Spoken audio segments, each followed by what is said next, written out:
ਅੱਜ ਦੀ ਇਕੱਤਰਤਾ कोई नवेकली नहीं है। इस पवित्र स्थान ते सदियां तो धन साहिब श्री गुरु गोबिंद सिंह साहब सच्चे पातशाह तो मगरों जदों पंथ दे विच एक समा आया, साडी मिसल वंड पै गई। सतगुरु जी का हुक्म तो नहीं सी कि सिख वंडे जांदे, पर साडियां कमियां कारण कह लो साडी मिसल वंड पै गई। वो मिसलां वख-वख हो गईयां, पर वख-वख होईयां खालसा पंथ दीयां मिसलां दा एक साझा प्लेटफॉर्म, एक साझी पार्लीमेंट इस जगह के उत्ते श्री अकाल तख्त साहब के सन्मुख सदियां तो बनी हुई है। जदों जदों जदों भी पंथ के उत्ते दुश्मन वल्लों भीड़ बनती तो इस जगह के उत्ते दरबारे खालसा नां दा शमाही इकट्ठ बुला के समुचा खालसा पंथ हर 6 महीने बाद पिछलियां होइयां ते चर्चा करता है तो भविख दीयां नीतियां करता है। ये साडी परंपरा सी। वो गल वखरी है कि समा पा के असी इस गल तो वखरे हो गए। मिसलां तां 12 तो 12,000 हो गई, पर जिहड़ी सानू जोड़न दा एक धागा, एक कड़ी सी दरबारे खालसा के रूप में, वो सिर्फ रस्म बन के रह गई।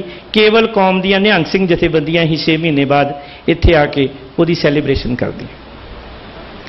मानयोग जथेदार ज्ञानी हरप्रीत सिंह जी होरां ने आवाज़ मारी कि आओ। तुसीं देखिया होना कुछ दिन पहला भी पंथ दे उत्ते एक वड्डा हमला होया। धन साहिब श्री गुरु ग्रंथ साहिब सच्चे पातशाह जी की बाणी दीयां लगा मात्रा बदलण की कोशिश हुई। इसी जगह ते बैठ के पंथ ने अपना फैसला लिया। सो अज भी असी सारे दोबारा फिर इसी जगह ते बैठ के पटियाले दे विच, क्योंकि मैं एक बेनती कर दिया, मैं थोड़ा जिहा ज़्यादा समा इस करके लै रहा ताकि एक मुढ़ बज सके कि असी अज इत्थे क्यों एकत्र होए। पटियाले की घटना महज एक छोटी जी गल नहीं है कि एक फिरका प्रस्त बंदा पोस्टर जारी करता है जिहदी खुद की जथेबंदी वो पोस्टर पढ़न तो बाद कहती है कि असीं इहनूं जथेबंदी चों बाहर करते हैं, इस बंदे का साडी जथेबंदी नाल कोई लैना देना नहीं, तो उस प्रोग्राम नाल भी साडा कोई लैना देना नहीं। ये पहली बारी पंथ नाल नहीं होया। टाइम्स ऑफ इंडिया की रिपोर्ट है कुछ दिन पहला दी कि पिछले 5-7 सालों तो लगातार एक कॉन्स्पिरेंसी हो रही है पंथ दे दिल, बार बार किया जा रहा है। सबनों पता है कि जदों सिखां नूं खालिस्तान के नां ते गालां दित्तियां जाणगियां, प्रवोक किया जाएगा, अगों उस वेले रिवर्ट बैक आएगा। जिहड़े बंदे सिख कौम नूं गालां कड्ढणगे उन्हां नूं गनमैन दित्ते जांदे ने, तो साडे सिख नौजवान जिहड़े वो जेलां 'च धक्के खाते। ये पहली बारी पटियाले 'च वरतारा नहीं होया। तुसी ते मैं शायद इत्थे कुछ नौजवान बैठे होण जिहड़े वो पीड़ नूं बड़े लंबे समय तो हंडा रहे हैं। देश धरोह दा परचा आम गल हो चुकी है। अज दा साडा जुड़ना, सिर जोड़ के बैठना इसलिए है कि सरकारां लंबे समय तो ये नैरेटिव सैट करदियां ने कि सिख फिरका प्रस्त ने। तुहानूं याद होवे 1947 दे विच जदों देश आज़ाद होया तो भारत वल्लों पहला जिहड़ा सानूं लव लैटर लिखिया गया उहदे विच लिखी गई सी गल कि ये सिख फिरका प्रस्त कौम ने, इन्हां दा भी ध्यान रखना। सो मेरी हाथ जोड़ के बेनती है कि अज दा साडा जिहड़ा एजेंडा है वो है कि 14 तरीक नूं ये जिहड़ी साजिश हुई है, मैं इनू उसे साजिश के नाल तुलना देना। 1978 दे विच यही फार्मूला वरतिया गया सी सरकारां वाल। जदों इंदिरा गांधी सारे पासियां तो हार गई, उन्होंने लगा ये तो फार्मूला ही बड़ा सौखा है। सिख एक जंगजू कौम है, इन्हां नूं कुटो, इन्हां नाल झगड़ा मुल लो। जदों इन्हां नूं कुचलण की कोशिश करांगे सारे भारत दे विच इंज लगूगा कि ये घट गिणतियां नूं कुट रहे हैं तो असी इन्हां तो सिक्योर हाँ, तो ये साडी सिक्योरिटी के दावेदार ने, इस करके वोट इन्हां नूं पा दिओ। ये फार्मूला पुराना हो गया। पर असी महसूस करते हाँ पटियाले की घटना के सिखां के खिलाफ जिहड़ा नैरेटिव सिरजिया गया सिख मास्टरमाइंड मीडिया लिख रहा है, पुलिस मास्टरमाइंड शब्द वरत रही है। ये सारिया चीज़ां इशारा करदियां ने कि ये सिखां दी भविख विच होण वाली नस्लकुशी नूं वल नूं इशारा किया गया। सो सिंह साहब जी ने तुहानूं सानूं सारिआं नूं ये आवाज़ मारी कि आपां इत्थे सिर जोड़ के बैठीए ते ये साडे गुरु दा बख्शिया होया सिद्धांत है। इत्थे सानू गुरबाणी दे विच इदां ही जुड़ मिल बैठ के अपने मसले हल करन दा जिहड़ा वो हुक्म है। सिख रहत मर्यादा दे विच भी ये दर्ज है कि किद्दां सिखां ने अकाल तख्त साहिब ते अज वांग जुड़ के मसले हल करने। पर एक कौड़ी गल मैं कंन फड़ के जिहड़ी है तुहाडे सारिआं तो माफ़ी मंग के जरूर कहनी चाहुंदा। सोशल मीडिया ते बहुत लंबी ट्रॉल हुई कल परसों दी कि आ भी मसला हल करो, आ भी हल करो, आ भी गलत हो रहा, आ भी गलत हो रहा, पहला आ कर लो। मैं एक बेनती करनी है जी, बहुत सारे वीर होणगे जिहड़े इस हॉल दे विच अज पहली वारी आए, बहुत सारे वीर होणगे जिहड़े जथेदार ज्ञानी हरप्रीत सिंह जी दे नाल अज पहली वारी इदां बैठ के गल करनगे। मैं हथ जोड़ के बेनती करदा, जिद्दण असीं सारियां सिख जथेबंदियां दे नुमाइंदे इत्थे सिंह साहब जी नूं मिलण वास्ते आए, इत्थे बैठे होने कोई सिंह वीर, किन्ने मिनट लगे सिंह साहब जी ने कहा भी हाजर, मतलब किन्ने मिनट लगे वीर मनजीत सिंह जी? पहले 5 मिनट के विच ही सिंह साहब जी ने कहा भी तुसीं इत्थे सारे सिंघां नूं बुलाओ ते जो होऊगा आपां रल के करदे। मैं कल लिखिया भी सी इहदे ते, क्योंकि फॉर्मल नहीं बनाउणी। एक बेनती करा, आपां कोई भाषण नहीं करने इत्थों, फॉर्मल नहीं बनाउणी। आपां परिवार च बैठे हाँ, साडे सरप्रस्त बैठे ने साडे नाल, तुसी वो सिख जथेबंदियां दे आगू बैठे हो जिन्हां ने अगे 100-100 200 500 नौजवानों तक ये गल पहुँचानी। ये गल फॉर्मल ना रहे, पर मैं ये बेनती जरूर करनी चाहना, कोई शक नहीं, मैं कल लिखिया भी सी, अज बोल के कह रहे, कोई शक नहीं कि भाई परमजीत सिंह अकाली नानक होसी पीसा तक मूल मंत्र पढ़ते होणगे, मैं गुरप्रसाद तक पढ़दा, कोई मसला नहीं। साडे विचों बहुत सारे इत्थे सिंह बैठे होणगे जिहड़े माणयोग जथेदार जगतार सिंह जी हवारा नूं अकाल तख्त साहिब दा जथेदार मानते होणगे, कोई मसला नहीं। ये छड्डतियां चीज़ां। जदों दुश्मन वड्डा है, आपां 18वीं सदी दे मिसलां दे इतिहास तो गवाही लैके अज इत्थे बैठे, आपस विच भावें सिर वड्डमा वैर सी मिसलां दा, पर जदों बदाली चढ़ के आउंदा सी सारे सिर जोड़ के उहदा टक्करा करदे सी। जिहड़े अपने मसले ने आपां अपने वो भी तो इदां ही बैठ के सॉल्व होने आ, वो किते सड़कां ते धरने दित्तियां नहीं होने, वो भी एक दूजे दीयां पग्गां ला के नहीं होने, इदां ही मसले सॉल्व होने। पर अज जिस मसले लिए असीं जुड़ बैठे हैं, ये मसला नवें अबदाली का, ये भी कोई दो राय नहीं। मैनूं कहंदे इत्थों कोई शक शुबा नहीं हैगा कि पिछलियां सरकारां ने भी साडे नाल घट नहीं गुजारी। ये भी सवाल होया साडे ते कि पिछलियां सरकारां वारी नहीं तुसीं इकट्ठ कीते जी, जे पिछलियां सरकारां वारी इकट्ठ होके पंथ का भला नहीं होया तो अज वो घरी बैठे ने, फिर की होया, वो भी तो भुगत ही रहे हैं। पर इस बारी जे एक चंगी पहल कदमी हुई है, सिंह साहब जी ने एक बड़ा दिल करके सानू सारिਆਂ ਨੂੰ आवाज़ मारी है, भावें साडे सारिਆਂ दे आपसी मतभेद तखत साहिब दे नाल, सिंह साहब ज्ञानी हरप्रीत सिंह जी दे नाल, श्रोमणी गुरुद्वारा प्रबंधक कमेटी दे नाल बहुत होणगे। पर एक बेनती करा, अज आपां सारा कुछ दरकिनार करके एक एजेंडे ते फोकस होके जे कौम नूं शाम तक कोई चंगी खबर दे सके तो यह रस्ता बन जाएगा। होर 2 महीनों 6 महीनों आप दूजे मुद्दे ते आके फिर सिंह साहब जी को बेनती कर देंगे भी आप बैठिए जी इत्थे, क्योंकि मसले तो सारे इदां ही हल होने कि आप अपनी गल कहीए, वो साडे सरप्रस्त ने कौम दे, वो अपनी गल कहण, जिथे किते साडा सैटअप बैठे उस गल नूं आपां अगे तोड़दी। इस करके मैं सच्ची मुच्ची झोली अड्ड के अज समुचिया सिख जथेबंदियां नूं बेनती करदा कि मुद्दे बहुत ने, बहुत ज़्यादा पंथ दे विच हज़ारां दी तादाद विच मसले ने, सारियां दा हल निकलेगा, पर उहदी शुरुआत एक कॉमन मिनिमम प्रोग्राम तो होएगी। कॉमन मिनिमम प्रोग्राम की है कि स्टेट ने सानू चैलेंज किया, अज साडे सिख नौजवानों ते झूठे परचे स्टेट ने पाए, स्टेट का SP मास्टरमाइंड शब्द बोल रहा है, अज स्टेट ने साडे नाल जिहड़ा वो सानू नस्लकुशी दे राह पाया। एक बारी सांझे दुश्मन नूं टक्कर दे के कौम विच भी अपनी क्रैडिबिलिटी सैट कर लीए, दूजा जदों असीं एक दूजे नाल बैठांगे, अज एक दूजे की गल सुनांगे, तो जिहड़े साडे, मैं कल लिखिया भी सी हथ जोड़ के बेनती करदा, बड़े दिल नाल इत्थे बह के सुनना ते कहना, क्योंकि गुरु बॉडी करे। अज अरदास भी करांगे आप सारे जाने, सतगुरु जी अगे इस मीटिंग तो बाद अरदास भी करांगे कि सच्चा पातशाह अज तू सानू जेड़े साडे दुश्मन वैरी दे मसले ने वो सॉल्व करने लई इकट्ठियां कीता, तू साडे ते बॉडी कर, जेड़े साडे पंथ दे अंदरूनी मसले ने जिन्हां ते साडे आपसी मतभेद ने, असीं इसे तरह बैठ के उन्हां मसलिਆਂ ਦੇ हल लई भी जिहड़ा वो चाराजोई कर सकीए। पर उहदी एक शर्त है कि जे एक प्रोटोकोल बना के, जो 18वीं सदी के दरबारे खालसा का प्रोटोकोल सीगा, वो प्रोटोकोल नूं फॉलो करांगे। सो मैं अंत विच ये बेनती करनी है कि जिहड़े भी बुलारे बोलणगे उन्हां नूं मेरी झोली अड्ड के हथ जोड़ के बेनती है, एजेंडे तो बाहर ना जाया जाए। अगर कोई भी बुलारा एजेंडे तो बाहर जाएगा, पहली बारी टोकिया जाएगा, दूजी बारी रोकिया जाएगा, तो जो तीजी बारी करते हैं तो मजबूरी विच उन्हां नूं इस मीटिंग तो बाहर कर दिता जाएगा। ये प्रोटोकोल साडे सारिਆਂ ते लागू रहेगा। ये मेरी बेनती। दूजी बेनती कि जिन्ने मतभेदां वालियां चीज़ां ने उन्हां नूं आपां, मैं नहीं कहंदा छड्ड के बहना, कोई गल नहीं, रखो कोले, पर एक समा अगे आवे आपां उहदा भी हल कड्डांगे।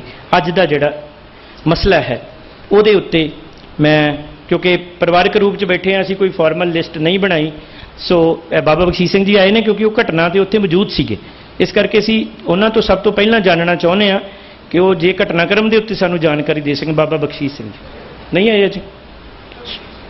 ओके, सो वीर परमजीत सिंह जी, कोई नहीं, आप परिवारक रूप से, कोई फॉर्मल नहीं है, प्लीज़। उन्हां विचों बाबा बजीत सिंह की ड्यूटी लगी सी जी, वो मेरे ख्याल लेट ने जी। कोई होर सिंह जिहड़े, तजिंदर वीर जी, वीर तजिंदर सिंह जी, तुसीं मौजूद सी, तुहाडा ते नाले मीडिया कुछ जानकारी दे पाओगे? ओके जी, वो निरपक्ष ही रहना चाहते, वो मतलब मीडिया ने ओबवियसली उन्होंने ड्यूटी। ओके, नहीं जी, वीर मनजीत सिंह, वीर मनजीत सिंह जी करतारपुर, उन्होंने बेनती करांगा कि वो इस वरतारे के उत्ते जिहड़ा ये घटनाक्रम वापरिया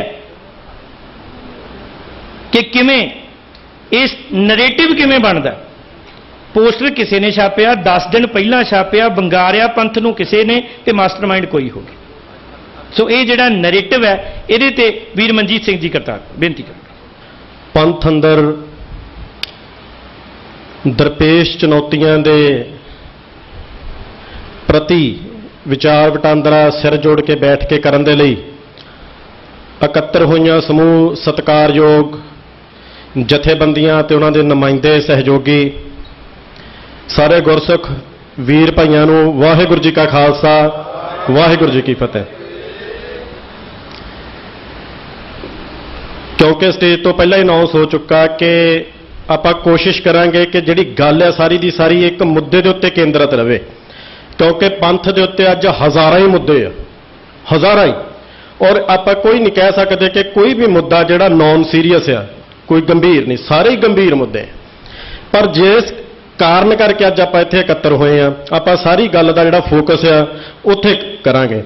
मैं कोशिश करूंगा कि आप सब संगत के चरणों च एक बेनती भी करदा कि तुहाडी एकाग्रता की डिमांड तुहाडे चरणों च जरूर करदा भी विचार नूं ध्यान नाल सुणन की कोशिश करियो। विचार सब दे अलग अलग हो सकते हैं। मेरा जो नज़रिया है, जिन्नी गुरु साहब की दिती हुई तुच्छ बुद्धि है, उहदे मुताबिक जो असीं समझते हैं, इस घटना नूं असीं किद्दां लैने आ, उहनूं तुहाडे चरणों च रखण की कोशिश करदा। समा तब्दील हो गया, असीं पुरानियां एग्जाम्पलां दिन्ने कि सिख किसे दे कोलों हारे नहीं, वो भावें मुगल सी, वो भावें अंग्रेज आया, भावें फरंगी आए, तो भावें कोई भी हुकूमत आई, सिखां ने डट के मुकाबले कीते आ ते जंगां लड़ियां ते जित्तियां। अज जो समा चल रहा ਉਹਦੇ ਵਿੱਚ ਕਿਤੇ ਨਾ ਕਿਤੇ जो कौम के हालात आ, वो असीं ये महसूस करते हैं कि पहले समयां दे विच सानूं दुश्मन की क्लैरिटी सी, अज दी साडी दुविधा यह है कि असीं दुश्मन पछाणन दे विच ही कन्फ्यूज हो जाते हैं, क्योंकि हुण दुश्मन साडे मोहरे तलवार लैके उदां नहीं आउंदा जिद्दां मुगल आए सी। हुण दुश्मन एक नैरेटिव उसारदा आ, एक विचार, एक आइडिया लैके आउंदा, उस आइडिए नूं ऐनक की तरह सिखां दीआं अखां ते मड़ दिता जांदा, फिर उस विचार के जरिए ही असीं सारे दृश्य नूं देखण की कोशिश करते हैं। ਜਿੱਦਾਂ ਮੰਨ ਲਓ ਇੱਕ ਉਦਾਹਰਨ ਦੇ ਤੌਰ ਤੇ ਆਪਾਂ ਗੱਲ ਕਰਦੇ ਹਾਂ 1984 ਬਹੁਤ ਵੱਡੀ ਘਟਨਾ ਤੇ ਬਹੁਤ ਵੱਡਾ ਜ਼ਖਮ ਪੂਰੀ ਕੌਮ ਨੂੰ ਦੇ ਗਿਆ। ਪਰ ਤੁਸੀਂ ਦੇਖੋ ਕਿ ਸਟੇਟ ਦੇ ਨੈਰੇਟਿਵ ਕਿੱਦਾਂ ਕੰਮ ਕਰਦੇ ਆ। ਸਟੇਟ ਨੇ 84 ਦੇ ਵਿੱਚ ਇੱਕ ਨੈਰੇਟਿਵ ਦਿੱਤਾ ਕੌਮ ਨੂੰ ਕਿ ਜਿਹੜਾ ਅਕਾਲ ਤਖਤ ਤੇ ਬੈਠਾ ਜਿਹਨੂੰ ਤੁਸੀਂ ਸੰਤ ਕਹਿੰਦੇ ਅਸਲ 'ਚੋਂ ਅੱਤਵਾਦੀ, ਉਹ ਹਥਿਆਰ ਲੈ ਕੇ ਬਹਿ ਗਿਆ। ਇਹ ਇੱਕ ਨੈਰੇਟਿਵ ਹੈ, ਇੱਕ ਵਿਚਾਰ ਆ, ਹੈ ਕਿਹਦਾ? ਸਟੇਟ ਦਾ। ਪਰ ਉਹ ਨੈਰੇਟਿਵ ਅਜਾਈ ਨਹੀਂ ਗਿਆ। ਉਸ ਨੈਰੇਟਿਵ ਦੀਆਂ ਐਨਕਾਂ ਬਹੁਤ ਸਾਰੇ ਪੰਥ ਨੂੰ ਦਿਲੋਂ ਪਿਆਰ ਕਰਨ ਵਾਲੇ, ਮੈਂ ਬਾਰ-ਬਾਰ ਇਸ ਗੱਲ ਵੱਲ ਮੇਰੀ ਵੱਲ ਧਿਆਨ ਦਿਓ ਕਿ ਉਹ ਪੰਥ ਦੋਖੀ ਨਹੀਂ। ਕੁਝ ਲੋਕ ਪੰਥ ਨਾਲ ਪਿਆਰ ਕਰਦੇ, ਸਿੱਖ ਵੀ ਸੱਚੇ ਆ, ਪਰ ਉਹਨਾਂ ਨੇ ਕੀ ਕੀਤਾ? ਉਸ ਨੈਰੇਟਿਵ ਦੀ ਐਨਕ ਲਾ ਲਈ।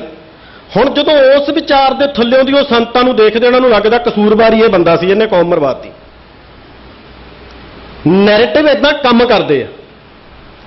ਸਟੇਟ ਇੱਕ ਨੈਰੇਟਿਵ ਤੇ ਕੰਮ ਨਹੀਂ ਕਰਦੀ, ਉਹ ਬਾਰ-ਬਾਰ ਸਿੱਟਦੀ ਆ ਤੁਹਾਡੇ ਤੇ, ਬਾਰ-ਬਾਰ। ਉਹਨਾਂ ਨੂੰ ਪਤਾ ਜਿੰਨੇ ਵੱਧ ਤੋਂ ਵੱਧ ਅਸੀਂ ਨੈਰੇਟਿਵ ਸਿੱਟਾਂਗੇ, ਕਿਸੇ ਨਾ ਕਿਸੇ ਟਰੈਪ ਦੇ ਵਿੱਚ ਤਾਂ ਸਿੱਖ ਫਸਣਗੇ ਨਾ।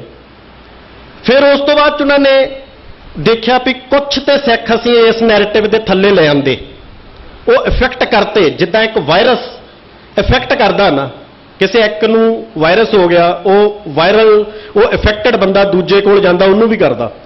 ਇਹ ਨੈਰੇਟਿਵ ਵੀ ਇੱਕ ਵਾਇਰਸ ਦੀ ਤਰ੍ਹਾਂ ਹੁੰਦੇ ਆ, ਕਿਸੇ ਤੇ ਅਸਰ ਕਰਦੇ। ਜਿਹਦੀ ਇਮਿਊਨਿਟੀ ਸਟਰੋਂਗ ਹੁੰਦੀ ਹੈ ਉਹ ਤੇ ਨਹੀਂ ਅਸਰ ਕਰਦੇ, ਜਿਹਦੀ ਇਮਿਊਨਿਟੀ ਵੀਕ ਆ।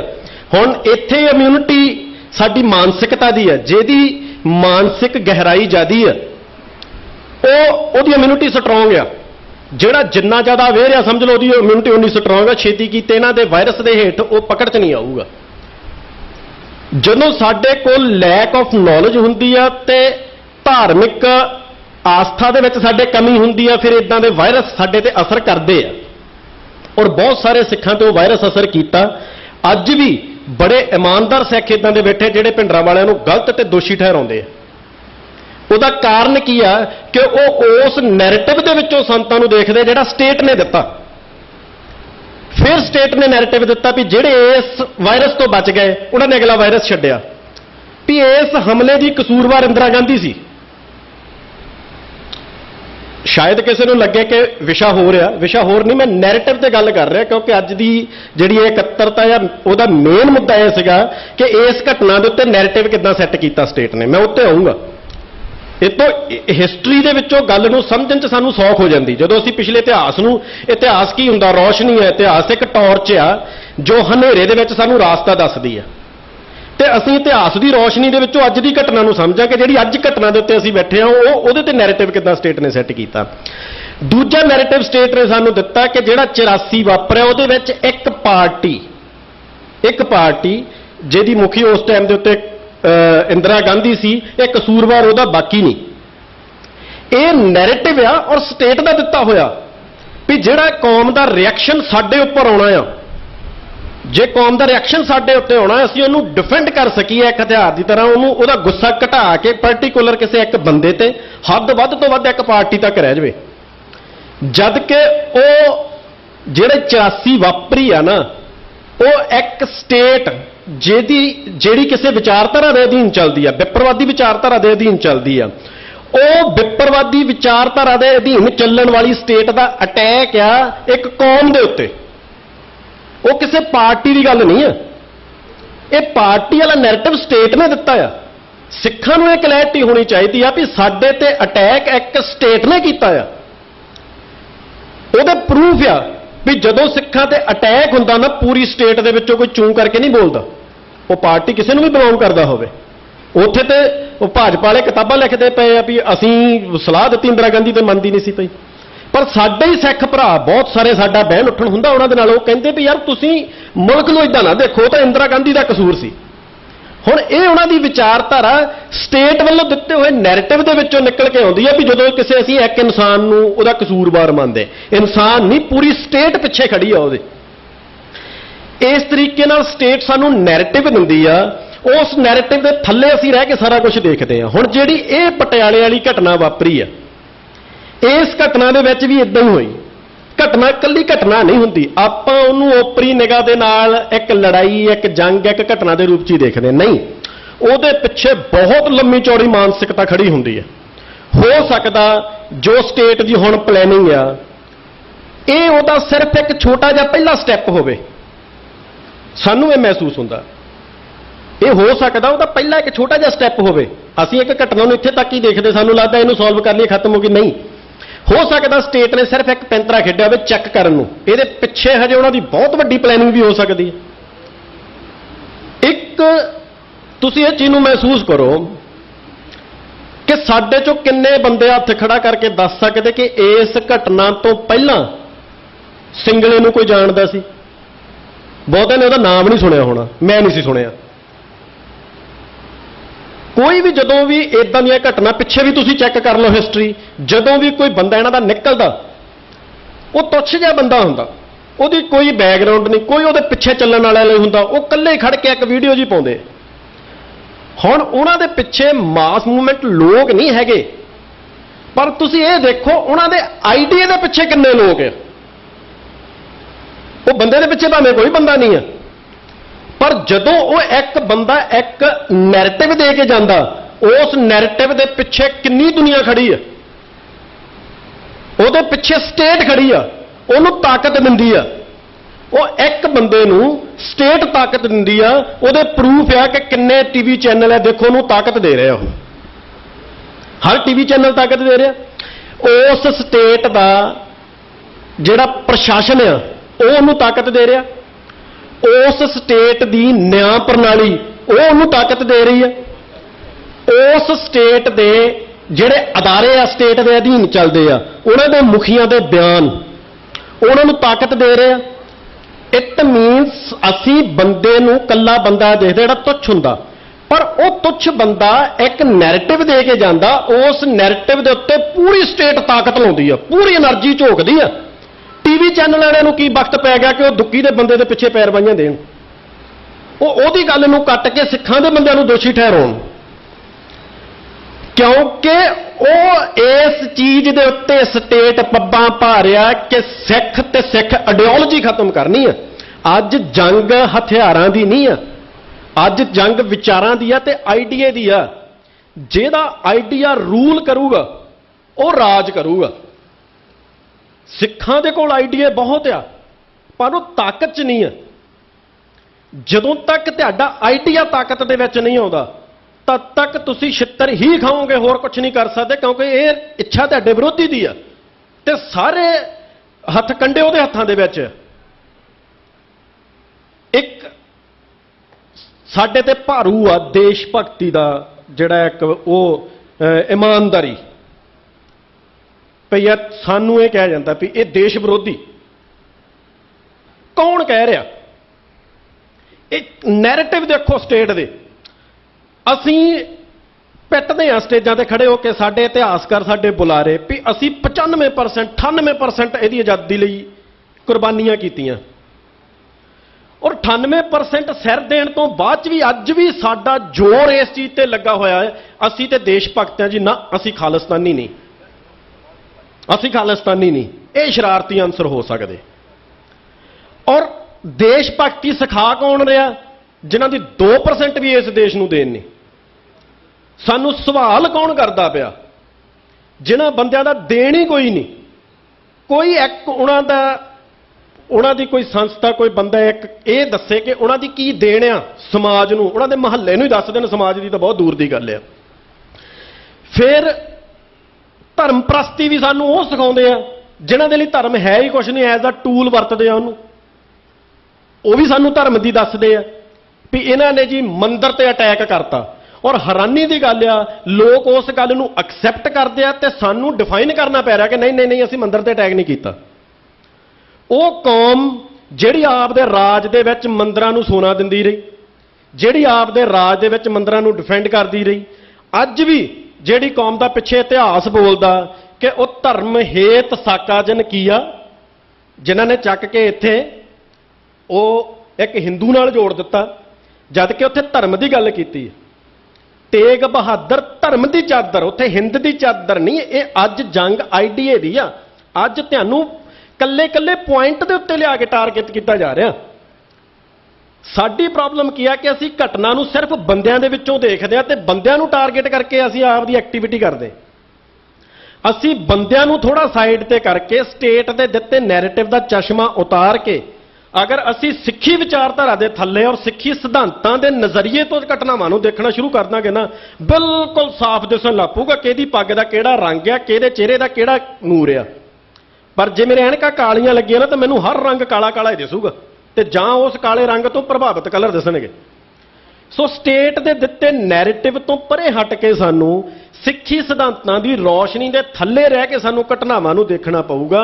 ਫਿਰ ਅਸੀਂ ਘਟਨਾਵਾਂ ਦੇ ਅਸਲ ਸੱਚ ਨੂੰ ਸਮਝ ਕੇ ਫੈਸਲੇ ਲੈਣ ਦੇ ਯੋਗ ਬਣ ਸਕਦੇ ਹਾਂ। ਸੋ ਇੰਨੀ ਕੁ ਜਿਹੜੀ ਹੈਗੀ ਆ ਉਹ ਮੇਰੀ ਗੱਲ ਸੀਗੀ।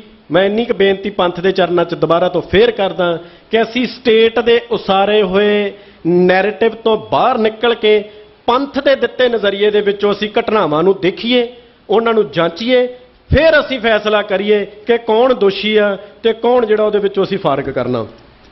ਵਾਹਿਗੁਰੂ ਜੀ ਕਾ ਖਾਲਸਾ, ਵਾਹਿਗੁਰੂ ਜੀ ਕੀ ਫਤਿਹ। ਬਹੁਤ ਬਹੁਤ ਧੰਨਵਾਦ ਵੀਰ ਮਨਜੀਤ ਸਿੰਘ ਜੀ। ਬਿਲਕੁਲ ਸਹੀ ਹੈ ਜੀ, ਕਿਉਂਕਿ ਮਸਲਾ ਤਾਂ ਅੱਜ ਦੇ ਯੁੱਗ ਵਿੱਚ, ਕਿਉਂਕਿ ਸੋਸ਼ਲ ਮੀਡੀਆ ਦਾ ਯੁੱਗ ਹੈ, ਇੱਥੇ ਨੈਰੇਟਿਵ ਸਿਰਜਣਾ ਸੌਖਾ ਹੋ ਗਿਆ। ਇੱਕ ਬੰਦਾ ਟਵੀਟ ਕਰਦਾ 10 ਲੱਖ ਬੰਦਿਆਂ ਨੂੰ ਪਹੁੰਚਦਾ, ਨੈਰੇਟਿਵ ਬਣ ਜਾਂਦਾ। ਇਸੇ ਕਰਕੇ ਸਾਨੂੰ ਇੱਕ ਸ਼ਬਦ ਐਡ ਕਰਨਾ ਪਿਆ ਪਿਛਲੇ ਦਿਨਾਂ 'ਚ ਹਕੂਮਤ ਦੇ ਖਿਲਾਫ ਕਿ ਗੋਦੀ ਮੀਡੀਆ। ਉਹ ਕੀ ਸੀਗਾ? ਉਹ ਨੈਰੇਟਿਵ ਸਿਰਜਣ ਦੇ ਵਿੱਚ ਬਹੁਤ ਵੱਡੀ ਭੂਮਿਕਾ ਨਿਭਾਉਂਦਾ। ਅਸੀਂ ਇੱਕ ਵੱਡੇ ਪੱਤਰਕਾਰ ਨੂੰ ਇੰਜ ਵੇਖਦੇ ਹਾਂ ਵੀ ਇਹ ਨਾਰਮਲ ਪੱਤਰਕਾਰ ਹੈ, ਬਟ ਪੜ੍ਹਿਆ ਲਿਖਿਆ ਵਰਗ ਵੀ ਉਹਦੀਆਂ ਜਿਹੜੀਆਂ ਝੂਠ ਤੂਫਾਨ ਹੈ ਉਹਨੂੰ ਮੰਨਦਾ ਤੇ ਸ਼ਾਮ ਨੂੰ ਰੋਜ਼ ਮਹਿਫਲ ਲੱਗਦੀ ਹੈ ਟੀਵੀ ਦੇ ਉੱਤੇ। ਉਹਨਾਂ ਦੇ ਲੱਖਾਂ ਕਰੋੜਾਂ ਰੁਪਏ ਦਾ ਬਿਜ਼ਨਸ ਹੁੰਦਾ, ਲੇਕਿਨ ਉਹ ਟੈਲੀਵਿਜ਼ਨ ਦੇ ਉੱਤੇ ਬੈਠੇ ਬੈਠੇ ਸਾਡੇ ਬੱਚਿਆਂ ਦੇ, ਸਾਡੇ ਨੌਜਵਾਨਾਂ ਦੇ, ਸਾਡੇ ਦਿਮਾਗਾਂ ਦੇ ਵਿੱਚ ਕੀ ਜ਼ਹਿਰ ਘੋਲ ਰਹੇ ਨੇ ਉਹ ਸਾਨੂੰ ਨਹੀਂ ਪਤਾ ਲੱਗਦਾ। ਇਸ ਕਰਕੇ ਸਭ ਤੋਂ ਪਹਿਲਾ ਕੰਮ ਹੈ ਜੀ, ਅਸੀਂ ਸਿੰਘ ਸਾਹਿਬ ਜੀ ਨੂੰ ਬੇਨਤੀ ਕਰਦੇ ਹਾਂ ਕਿ ਇਸ ਗੱਲ ਤੇ ਲਾਮਬੰਦੀ ਕਰਨੀ ਹੈ ਕਿ ਪਹਿਲੀ ਗੱਲ ਇਹ ਨੈਰੇਟਿਵ ਨੂੰ ਤੋੜਨਾ। ਦੂਜੀ ਗੱਲ ਸਾਡੀ ਸਾਰਿਆਂ ਦੀ ਜ਼ਿੰਮੇਵਾਰੀ ਹੈ, ਜਿਵੇਂ ਵੀਰ ਨੇ ਵੱਡੀ ਗੱਲ ਕਹੀ, ਸਾਡੇ ਕੋਲ ਸਤਿਗੁਰੂ ਜੀ ਦੀ ਬਾਣੀ ਹੈ। ਅਸੀਂ ਕੋਈ ਵੀ ਦੁਨੀਆ ਦੀ ਕੋਈ ਵੀ ਚੀਜ਼ ਚੈੱਕ ਕਰਨੀ ਹੈ ਤਾਂ ਸਾਡੇ ਕੋਲ ਸਾਡਾ ਇਤਿਹਾਸ ਹੈ, ਸਾਡੀ ਮਰਿਆਦਾ ਹੈ, ਸਾਡੇ ਕੋਲ ਸਾਡਾ ਆਪਣਾ ਸਟਰਕਚਰ ਹੈਗਾ। ਅਸੀਂ ਉਹਦੀ ਕਸਵੱਟੀ ਤੇ ਦੇਖਣਾ ਕਿ ਦੁਨੀਆ ਕੀ ਕਰ ਰਹੀ ਹੈ, ਨਾ ਕਿ ਦੁਨੀਆ ਦੀ ਕਸਵੱਟੀ ਦੇ ਉੱਤੇ ਅਸੀਂ ਬਾਣੀ ਚੈੱਕ ਕਰਦੇ ਫਿਰੀਏ, ਦੁਨੀਆ ਦੀ ਕਸਵੱਟੀ ਦੇ ਉੱਤੇ ਅਸੀਂ ਇਤਿਹਾਸ ਚੈੱਕ ਕਰਦੇ ਹੋਈਏ। ਇਹ ਪੁੱਠੀਆਂ ਐਨਕਾਂ ਲਾ ਲੀਆਂ ਪੰਥ ਨੇ, ਇਹ ਨਹੀਂ ਕਰਨਾ। ਉਹ ਸ਼ਰਾਰਤੀ ਲੋਕ ਸੀ, ਸਰਕਾਰੀ ਲੋਕ ਸੀ ਜਿਨ੍ਹਾਂ ਨੇ ਇਹ ਚੀਜ਼ਾਂ ਕੀਤੀਆਂ। ਨਹੀਂ ਜੀ, ਦੁਨਿਆਵੀ ਤੌਰ ਤੇ ਇਦਾਂ ਨਹੀਂ ਹੋ ਸਕਦਾ, ਮਹਾਰਾਜ ਵੀ ਇਦਾਂ ਨਹੀਂ ਕਰ ਸਕਦੇ। ਵਾਓ, ਇਦਾਂ ਨਹੀਂ ਹੁੰਦਾ। ਦੁਨੀਆ ਗੁਰਬਾਣੀ ਤੋਂ ਸੇਧ ਲੈ ਕੇ ਸਾਇੰਸ ਦੀਆਂ ਖੋਜਾਂ ਕਰ ਰਹੀ ਹੈ ਤੇ ਅਸੀਂ ਜਿਹੜੇ ਕਮਲੇ ਆ, ਅਸੀਂ ਸਾਇੰਸ ਦੇ ਨਜ਼ਰੀਏ ਤੋਂ ਗੁਰਬਾਣੀ ਵੇਖਣ ਦੀ ਕੋਸ਼ਿਸ਼ ਕਰ ਰਹੇ ਹਾਂ। ਬੇਨਤੀ ਕਰਾਂਗਾ ਵੀਰ ਸੁਖਦੇਵ ਸਿੰਘ ਜੀ ਫਗਵਾੜਾ ਨੂੰ, ਕਿਉਂਕਿ ਉਹਨਾਂ ਨੇ ਫਗਵਾੜੇ ਦੇ ਵਿੱਚ ਇਹ ਜਿਹੜੀ ਅਖੌਤੀ ਸ਼ਿਵ ਸੈਨਾ ਜਿਹੜੀ ਬਾਰ-ਬਾਰ ਸਿੱਖਾਂ ਨੂੰ ਗਾਲਾਂ ਦੇ ਕੇ ਹੀ ਗਨਮੈਨ ਲੈ ਕੇ ਠੱਗੀਆਂ ਮਾਰਦੀ ਸੀ, ਬਾਰ-ਬਾਰ ਵੱਡੀਆਂ ਝੜਪਾਂ ਕਰਦੀ ਸੀ, 5-7 ਸਾਲ ਲੰਬੀ ਲੜਾਈ ਲੜ ਕੇ ਉਹਨਾਂ ਨੂੰ ਉੱਥੋਂ ਖੇੜਿਆ ਤੇ ਉੱਥੇ ਸ਼ਾਂਤੀ ਪੈਦਾ ਕੀਤੀ। ਇਹ ਜਿਹੜੇ ਲੋਕ ਪੰਜਾਬ ਦੀ ਸ਼ਾਂਤੀ ਨੂੰ ਲਾਂਬੂ ਲਾਉਣ ਦੀ ਗੱਲ ਸਿੱਖਾਂ ਨਾਲ ਜੋੜਦੇ ਆ, ਆਓ ਮੈਂ ਚਾਹਾਂਗਾ ਉਹ ਆਪਣੇ ਤਜਰਬੇ ਦੇ ਵਿੱਚੋਂ ਜ਼ਰੂਰ ਇਹ ਸੇਧ ਸਾਡੇ ਨਾਲ ਸਾਂਝੀ ਕਰਨ ਕਿ ਕੀ ਹਾਲਾਤ ਬਣੇ ਕਿ ਫਗਵਾੜੇ ਦੇ ਵਿੱਚ ਉਹਨਾਂ ਨੂੰ ਲੰਬੀ ਲੜਾਈ ਲੜਨੀ ਪਈ। ਵੀਰ ਸੁਖਦੇਵ ਸਿੰਘ ਜੀ ਫਗਵਾੜਾ। ਵਾਹਿਗੁਰੂ ਜੀ ਕਾ ਖਾਲਸਾ, ਵਾਹਿਗੁਰੂ ਜੀ ਕੀ ਫਤਿਹ। ਅੱਜ ਸ੍ਰੀ ਅਕਾਲ ਤਖਤ ਸਾਹਿਬ ਦੀ ਸਿੰਘ ਸਾਹਿਬ ਦਾ ਧੰਨਵਾਦ ਕਿ ਉਹਨਾਂ ਨੇ ਇਨੀਸ਼ੀਏਟਿਵ ਲਿਆ ਇੱਥੇ ਆ ਕੇ ਆਪਣੀ ਗੱਲ ਰੱਖਣ ਦਾ।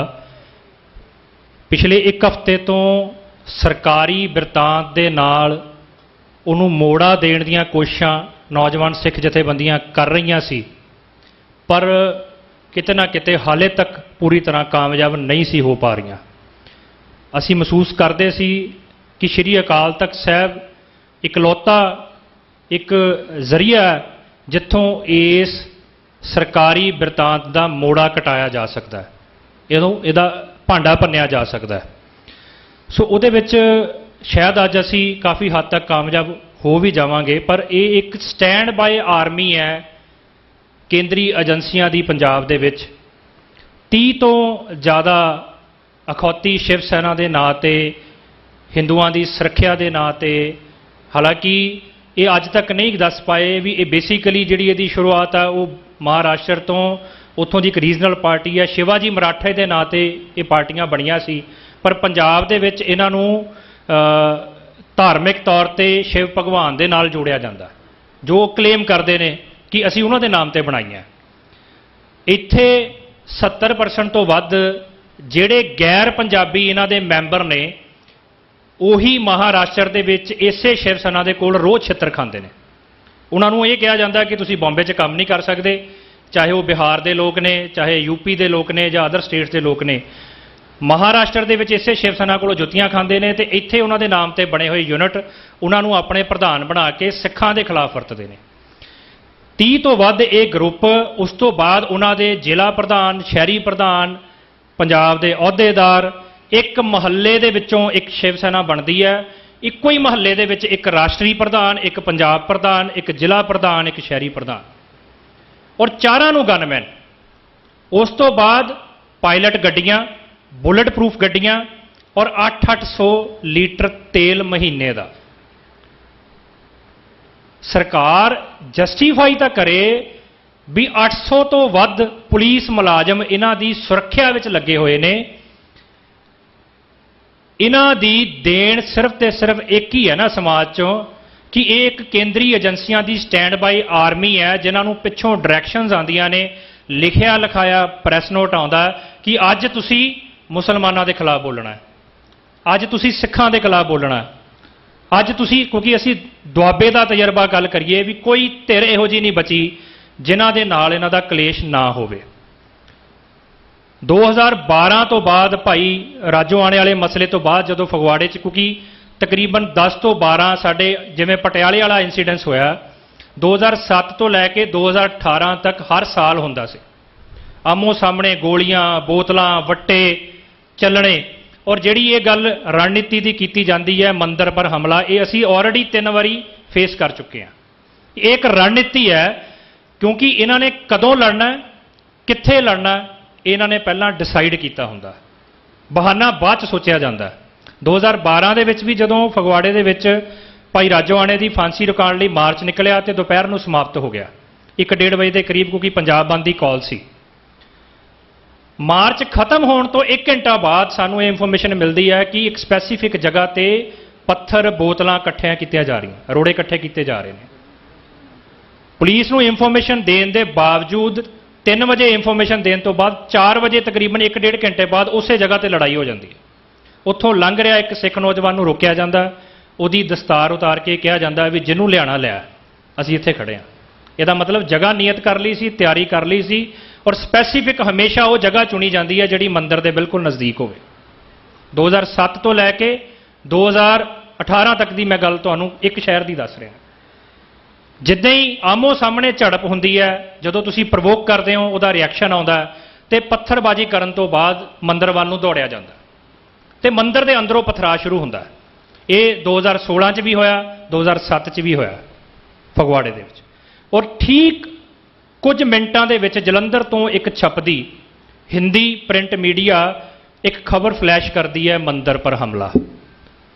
ਉਹ ਠੀਕ ਪਟਿਆਲੇ ਵਾਲੀ ਘਟਨਾ 'ਚ ਵੀ 1 ਹਫ਼ਤੇ ਪਹਿਲਾਂ ਸਭ ਤੋਂ ਪਹਿਲਾਂ ਉਸੇ ਅਦਾਰੇ ਨੇ ਇਹ ਖਬਰ ਛਾਪੀ, ਮੰਦਰ ਪਰ ਹਮਲਾ।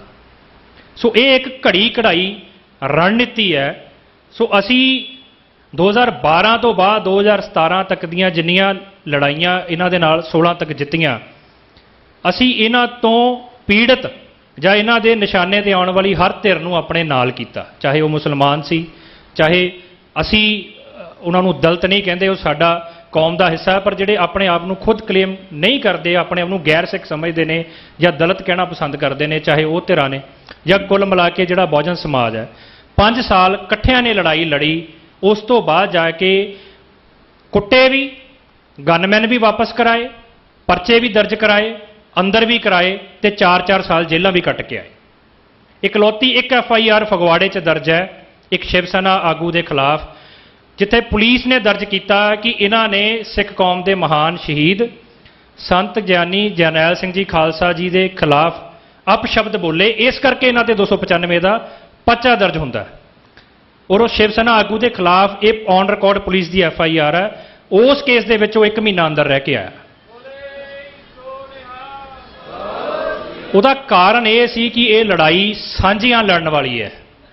ਇਹਦਾ ਇਨੀਸ਼ੀਏਟਿਵ ਜੇ ਪੂਰੀ ਕੌਮ ਲਵੇ ਕਿ ਪੰਜਾਬ ਦੇ ਵਿੱਚ ਇਹਨਾਂ ਦੇ ਨਿਸ਼ਾਨੇ ਤੇ ਆਉਣ ਵਾਲੀ ਹਰ ਧਿਰ ਨੂੰ ਜੇ ਅਸੀਂ ਇਸ ਲੜਾਈ 'ਚ ਘੱਟੋ ਘੱਟ ਆਪਣੇ ਨਾਲ ਰੱਖ ਗਏ ਤਾਂ ਇਹ ਲੜਾਈ ਸਾਡੇ ਲਈ ਚਾਹੇ ਨੈਰੇਟਿਵ ਦੀ ਹੈ, ਚਾਹੇ ਹੱਥੀਂ ਲੜਨ ਵਾਲੀ ਹੈ, ਚਾਹੇ ਇਹਨੂੰ ਤੁਸੀਂ ਵੋਟ ਪੋਲਿਟਿਕਸ ਦੀ ਲੜਾਈ ਕਹਿ ਲਓ, ਚਾਹੇ ਪੋਲਰਾਈਜੇਸ਼ਨ ਦੀ ਲੜਾਈ ਕਰ ਲਓ, ਸਿਆਸੀ ਮੁਹਾਵਜ਼ੀ ਕਰਾ ਲਓ, ਹਰ ਪਲੇਟਫਾਰਮ ਤੋਂ ਅਸੀਂ ਉਹਨਾਂ ਨਾਲੋਂ ਤਗੜੇ ਹੋ ਜਾਵਾਂਗੇ। ਸੋ ਇਹ ਇਨੀਸ਼ੀਏਟਿਵ ਇੱਕ ਤਾਂ ਬੇਨਤੀ ਹੈ ਵੀ ਜੇ ਸ਼੍ਰੀ ਅਕਾਲ ਤਖਤ ਸਾਹਿਬ ਘੱਟੋ ਘੱਟ ਇਸ ਮਸਲੇ ਤੇ ਲੈ ਸਕੇ। ਦੂਸਰੀ ਚੀਜ਼ ਜਿਹੜੀ ਨੈਰੇਟਿਵ ਦੀ ਗੱਲ ਅਸੀਂ ਆਈਟੀ ਵਿੰਗ ਤੋਂ ਕਰ ਰਹੇ ਹਾਂ ਕਿ ਬਹੁਤ ਸਾਰੇ ਰਿਸੋਰਸਸ ਸ਼੍ਰੋਮਣੀ ਗੁਰਦੁਆਰਾ ਪ੍ਰਬੰਧਕ ਕਮੇਟੀ ਕੋਲ ਵੀ ਹੈ, ਸ਼੍ਰੀ ਅਕਾਲ ਤਖਤ ਸਾਹਿਬ ਵੀ ਸਮਰੱਥ ਹੈ। ਲਗਾਤਾਰ ਸਾਡੇ ਖਿਲਾਫ ਸਿਰਜਿਆ ਜਾ ਰਿਹਾ ਇਹ ਬਿਰਤਾਂਤ ਨੂੰ ਕੰਟੀਨਿਊਸਲੀ ਟਰੈਕ ਕਰਨਾ ਔਰ ਉਹਨੂੰ ਕਾਊਂਟਰ ਕਰਨਾ। ਇਹਦੇ ਲਈ ਆਪਣੇ ਆਈਟੀ ਸੈੱਲ ਜਿਹੜਾ ਹਾਲੇ ਤੱਕ ਸ਼੍ਰੋਮਣੀ ਕਮੇਟੀ ਦੀਆਂ ਰੋਜ਼ਾਨਾ ਗਤੀਵਿਧੀਆਂ ਨੂੰ ਲੋਕਾਂ ਤੱਕ ਪਹੁੰਚਾਉਣ ਲਈ ਕੰਮ ਕਰ ਰਿਹਾ ਹੈ, ਉਹਨਾਂ ਨੂੰ ਇਹ ਕੰਮ ਵੀ ਨਾਲ ਦੇ ਦਿੱਤਾ ਜਾਵੇ, ਚਾਹੇ ਉਹਨਾਂ ਦੀ ਟੀਮ ਐਕਸਪੈਂਡ ਕਰ ਦਿੱਤੀ ਜਾਵੇ, ਉਹਨਾਂ ਦੇ ਸਾਧਨ ਵਧਾ ਦਿੱਤੇ ਜਾਣ ਵੀ ਜਿਹੜਾ ਲਗਾਤਾਰ ਟਵਿੱਟਰ ਤੇ ਫੇਸਬੁੱਕ ਤੇ ਸਾਡੇ ਖਿਲਾਫ ਬਕਵਾਸਬਾਜ਼ੀ ਹੁੰਦੀ ਹੈ, ਨੈਰੇਟਿਵ ਸਿਰਜਿਆ ਜਾਂਦਾ, ਉਹਨੂੰ ਕਾਊਂਟਰ ਕਰਨਾ ਤੇ ਉਹਨੂੰ ਟਰੈਕ ਕਰਨਾ। ਸੋ ਇਹ ਇੱਕ ਕੰਮ ਜਿਹੜਾ ਨਾਲ ਕੀਤਾ ਜਾ ਸਕਦਾ ਹੈ। ਤੀਸਰੀ ਚੀਜ਼ ਜਿਹੜੀ ਇਹ ਇੱਕ ਅਸੀਂ ਪੰਜਾਬੀ ਟ੍ਰਿਬਿਊਨ ਦੀ ਜਿਹੜੀ ਮੈਂ ਖਬਰ ਦੀ ਗੱਲ ਕਰ ਰਿਹਾ ਸੀ ਵੀ ਜਦੋਂ 800 ਲੀਟਰ ਤੇਲ ਮਿਲਦਾ ਹੈ, 8 ਗਨਮੈਨ ਮਿਲਦੇ ਨੇ, ਗੱਡੀਆਂ ਮਿਲਦੀਆਂ ਨੇ, ਕੰਮ ਸਿਰਫ ਕੀ ਹੈ ਵੀ ਹਰ ਰੋਜ਼ ਕਿਸੇ ਨਾ ਕਿਸੇ ਘੱਟ ਗਿਣਤੀ ਦੇ ਖਿਲਾਫ ਬਕਵਾਸ ਕਰਨੀ ਹੈ। ਸੋ ਉਹਦੇ ਨਾਲ ਨਾਲ ਇਹਨਾਂ ਦੇ ਕਾਰੋਬਾਰੀ ਰਸਤੇ ਵੀ ਬਹੁਤ ਸਾਰੇ ਖੁੱਲ੍ਹੇ ਨੇ। ਬਹੁਤ ਸਾਰੇ ਸ਼ਿਵ ਸੈਨਾ ਆਗੂ ਦੇ ਵਪਾਰ ਦੇ ਧੰਦੇ, ਸਮੈਕ, ਇਲੀਗਲ ਹਥਿਆਰ, ਬਹੁਤ ਸਾਰੇ ਇਹੋ ਜਿਹੇ ਆਫੈਂਸ ਪੁਲਿਸ ਨੇ ਦਰਜ ਕੀਤੇ ਨੇ। ਉਹ ਸਿੱਖਾਂ ਦੀਆਂ ਕੰਪਲੇਨਾਂ ਨਹੀਂ ਹੈਗੀਆਂ, ਪੁਲਿਸ ਨੇ ਆਪ ਫੜੇ ਹੋਏ ਆ। ਅੰਦਰ ਰਹਿੰਦੇ ਨੇ, 2-3 ਮਹੀਨੇ ਬਾਅਦ ਜ਼ਮਾਨਤ ਲੈ ਕੇ ਆਉਂਦੇ ਨੇ, ਇੱਕ ਨਵੀਂ ਵੀਡੀਓ ਪਾਉਂਦੇ ਨੇ, ਫਿਰ ਗਨਮੈਨ ਮਿਲ ਜਾਂਦੇ। ਸੋ ਇਹ ਜਿਹੜੀ ਇੱਕ ਇਹਨਾਂ ਦੀ ਸਭ ਦੀਆਂ ਜਿਹੜੀਆਂ ਮਜਬੂਰੀਆਂ ਉਹਨੂੰ ਧਿਆਨ 'ਚ ਰੱਖੀਏ। ਇਹ ਤੁਸੀਂ ਆਪੋ ਆਪਣੇ ਸ਼ਹਿਰਾਂ 'ਚ ਵੀ ਜਦੋਂ ਲੜੋਗੇ ਇਹ ਧਿਆਨ ਰੱਖਿਓ ਕਿ ਇਹ ਸਾਰੇ ਨਹੀਂ, ਮੈਂ ਕਹਿੰਦਾ ਵੀ 80 ਤੋਂ 90% ਜਿਹੜੇ ਆ 2 ਨੰਬਰ ਦਾ ਧੰਦਾ ਕਰਦੇ ਆ, ਜਿਹਦੇ ਕਰਕੇ ਗਨਮੈਨ ਨਾ ਰੱਖਣੇ ਜ਼ਰੂਰੀ ਹੈ।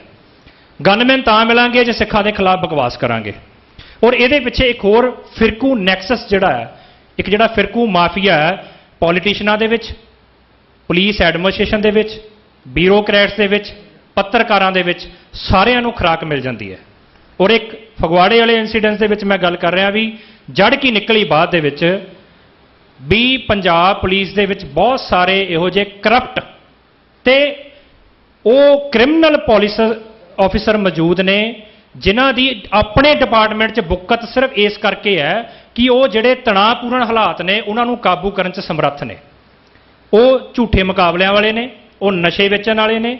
ਉਹਨਾਂ ਦੀ ਡਿਪਾਰਟਮੈਂਟ ਨੂੰ ਜ਼ਰੂਰਤ ਸਿਰਫ ਇਸ ਕਰਕੇ ਆ, ਉਹਨਾਂ ਨੂੰ ਚੰਗੀਆਂ ਪੋਸਟਿੰਗਾਂ ਤੇ ਲਾਣਾ ਪੈਂਦਾ ਕਿ ਉਹ ਇਸ ਗੱਲ ਲਈ ਮਾਹਰ ਮੰਨੇ ਜਾਂਦੇ ਨੇ ਕਿ ਜਿਹੜੇ ਲਾਅ ਐਂਡ ਆਰਡਰ ਦੇ ਇਸ਼ੂ ਆਉਂਦੇ ਨੇ, 2 ਧਿਰਾਂ ਭਿੜਦੀਆਂ ਨੇ, ਹਿੰਦੂ ਸਿੱਖ ਦੇ ਕਲੇਸ਼ ਹੁੰਦੇ ਨੇ, ਉਹ ਹੈਂਡਲ ਬੜੇ ਵਧੀਆ ਤਰੀਕੇ ਕਰ ਲੈਂਦੇ ਨੇ।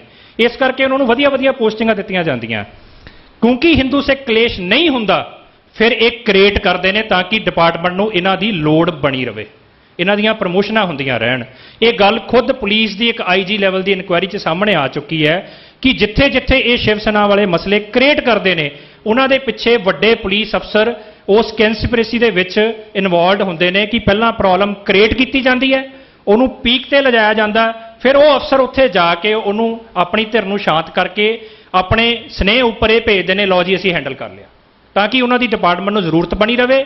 ਉਸ ਕਰਕੇ ਉਹਨਾਂ ਦੀ ਕਰਪਸ਼ਨ ਤੇ ਉਹਨਾਂ ਦੇ ਜਿਹੜੇ ਦੂਸਰੇ 2 ਨੰਬਰ ਦੇ ਕੰਮ ਆ, ਡਿਪਾਰਟਮੈਂਟ ਉਹਨਾਂ ਲਈ ਇਗਨੋਰ ਕਰਦਾ। ਸੋ ਇਹ ਸਾਰੇ ਜਿਹੜਾ ਫਿਰਕੂ ਮਾਫੀਆ, ਇਹਨਾਂ ਦੀਆਂ ਜ਼ਰੂਰਤਾਂ ਇਹਦੇ 'ਚ ਪੂਰੀਆਂ ਹੁੰਦੀਆਂ ਨੇ। ਸਾਨੂੰ ਉਹਨਾਂ ਸਾਰਿਆਂ ਨੂੰ ਕਾਊਂਟਰ ਕਰਨ ਲਈ ਸਾਰੀਆਂ ਘੱਟ ਗਿਣਤੀਆਂ ਜਿਹੜੀਆਂ ਇਹਨਾਂ ਦੇ ਨਿਸ਼ਾਨੇ ਤੇ ਨੇ, ਉਹਨਾਂ ਨਾਲ ਸਾਂਝ ਵਧਾਉਣੀ ਪਏਗੀ। ਚਾਹੇ ਉਹਨਾਂ ਨਾਲ ਕਾਮਨ ਮਿਨੀਮਮ ਪ੍ਰੋਗਰਾਮ ਵੀ ਹੋਵੇ, ਸਾਡੇ ਆਪਸੀ ਵੀ ਕੁਝ ਕਨਫਲਿਕਟ ਹੋਣਗੇ, ਇਸ ਮਸਲੇ ਤੇ ਉਹਨਾਂ ਨੂੰ ਨਾਲ ਰੱਖਿਆ ਜਾਵੇ। ਔਰ IT ਵਿੰਗ ਆਪਣਾ ਸਟਰੋਂਗ ਕਰਕੇ ਇਹਨਾਂ ਦਾ ਨੈਰੇਟਿਵ ਲੋੜ ਪੈਣ ਤੇ ਵੱਡੇ ਮਸਲਿਆਂ ਤੇ ਸ਼੍ਰੀ ਅਕਾਲ ਤਖਤ ਸਾਹਿਬ ਤੋਂ ਔਰ ਥੱਲਿਓਂ ਰਲ ਮਿਲ ਕੇ ਆਪਾਂ ਆਪਸ 'ਚ ਜਿਹੜੀ એનર્ਜੀ ਇੱਕ ਦੂਜੇ ਲਈ ਟਾਰਗੇਟ ਕਰਕੇ ਲਾਉਨੇ ਆ, ਉਹ ਸਟੇਟ ਤੇ ਖਿਲਾਫ ਜਿਹੜੇ ਸਟੇਟ ਵੱਲੋਂ ਸਾਡੇ ਖਿਲਾਫ ਨੈਰੇਟਿਵ ਸਿਰਜਿਆ ਜਾਂਦਾ, ਉਹ ਸਾਰੀ એનર્ਜੀ ਇੱਕ ਦੂਜੇ ਤੇ ਲਾਉਣ ਦੀ ਬਜਾਏ ਅਸੀਂ ਉਹਦੇ ਤੇ ਖਰਚ ਕਰੀਏ। ਔਰ ਜਿਹੜੀ ਸਾਡੇ ਲਈ ਜਦੋਂ ਇਹ ਅੱਤਵਾਦੀ ਕਹਿ ਕੇ ਸਾਡੀਆਂ ਜ਼ੁਬਾਨਾਂ ਨੂੰ ਚੁੱਪ ਕਰਾ ਕੇ ਆਮ ਲੋਕਾਂ ਦੀ ਹਮਦਰਦੀ ਸਾਡੇ ਨਾਲੋਂ ਤੋੜਨ ਦੀ ਕੋਸ਼ਿਸ਼ ਕਰਦੇ ਨੇ, ਫੈਕਟਸ ਨੂੰ ਇਗਨੋਰ ਕਰਦੇ ਨੇ, ਜਿਵੇਂ ਮੰਦਰ ਕਮੇਟੀ ਤੱਕ ਨੇ ਕਹਿਤਾ ਵੀ ਸਾਡੇ ਤੇ ਕੋਈ ਹਮਲਾ ਨਹੀਂ ਹੋਇਆ, ਕੋਈ ਨੁਕਸਾਨ ਨਹੀਂ ਹੋਇਆ। ਜਿਹੜੀ ਧਿਰ ਨੇ ਪ੍ਰਵੋਕ ਕੀਤਾ ਉਸ ਧਿਰ ਦੇ ਸੀਨੀਅਰ ਕਹਿ ਰਹੇ ਨੇ ਕਿ ਅਸੀਂ ਕਹਿ ਰਹੇ ਸਾਡਾ ਇਸ ਬੰਦੇ ਨਾਲ ਲਿੰਕ ਕੋਈ ਨਹੀਂ। ਉਹਦੇ ਬਾਵਜੂਦ ਸਟੇਟ ਉਸ ਬੰਦੇ ਦੇ ਹੱਕ 'ਚ ਖੜ ਕੇ ਸਾਡੇ ਸਿੱਖ ਨੌਜਵਾਨਾਂ ਨੂੰ ਮਾਸਟਰਮਾਈਂਡ ਕਹਿ ਰਹੀ ਹੈ। ਇਹ ਨੰਗਾ ਚੱਠਾ ਬੋਲਿਆ ਜਾ ਰਿਹਾ ਝੂਠ ਜਿਹੜਾ ਹੈ, ਉਸ ਨੈਰੇਟਿਵ ਨੂੰ ਭੰਨਣ ਲਈ ਸਾਨੂੰ ਆਪਸੀ ਜਿਹੜੀ ਇੱਕ ਸੁਰਤਾ ਬਣਾਉਣੀ ਪਏਗੀ, ਚਾਹੇ ਉਹ ਸੋਸ਼ਲ ਮੀਡੀਆ ਤੇ ਹੋਵੇ, ਚਾਹੇ ਜ਼ਮੀਨੀ ਪੱਧਰ ਤੇ ਲੜਾਈ ਹੋਵੇ, ਕਿਉਂਕਿ ਇਹ ਗੱਲ ਸੱਚ ਹੈ ਕਿ ਪਤਾ ਨਹੀਂ ਕੱਲ ਸਵੇਰੇ ਉੱਠਦਿਆਂ ਨੂੰ ਕੋਈ ਹੋਰ ਨਵਾਂ ਮਸਲਾ ਖੜਾ ਹੋ ਜਾਣਾ ਹੈ ਤੇ ਜਿੱਥੇ ਅੱਜ ਇਹ ਮਸਲਾ ਖੜਾ ਇੱਥੇ ਰੁਕ ਕੇ ਅਸੀਂ ਉਧਰ ਨੂੰ ਹੋ ਜਾਣਾ। ਕਿਰਤੀ ਸਿੱਖਾਂ ਦੀਆਂ ਚਲਾਈਆਂ ਜਾ ਰਹੀਆਂ ਇਹ ਜਥੇਬੰਦੀਆਂ ਦੀਆਂ ਸਾਡੀਆਂ ਸਮੇਂ ਦੀਆਂ, ਸਰਮਾਏ ਦੀਆਂ, ਮੈਨ ਪਾਵਰ ਦੀਆਂ ਮਜਬੂਰੀਆਂ ਹੋਣ ਕਰਕੇ ਰਾਤੀ ਗਰੇਵਾਲ ਸਾਹਿਬ ਪੀਟੀਸੀ ਤੇ ਡਿਬੇਟ ਤੇ ਸੀਗੇ ਤੇ ਮੈਂ ਉਦੋਂ ਵੀ ਕਿਹਾ ਵੀ ਹੁਣ ਜਿਹੜੀ ਉਹ ਬੰਦ ਕਮਰਿਆਂ ਵਾਲੀ ਪੋਲਿਟਿਕਸ ਹੈ ਕਿ ਅਸੀਂ ਕੁਝ ਮਾੜਾ ਹੋਇਆ ਤੇ ਨਿੰਦਿਆ ਕਰਤੀ, ਨਖੇਦੀ ਕਰਤੀ, ਚੰਗਾ ਹੋਇਆ ਤੇ ਧੰਨਵਾਦ ਕਰਤਾ, ਇਸ਼ੂਜ਼ ਹੋਇਆ ਤਾਂ ਮੰਗ ਪੱਤਰ ਦੇਤਾ, ਉਸ ਪੋਲਿਟਿਕਸ ਤੋਂ ਬਾਹਰ ਆ ਕੇ ਸਾਨੂੰ ਆਪਣੀ 30-35 ਸਾਲ ਪੁਰਾਣੀ ਜਿਹੜੀ ਸਿੱਖ ਪੋਲਿਟਿਕਸ ਵੱਲ ਮੁੜਨਾ ਪੈਣਾ। ਔਰ ਜਦੋਂ ਸਾਨੂੰ ਅੱਤਵਾਦ ਦੀ ਗੱਲ ਤੇ ਲੇਬਲ ਕੀਤਾ ਜਾਵੇ ਉਦੋਂ ਅਸੀਂ ਪੁੱਛੀਏ ਕਿ ਜਿਹੜੇ 24 ਘੰਟਿਆਂ 'ਚ ਤੁਸੀਂ ਮਾਸਟਰਮਾਈਂਡ ਘਰੋਂ ਸੋਚ ਕੇ ਆਏ ਸਾਨੂੰ ਗਰਦਾਨਤਾ, ਅੱਜ ਤੱਕ ਪੰਜਾਬ ਦਾ ਸਭ ਤੋਂ ਵੱਡਾ ਅੱਤਵਾਦੀ ਹਮਲਾ ਮੌੜ ਬੰਬ ਧਮਾਕੇ ਦੇ ਤੁਸੀਂ ਮਾਸਟਰਮਾਈਂਡ ਸਾਹਮਣੇ ਕਿਉਂ ਨਹੀਂ ਲਿਆ ਸਕੇ? ਇੱਥੇ ਪੁਲਿਸ ਦੀ ਕ੍ਰੈਡੀਬਿਲਿਟੀ ਤੇ ਜਿਹੜੇ ਸਵਾਲ ਖੜੇ ਕਰਨੇ ਨੇ, ਏਜੰਸੀਆਂ ਦੀ ਨੀਤੀ ਤੇ ਜਿਹੜੇ ਸਵਾਲ ਖੜੇ ਕਰਨੇ ਨੇ, ਉਹਦੇ ਵੱਲ ਨੂੰ ਅਸੀਂ ਇੱਕ ਸੁਰਤਾ ਵਧਾਈਏ। ਔਰ ਜੋ ਕੁਝ ਵੀ ਅੱਜ ਦੇ ਨੈਰੇਟਿਵ ਨੂੰ ਪਲਣ ਲਈ ਸਿੰਘ ਸਾਹਿਬ ਪ੍ਰੋਗਰਾਮ ਦੇਣ, ਕੋਈ ਡੈਲੀਗੇਸ਼ਨ ਬਣਾ ਦਿਓ, ਚਾਹੇ ਐਸਜੀਪੀਸੀ ਦਾ, ਜਥੇਬੰਦੀਆਂ ਦਾ ਸਾਂਝਾ ਹੋਵੇ, ਜਿਹੜਾ ਇਸ ਤੋਂ ਪਹਿਲਾਂ ਕਿਉਂਕਿ ਨਵੇਂ ਮਸਲੇ ਵੱਲ ਧਿਆਨ ਜਾਵੇ। ਹਲੇ ਬਹੁਤ ਸਾਰੇ ਨੌਜਵਾਨਾਂ ਦੀ ਅਰੈਸਟ ਨਹੀਂ ਪਈ, ਜੇ ਅਸੀਂ ਉਹਨਾਂ ਦਾ ਬਚਾਅ ਕਰਨਾ, ਜਿਹੜੇ ਅਰੈਸਟ ਹੋ ਗਏ ਆ ਉਹਨਾਂ ਦੇ ਲਈ ਉਹਨਾਂ ਦਾ ਕੋਈ ਬਚਾਅ ਕਰਨਾ, ਤੇ ਇੱਥੋਂ ਇੱਕ ਡੈਲੀਗੇਸ਼ਨ ਜ਼ਰੂਰ ਡਿਸਾਈਡ ਕਰੋ ਜਿਹੜਾ ਇਮੀਡੀਏਟ ਜਾ ਕੇ ਤੁਹਾਡੇ ਵੱਲੋਂ ਆਥੋਰਾਈਜ਼ਡ ਹੋਵੇ, ਡੀਜੀਪੀ ਜਾਂ ਮੁੱਖ ਮੰਤਰੀ ਨੂੰ ਮਿਲ ਕੇ ਜਿਹੜਾ ਕੰਮ ਕਾਨੂੰਨੀ ਤੌਰ ਤੇ ਕਰਨ ਵਾਲਾ ਉਹ ਛੇਤੀ ਤੋਂ ਛੇਤੀ ਕਰਵਾ ਲਈਏ। ਬਹੁਤ ਬਹੁਤ ਧੰਨਵਾਦ। ਵਾਹਿਗੁਰੂ ਜੀ ਕਾ ਖਾਲਸਾ, ਵਾਹਿਗੁਰੂ ਜੀ ਕੀ ਫਤਿਹ। ਇੱਕ ਸੁਰਤਾ ਦੀ ਗੱਲ ਮੇਰਾ ਵੀਰ ਕਰਕੇ ਗਿਆ ਹੈ। ਇਤਿਹਾਸ ਗਵਾਇਆ ਜਦੋਂ ਜਦੋਂ ਸਿੱਖਾਂ ਨੇ ਸਿਰ ਜੋੜਿਆ, ਮਿਸਲਾਂ ਪੰਗ ਹੋਈਆਂ, ਰਾਜ ਚੱਲ ਕੇ ਆਇਆ। ਰਾਜ ਗੱਲਾਂ ਨਾਲ ਨਹੀਂ ਮਿਲਦਾ, ਜਦੋਂ ਸਿੱਖ ਸਿਰ ਜੋੜਦਾ ਹੈ। ਇਹ ਦਸਤਾਰ ਸਤਿਗੁਰੂ ਗੁਰੂ ਗੋਬਿੰਦ ਸਿੰਘ ਦੀ ਬਖਸ਼ਿਸ਼, ਜਦੋਂ ਇਹ ਜੁੜਦੀ ਹੈ ਤੇ ਦੁਨੀਆ ਦੀਆਂ ਸਾਰੀਆਂ ਸਮੱਸਿਆਵਾਂ ਜਿਹੜੀਆਂ ਉਹ ਹੱਲ ਹੋ ਕੇ ਤੇ ਤੁਹਾਡੇ ਕਦਮਾਂ ਦੇ ਵਿੱਚ ਸਾਰਾ ਕੁਝ ਪਿਆ ਹੁੰਦਾ ਹੈ। ਬੇਨਤੀ ਕਰਾਂਗਾ ਮੇਰੇ ਬੜੇ ਸਤਿਕਾਰਯੋਗ ਵੀਰ ਪਰਮਜੀਤ ਸਿੰਘ ਜੀ ਅਕਾਲੀ ਹੋਰਾਂ ਨੂੰ ਕਿ ਉਹ ਆਪਣੀ ਜਿਹੜੀ ਰਾਏ ਇਸ ਮਸਲੇ ਤੇ ਰਾਏ ਸੰਗਤ ਦੇ ਨਾਲ ਸਾਂਝੀ ਕਰਨ। ਵੀਰ ਪਰਮਜੀਤ ਸਿੰਘ ਜੀ ਅਕਾਲੀ।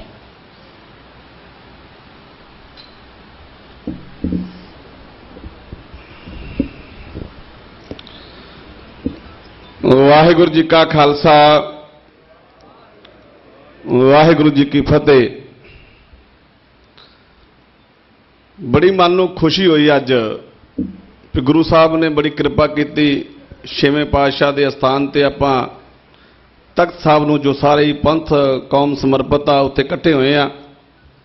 ਜਿਵੇਂ ਕਿ ਸ਼ੁਰੂਆਤ ਦੇ ਵਿੱਚ ਹੀ ਵੀਰ ਪਰਮਪਾਲ ਜੀ ਨੇ ਕਿਹਾ ਕਿ ਸਾਡੇ ਆਪਸੀ 100 ਮਤਭੇਦ ਹੋ ਸਕਦੇ ਨੇ, ਲੱਖ ਸਾਡੀਆਂ ਆਪਸੀ ਕਿਸੇ ਵੀ ਕਾਰਨ ਕਰਕੇ ਗੱਲਾਂ ਬਾਤਾਂ ਤੋਂ, ਵਿਚਾਰਕ ਤੋਂ, ਮਰਿਆਦਾ ਤੋਂ ਤਰ੍ਹਾਂ ਤਰ੍ਹਾਂ ਦੀਆਂ ਸਾਡੀਆਂ ਮਤਭੇਦ ਹੋ ਸਕਦੇ ਨੇ, ਪਰ ਜਿਹੜਾ ਸਾਡਾ ਕਨਸੈਪਟ ਤੇ ਜਿਹੜੀ ਸ਼ੁਰੂਆਤ ਹੈ, ਜਿੱਥੋਂ ਗੱਲ ਸ਼ੁਰੂ ਤੇ ਖਤਮ ਹੁੰਦੀ ਆ, ਉਹ ਬੜੀ ਕਲੀਅਰ ਆ ਕਿ ਹਰ ਸਿੱਖ ਜੋ ਸ੍ਰੀ ਗੁਰੂ ਗ੍ਰੰਥ ਸਾਹਿਬ ਸੱਚੇ ਪਾਤਸ਼ਾਹ ਜੀ ਨੂੰ ਸਮਰਪਿਤ ਆ, ਉਹ ਸ੍ਰੀ ਅਕਾਲ ਤਖਤ ਸਾਹਿਬ ਨੂੰ ਸਮਰਪਿਤ ਆ।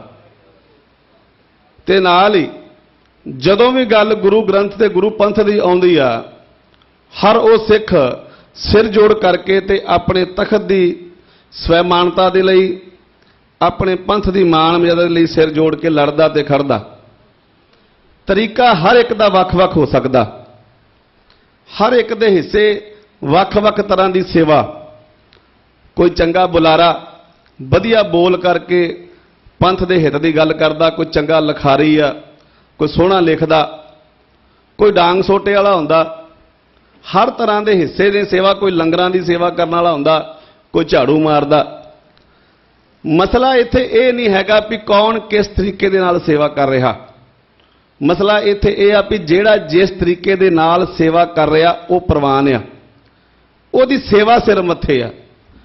ਉੱਥੇ ਅਸੀਂ ਇਹ ਨਾ ਕਰਿਆ ਕਰੀਏ ਕਿ ਹਾਏ ਉਹ ਬੰਦਾ ਇਹ ਕੰਮ ਕਰ ਰਿਹਾ ਤੇ ਇਹ ਕਿਉਂ ਨਹੀਂ ਕਰ ਰਿਹਾ। ਜਿਹਦੀ ਜਿੰਨੀ ਸਮਰੱਥਾ ਉਹ ਨਹੀਂ ਕਰੂਗਾ ਨਾ। ਹੁਣ ਜੇ ਕੋਈ ਇਹ ਕਵੇ ਕਿ ਭਾਈ ਰਣਜੀਤ ਸਿੰਘ ਆਪਣੇ ਫੈਡਰੇਸ਼ਨ ਦੇ ਜਿਹੜੇ ਨੌਜਵਾਨ ਨੇ ਉਹ ਸ਼ਹੀਦ ਸਿੰਘਾਂ ਦੀਆਂ ਸਟੋਰੀਆਂ ਲਿਖਦੇ ਆ, ਜੀਵਨੀਆਂ ਲਿਖਦੇ ਆ, ਕਿਤਾਬਾਂ ਲਿਖਦੇ ਆ, ਵੀ ਇਹ ਹਰ ਥਾਂ ਤੇ ਡਾਂਗ ਲੈ ਕੇ ਕਿਉਂ ਨਹੀਂ ਖੜ ਜਾਂਦੇ। ਮੈਨੂੰ ਲੱਗਦਾ ਉਹਨਾਂ ਦਾ ਕੰਮ ਉਹ ਆ, ਉਹ ਸ਼ਾਇਦ ਉਹੀ ਕਰਨਾ ਜਾਣਦੇ ਨੇ, ਚੰਗੀ ਤਰ੍ਹਾਂ ਉਹੀ ਕਰਦੇ ਨੇ।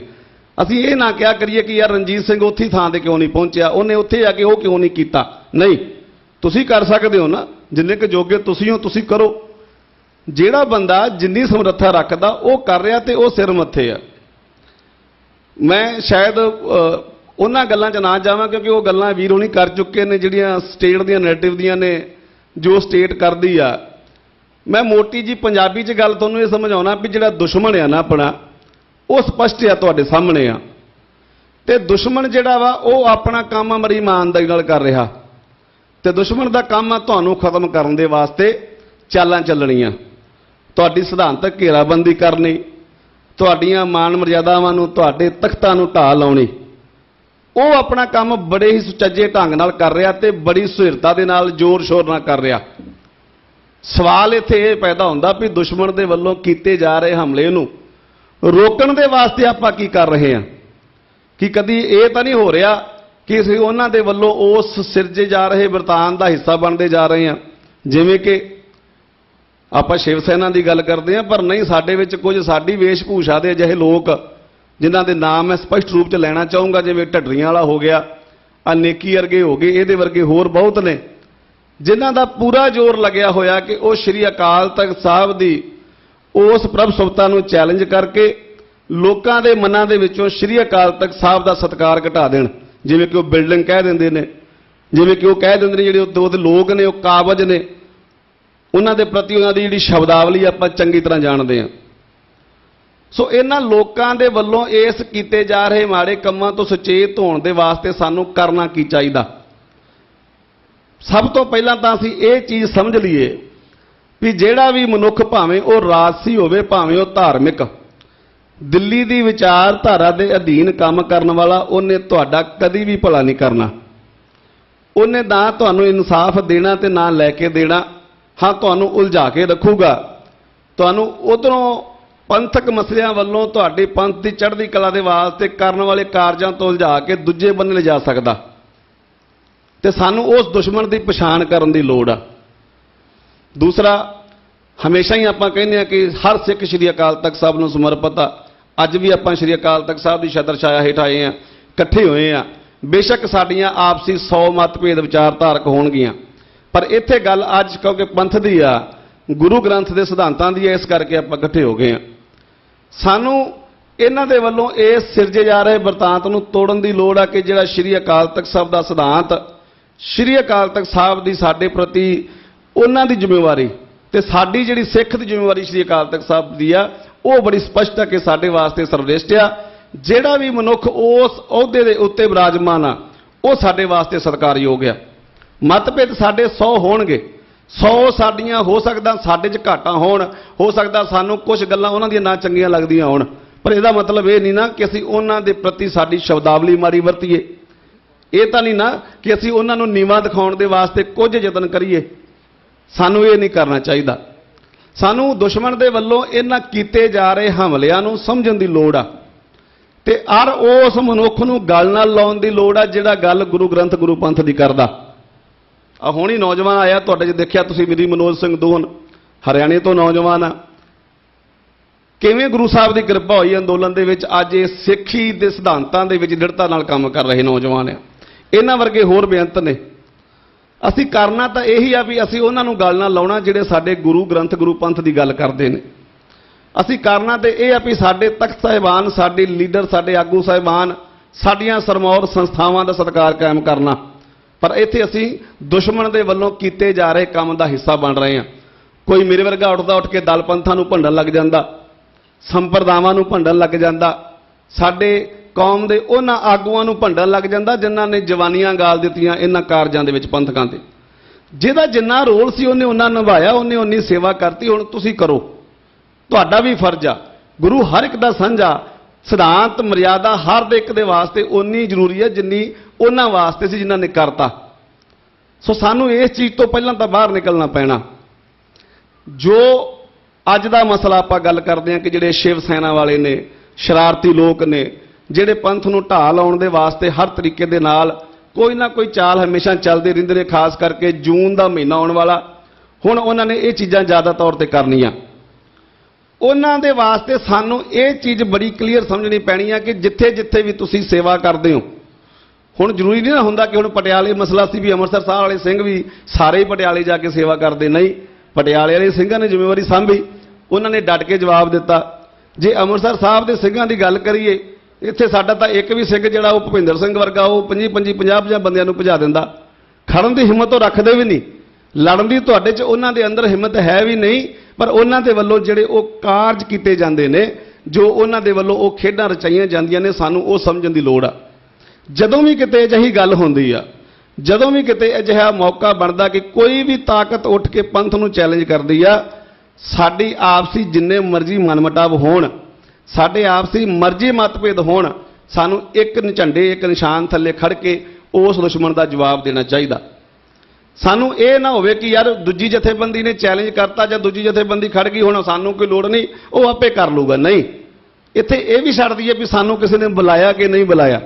ਇੱਕ ਸਾਡੇ 'ਚ ਇਹ ਬੜੀ ਵੱਡੀ ਘਾਟ ਆ ਵੀ ਜੇ ਕੋਈ ਪ੍ਰੋਗਰਾਮ ਰੱਖਦਾ ਕਿ ਸਾਨੂੰ ਤਾਂ ਸਪੈਸ਼ਲ ਪਹਿਲਾਂ ਫੋਨ ਕਰਕੇ ਬੁਲਾਵੇ, ਫਿਰ ਅਸੀਂ ਜਾ ਕੇ ਉਸ ਪ੍ਰੋਗਰਾਮ ਦਾ ਹਿੱਸਾ ਬਣਾਂਗੇ। ਨਹੀਂ ਯਾਰ, ਉਹ ਵੀ ਤੁਹਾਡੇ ਗੁਰੂ ਦੀ, ਤੁਹਾਡੇ ਸਿਧਾਂਤਾਂ ਦੀ ਗੱਲ ਕਰ ਰਿਹਾ ਤੇ ਤੁਹਾਡਾ ਵੀ ਓਨਾ ਹੀ ਫਰਜ਼ ਆ। ਇੱਥੇ ਇਹ ਮੈਟਰ ਹੀ ਨਹੀਂ ਕਰਦਾ ਕਿ ਪ੍ਰੋਗਰਾਮ ਕਿਹਨੇ ਦਿੱਤਾ, ਮੈਟਰ ਇਹ ਕਰਦਾ ਕਿ ਪ੍ਰੋਗਰਾਮ ਦਾ ਪੰਥ ਦੇ ਹਿੱਤ ਵਿੱਚ ਆ ਨਾ, ਪ੍ਰੋਗਰਾਮ ਤਾਂ ਪੰਥ ਦੀ ਚੜ੍ਹਦੀ ਕਲਾ ਵਾਸਤੇ ਆ ਨਾ, ਤੇ ਫਿਰ ਆਪਾਂ ਉਹਦਾ ਹਿੱਸਾ ਕਿਉਂ ਨਹੀਂ ਬਣਦੇ? ਆਪਾਂ ਹਿੱਸਾ ਬਣਨ ਦੇ ਵਾਸਤੇ ਉਡੀਕ ਨਾ ਕਰਿਆ ਕਰੀਏ ਕਿਸੇ ਦੀ, ਆਪਾਂ ਆਪਣਾ ਫਰਜ਼ ਸਮਝ ਕੇ ਕਰਿਆ ਕਰੀਏ।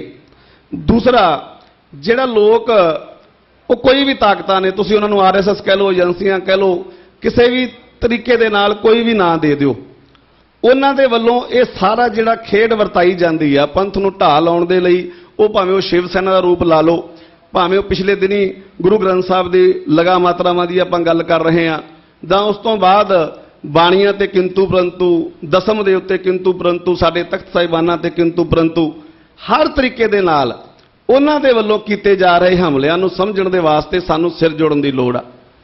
ਜਿੱਥੇ ਜਿੱਥੇ ਵੀ ਤੁਸੀਂ ਸੇਵਾਵਾਂ ਕਰਦੇ ਹੋ, ਜਿੰਨੇ ਵੀ ਵੱਡੇ ਪੱਧਰ ਤੇ ਕਰਦੇ ਹੋ, ਜਿੰਨੇ ਵੀ ਛੋਟੇ ਪੱਧਰ ਤੇ ਕਰਦੇ ਹੋ, ਜਿਸ ਵੀ ਤਰੀਕੇ ਨਾਲ ਕਰਦੇ ਹੋ, ਜਦੋਂ ਵੀ ਗੱਲ ਸਾਡੀ ਮਰਿਆਦਾ ਸਾਡੇ ਸਿਧਾਂਤਾਂ ਦੀ ਆਉਂਦੀ ਆ, ਉਦੋਂ ਸਾਡਾ ਫਰਜ਼ ਬਣਦਾ ਕਿ ਅਸੀਂ ਸਾਰੇ ਹੀ ਰਲ ਮਿਲ ਕਰਕੇ ਆਪੋ ਆਪਣਾ ਫਰਜ਼ ਸਮਝਦੇ ਹੋਇਆਂ ਇਕੱਠੇ ਹੋ ਜਾ ਕਰੀਏ। ਮੇਰੀ ਬੇਨਤੀ ਹੈ ਤੁਹਾਡੇ ਚਰਨਾਂ ਦੇ ਵਿੱਚ, ਮੈਂ ਇੱਕ ਸੇਵਾਦਾਰ ਹੋਣ ਦੇ ਨਾਤੇ ਬੇਨਤੀ ਪਹਿਲਾਂ ਵੀ ਕਰਦਾ ਹੁੰਨਾ, ਅੱਜ ਵੀ ਕਰਦਾ। ਅੱਜ ਬੜੀ ਗੁਰੂ ਸਾਹਿਬ ਨੇ ਕਿਰਪਾ ਕੀਤੀ ਆ ਵੀ ਆਪਾਂ ਸਾਰਾ ਪਰਿਵਾਰ ਪੰਥ ਇਕੱਠਾ ਹੋ ਕੇ ਬੈਠੇ ਆ। ਜਿੰਨੇ ਵੀ ਆਪਾਂ ਆਏ ਆ, ਜਿੰਨੇ ਵੀ ਸੇਵਾਵਾਂ ਕਰ ਰਹੇ ਆ, ਗੁਰੂ ਸਾਹਿਬ ਨੇ ਆਪਾਂ ਨੂੰ ਕਿਰਪਾ ਕੀਤੀ ਹੈ ਕਿ ਗਿਆਨੀ ਹਰਪ੍ਰੀਤ ਸਿੰਘ ਜੀ ਨੇ ਬੁਲਾਵਾ ਦਿੱਤਾ, ਆਪਾਂ ਸਾਰੇ ਹੀ ਆਪਣਾ ਫਰਜ਼ ਸਮਝਦੇ ਹੋਇਆਂ ਆ ਕੇ ਇੱਥੇ ਬੈਠੇ ਆ। ਬੇਸ਼ੱਕ ਜਿਵੇਂ ਪਰਮਪਾਲ ਵੀਰ ਜੀ ਗੱਲ ਕਰਦੇ ਸੀ ਕਿ ਪਿਛਲੇ ਲੰਘੇ ਦਿਨੀ ਜਦੋਂ ਇਹ ਬੁਲਾਵਾ ਆਉਂਦਾ, ਅਸੀਂ ਫੇਸਬੁੱਕ ਦੇ ਉੱਤੇ ਉਹ ਐਲਾਨ ਪੋਸਟ ਕਰਦੇ ਆ, ਸਾਨੂੰ ਵੀ ਬਹੁਤ ਲੋਕਾਂ ਦੇ ਵੱਲੋਂ ਕਿਹਾ ਜਾਂਦਾ ਸੀ, ਉਹ ਯਾਰ ਤੁਸੀਂ ਤਾਂ ਅੱਜ ਉੱਥੇ ਹੀ ਜਾ ਕੇ ਖੜ ਗਏ ਜਿੱਥੋਂ ਤੁਸੀਂ ਆਪ ਕਹਿੰਦੇ ਹੁੰਦੇ ਸੀ ਕਿ ਇਹ ਤਾਂ ਉਹਨਾਂ ਦਾ ਹਿੱਸਾ ਨੇ। ਮੈਂ ਇਹ ਕਹਿਣਾ ਚਾਹੁੰਦਾ ਕਿ ਸਮਾਂ ਪਿੱਛੇ ਜਿਹੜਾ ਲੰਘ ਗਿਆ, ਜੇ ਆਪਾਂ ਉਸ ਸਮੇਂ ਨੂੰ ਇਹ ਛੱਡ ਕੇ ਇਹ ਸੋਚ ਕੇ ਅੱਗੇ ਚੱਲੀਏ ਕਿ ਹੁਣ ਮੌਕਾ, ਹੁਣ ਆਪੇ ਜਿਹੜੀ ਬੋਤਾ ਸਿੰਘ ਗਰਜਾ ਸਿੰਘ ਦੀ ਗੱਲ ਕਰਦੇ ਆ, ਹੁਣ ਜੋੜ ਲਈਏ ਮੋਢੇ ਨਾਲ ਮੋਢਾ, ਹੁਣ ਕੀ ਹੋ ਗਿਆ? ਲੰਘ ਗਿਆ ਸਮਾਂ ਨਾ। ਜੇ ਲੰਘੇ ਸਮੇਂ ਨੂੰ ਆਪਾਂ ਲਕੀਰ ਨੂੰ ਪਿੱਟੀ ਜਾਵਾਂਗੇ ਤੇ ਸ਼ਾਇਦ ਗੱਲ ਨਹੀਂ ਬਣਨੀ। ਹੁਣ ਮੌਕਾ, ਹੁਣ ਲੋੜ ਆ, ਹੁਣ ਇਕੱਠੇ ਹੋ ਜਾਈਏ। ਸੋ ਅੱਜ ਇਹ ਬਹੁਤ ਸੋਹਣਾ ਪ੍ਰੋਗਰਾਮ ਉਲੀਕਿਆ ਗਿਆ। ਧੰਨਵਾਦ ਕਰਦੇ ਹਾਂ ਜੈਦਰ ਗਿਆਨੀ ਹਰਪ੍ਰੀਤ ਸਿੰਘ ਜੀ ਦਾ, ਜਿਨ੍ਹਾਂ ਨੇ ਇਸ ਸਾਰੀ ਹੀ ਚੀਜ਼ ਨੂੰ ਸਮਝਦੇ ਹੋਇਆਂ ਬੜੀ ਚੜ੍ਹਦੀ ਕਲਾ ਦੇ ਨਾਲ ਇਸ ਪ੍ਰੋਗਰਾਮ ਨੂੰ ਦਿੱਤਾ। ਪਰ ਮੈਂ ਬੇਨਤੀ ਉਹਨਾਂ ਨੂੰ ਇਹ ਵੀ ਕਰਦਾ ਕਿ ਤੁਹਾਡੇ ਤੋਂ ਬੜੀਆਂ ਆਸਾਂ ਨੇ, ਜੇ ਆਸਾਂ ਨੇ ਤਾਂ ਹੀ ਅੱਜ ਇਕੱਠੇ ਹੋ ਕੇ ਸਾਰੇ ਨੌਜਵਾਨ ਜਥੇਬੰਦੀਆਂ ਤੁਹਾਡੇ ਕੋਲ ਆਏ ਨੇ, ਤੇ ਅਸੀਂ ਇਹ ਆਸ ਕਰਦੇ ਹਾਂ ਕਿ ਤੁਸੀਂ ਇਸ ਆਸ ਤੇ ਚੜ੍ਹਦੀ ਕਲਾ ਦੇ ਨਾਲ ਪੂਰੇ ਉਤਰੋਗੇ। ਅਸੀਂ ਪਿਛਲੀਆਂ ਗੱਲਾਂ ਨਹੀਂ ਕਰਨੀਆਂ ਚਾਹੁੰਦੇ, ਨਾ ਹੀ ਕਰਨੀਆਂ ਚਾਹੀਦੀਆਂ ਨੇ, ਉਹ ਤਾਂ ਲਕੀਰ ਪੁੱਟਣ ਵਾਲੀ ਗੱਲ ਹੋ ਜਾਣੀ ਆ। ਉਹਨਾਂ ਗੱਲਾਂ 'ਚ ਪੈਣ ਦੀ ਸਾਨੂੰ ਲੋੜ ਵੀ ਨਹੀਂ ਹੈ। ਅਸੀਂ ਤਾਂ ਹੁਣ ਇਹ ਆਸ ਕਰਦੇ ਹਾਂ ਕਿ ਤਖਤ ਸਾਹਿਬਾਨ ਤੇ ਬਿਰਾਜਮਾਨ ਆਪ ਜੀ ਦਾ ਜਿਹੜਾ ਅਹੁਦਾ, ਆਪ ਜੀ ਉਸ ਅਹੁਦੇ ਨੂੰ ਬਰਕਰਾਰ ਰੱਖਦਿਆਂ ਹੋਇਆਂ ਸਾਨੂੰ ਸੇਵਾਦਾਰ ਹੋਣ ਦੇ ਨਾਤੇ ਜਦੋਂ ਵੀ ਹੁਕਮ ਕਰੋਗੇ, ਜਿੱਥੇ ਵੀ ਹੁਕਮ ਕਰੋਗੇ, ਅਸੀਂ ਪੰਥ ਦੇ ਵਾਸਤੇ, ਗੁਰੂ ਗ੍ਰੰਥ ਦੇ ਵਾਸਤੇ ਖੜੇ ਹੋਵਾਂਗੇ। ਹਰ ਇੱਕ ਸਿੱਖ ਦਾ ਫਰਜ਼ ਆ ਤੇ ਹਰ ਇੱਕ ਸਿੱਖ ਸਮਰਪਿਤ ਆ ਇਸ ਤਖਤ ਨੂੰ ਤੇ ਇਸ ਅਹੁਦੇ ਨੂੰ। ਆਸ ਵੀ ਕਰਦੇ ਹਾਂ ਕਿ ਜਿੰਨੇ ਵੀ ਆਪਾਂ ਅੱਜ ਇਕੱਠੇ ਹੋਏ ਆ, ਜਦੋਂ ਵੀ ਗੱਲ ਗੁਰੂ ਗ੍ਰੰਥ ਗੁਰੂ ਪੰਥ ਦੀ ਆਊਗੀ, ਆਪਾਂ ਇਕੱਠੇ ਹੋਵਾਂਗੇ। ਸੋ ਗੁਰੂ ਕਿਰਪਾ ਕਰੇ। ਬਾਕੀ ਜਿਹੜਾ ਵੀ ਪ੍ਰੋਗਰਾਮ ਅੱਜ ਇੱਥੇ ਉਲੀਕਿਆ ਜਾਊਗਾ, ਜਾਂ ਇਸ ਤੋਂ ਬਾਅਦ ਜਥੇਬੰਦੀਆਂ ਆਪਣੇ ਪੱਧਰ ਤੇ ਜਥੇਦਾਰ ਸਾਹਿਬ ਜਾਂ ਜਿੰਨੀਆਂ ਵੀ ਆਈਆਂ ਹੋਈਆਂ ਨੌਜਵਾਨ ਜਥੇਬੰਦੀਆਂ ਪ੍ਰੋਗਰਾਮ ਦਿੰਦੀਆਂ ਨੇ, ਆਪਾਂ ਸਾਰੇ ਰਲ ਮਿਲ ਕਰਕੇ ਸਿਰ ਜੋੜ ਕਰਕੇ ਇਹਦਾ ਡਟ ਕੇ ਸਾਥ ਦਈਏ। ਆਉਣ ਵਾਲੇ ਦਿਨਾਂ ਦੇ ਵਿੱਚ ਇਸ ਤੋਂ ਵੀ ਜ਼ਿਆਦਾ ਤੇ ਵੱਡੇ ਤਰੀਕੇ ਨਾਲ ਉਹਨਾਂ ਨੇ ਇਹ ਚੀਜ਼ਾਂ ਕਰਨੀਆਂ ਨੇ, ਕਿਉਂਕਿ 6 ਜੂਨ ਆਉਣ ਵਾਲੀ ਆ। 6 ਜੂਨ ਦੇ ਵਿੱਚ ਉਹਨਾਂ ਨੇ ਇਹੋ ਜਿਹੀਆਂ ਹੋਰ ਕੁਝ ਚਾਲਾਂ ਚੱਲਣੀਆਂ ਨੇ। ਮੇਰੀ ਬੇਨਤੀ ਨੌਜਵਾਨਾਂ ਦੀ ਆ, ਤੁਸੀਂ ਜਜ਼ਬਾਤੀ ਹੋ, ਤੁਹਾਡੇ ਅੰਦਰ ਦਰਦ ਆ, ਜਦੋਂ ਕੋਈ ਤੁਹਾਡੇ ਸ਼ਹੀਦਾਂ ਦੇ ਪ੍ਰਤੀ ਬੋਲਦਾ ਤੁਹਾਡਾ ਦਰਦ ਬਿਲਕੁਲ ਜਾਇਜ਼ ਹੁੰਦਾ ਕਿ ਤੁਸੀਂ ਆਪੋ ਆਪਣੇ ਤਰੀਕੇ ਨਾਲ ਜਵਾਬ ਦੇਣ ਬਹਿ ਜਾਂਦੇ ਹੋ। ਜ਼ਰੂਰ ਦੇਣਾ ਚਾਹੀਦਾ, ਪਰ ਮੇਰੀ ਬੇਨਤੀ ਹੈ ਵੀ ਜਦੋਂ ਵੀ ਕੋਈ ਇਦਾਂ ਦਾ ਇਹ ਲੋਕ ਹਾਲਾਤ ਬਣਾਉਂਦੇ ਨੇ, ਕੋਈ ਵੀਡੀਓ ਪਾਉਂਦੇ ਨੇ ਜਾਂ ਕੋਈ ਚੈਲੰਜ ਦਿੰਦੇ ਨੇ, ਉਦੋਂ ਆਪਾਂ ਆਪੋ ਆਪਣੇ ਪੱਧਰ ਤੇ ਨਾ ਕਰਕੇ ਇੱਕ ਰੂਪ ਦੇ ਵਿੱਚ ਇਕੱਠੇ ਹੋ ਕਰਕੇ ਜੇ ਇਹ ਤੋਈਏ, ਮੈਨੂੰ ਨਹੀਂ ਲੱਗਦਾ ਵੀ ਅਜਿਹਾ ਕੋਈ ਵੀ ਕਾਰਜ ਜਿਹੜਾ ਨਾ ਹੋਵੇ। ਆ ਸੂਰੀ ਸੀਗਾ, ਨੂੰ ਨੱਥ ਨਹੀਂ ਸੀ ਪੈਂਦੀ ਹੁੰਦੀ, ਲੰਘੇ ਕੁਝ ਸਾਲਾਂ ਵਿੱਚ ਜਥੇਬੰਦੀਆਂ ਨੇ ਸਿਰ ਜੋੜ ਕੇ 3-3 4-4 ਵਾਰੀ ਇੱਥੇ ਅੰਮ੍ਰਿਤਸਰ ਸਾਹਿਬ ਉਹਨਾਂ ਦੇ ਪਰਚੇ ਕਰਾਏ ਨੇ, ਉਹਨੂੰ ਜੇਲ੍ਹ 'ਚ ਧੱਕਿਆ, 2-2 ਮਹੀਨੇ ਜੇਲ੍ਹ ਕਟਵਾਈ ਆ, ਸਾਰਾ ਕੁਝ ਹੋਇਆ, ਪਰ ਉਹ ਤਾਂ ਹੀ ਹੋਇਆ ਜੇ ਅਸੀਂ ਇਕੱਠੇ ਹੋ ਕੇ ਤੁਰੇ ਸੀ। ਸੋ ਜਿਹੜੀ ਆਪਾਂ ਹਮੇਸ਼ਾ ਹੀ ਇਹ ਗੱਲ ਕਰਦੇ ਹਾਂ ਕਿ ਹੋਏ ਇਕੱਤਰ ਮਿਲੋ ਮੇਰੇ ਭਾਈ, ਦੁਬਦਾ ਦੂਰ ਕਰੋ ਲਿਵਲਾਏ, ਹਰ ਨਾਮੇ ਕੀ ਹੋਵੋ ਜੋੜੀ, ਗੁਰਮੁਖ ਬੈਠੋ ਸਭਾ ਵਿਛਾਏ, ਉਹਦੇ ਤੇ ਪ੍ਰੈਕਟੀਕਲ ਰੂਪ ਦੇ ਵਿੱਚ ਪਹਿਰਾ ਦੇਣ ਦੀ ਲੋੜ ਆ। ਸਿਰਫ ਉਸ ਪੰਕਤੀ ਨੂੰ ਪੜ੍ਹੀਏ ਨਾ ਤੇ ਪੜ੍ਹ ਕੇ ਸਟੇਜ ਤੇ ਗੱਲ ਕਰਕੇ ਬਾਹਰ ਜਾ ਕੇ ਨਾ ਭੁੱਲ ਜਾਈਏ। ਜੇ ਮੇਰੇ 'ਚ ਕੋਈ ਘਾਟ ਆ ਤੇ ਤੁਸੀਂ ਮੇਰੇ ਆਪਣੇ ਹੋ, ਮੇਰੇ ਭਰਾ ਹੋ, ਜੇ ਦੂਜੇ ਕਿਸੇ ਬੰਦੇ 'ਚ ਘਾਟ ਆ, ਆਪਣਾ ਫਰਜ਼ ਬਣਦਾ ਕਿ ਆਪਾਂ ਉਹਨੂੰ ਉਹਦੀ ਘਾਟ ਦੱਸ ਦਈਏ, ਉਹਨੂੰ ਗੱਲ ਨਾਲ ਲਾ ਲਈਏ। ਜੇ ਉਹਦੇ ਕੋਲ ਕੋਈ ਗਲਤੀ ਆ ਤੇ ਉਹਨੂੰ ਉਹਦੀ ਗਲਤੀ ਦਾ ਅਹਿਸਾਸ ਕਰਾ ਦਈਏ, ਉਹਨੂੰ ਦਸੀਏ ਕਿ ਭਾਈ ਤੂੰ ਇੱਥੇ ਸਾਡੇ ਵਿਚਾਰਕ ਮਤਭੇਦ ਨੇ ਤੇਰੇ ਨਾਲ, ਇੱਥੇ ਤੇਰੇ ਨਾਲ ਸਾਡੀ ਸੋਚ ਨਹੀਂ ਰਲਦੀ, ਪਰ ਇੱਥੇ ਆਪਾਂ ਗੱਲ ਗੁਰੂ ਗ੍ਰੰਥ ਗੁਰੂ ਪੰਥ ਦੀ ਕਰਨੀ ਆ, ਆਪਾਂ ਇੱਕ ਹੋ ਕੇ ਸਿਰ ਜੋੜ ਕੇ ਤੁਰੀਏ, ਤਾਂ ਹੀ ਸਾਡੀ ਚੜ੍ਹਦੀ ਕਲਾ ਦੀ ਗੱਲ ਹੋਣੀ ਆ, ਤਾਂ ਹੀ ਫਿਰ ਗੱਲ ਬਣਨੀ ਆ। ਬਾਕੀ ਅੱਜ ਦਾ ਇਹ ਪ੍ਰੋਗਰਾਮ ਜਿਹੜਾ ਵਾ, ਇਹ ਗੁਰੂ ਸਾਹਿਬ ਨੇ ਕਿਰਪਾ ਕਰਕੇ ਆਪਾਂ ਨੂੰ ਇਹ ਸਾਰਾ ਸਿਰ ਜੋੜਨ ਦਾ, ਗੁਰੂ ਸਾਹਿਬ ਨੇ 6ਵੇਂ ਪਾਤਸ਼ਾਹ ਜਿਹੜਾ ਆਪਾਂ ਕਨਸੈਪਟ ਦੀ ਗੱਲ ਕਰਦੇ ਹਾਂ, ਨਿਸ਼ਾਨ ਸਾਹਿਬ ਦੇ ਥੱਲੇ ਇਕੱਠੇ ਹੋਣ ਦੀ ਅੱਜ ਮੌਕਾ ਦਿੱਤਾ ਵਾ। ਮੈਂ ਆਸ ਕਰਦਾ ਹਾਂ ਵੀ ਆਪਾਂ ਇਸ ਮੌਕੇ ਨੂੰ ਸਾਂਭਾਂਗੇ ਤੇ ਭਵਿੱਖ ਦੇ ਵਿੱਚ ਜਦੋਂ ਵੀ ਕੋਈ ਪ੍ਰੋਗਰਾਮ ਸ੍ਰੀ ਅਕਾਲ ਤਖਤ ਸਾਹਿਬ ਦੇ ਵੱਲੋਂ ਦਿੱਤਾ ਜਾਊਗਾ, ਭਵਿੱਖ ਦੇ ਵਿੱਚ ਜਦੋਂ ਵੀ ਲੋੜ ਗੁਰੂ ਗ੍ਰੰਥ ਗੁਰੂ ਪੰਥ ਤੇ ਸਿਧਾਂਤਾਂ ਦੇ ਵਾਸਤੇ ਪੈਂਦੀ ਆ, ਆਸ ਕਰਦੇ ਹਾਂ ਕਿ ਸ੍ਰੀ ਅਕਾਲ ਤਖਤ ਸਾਹਿਬ ਤੇ ਸੁਭਾਇਮਾਨ ਅਹੁਦੇਦਾਰ ਜਥੇਦਾਰ ਸਾਹਿਬ ਜਿੰਨੇ ਵੀ ਸਾਡੇ ਸੇਵਾਦਾਰ ਸਾਹਿਬ ਨੇ, ਉਹ ਡਟ ਕਰਕੇ ਪਹਿਰਾ ਦੇਣਗੇ। ਪਿਛਲੀਆਂ ਹੋਈਆਂ ਸਾਰੀਆਂ ਗੱਲਾਂ ਨੂੰ ਨਾ ਚਿਤਾਰਦਿਆਂ ਹੋਇਆਂ ਅੱਜ ਤੋਂ ਅਸੀਂ ਇਹ ਐਲਾਨ ਕਰੀਏ ਕਿ ਜਿਵੇਂ ਆਪਾਂ ਸ੍ਰੀ ਅਕਾਲ ਤਖਤ ਸਾਹਿਬ ਨੂੰ ਸਮਰਪਿਤ ਸੀ, ਸਮਰਪਿਤ ਹਾਂ, ਸਮਰਪਿਤ ਰਵਾਂਗੇ।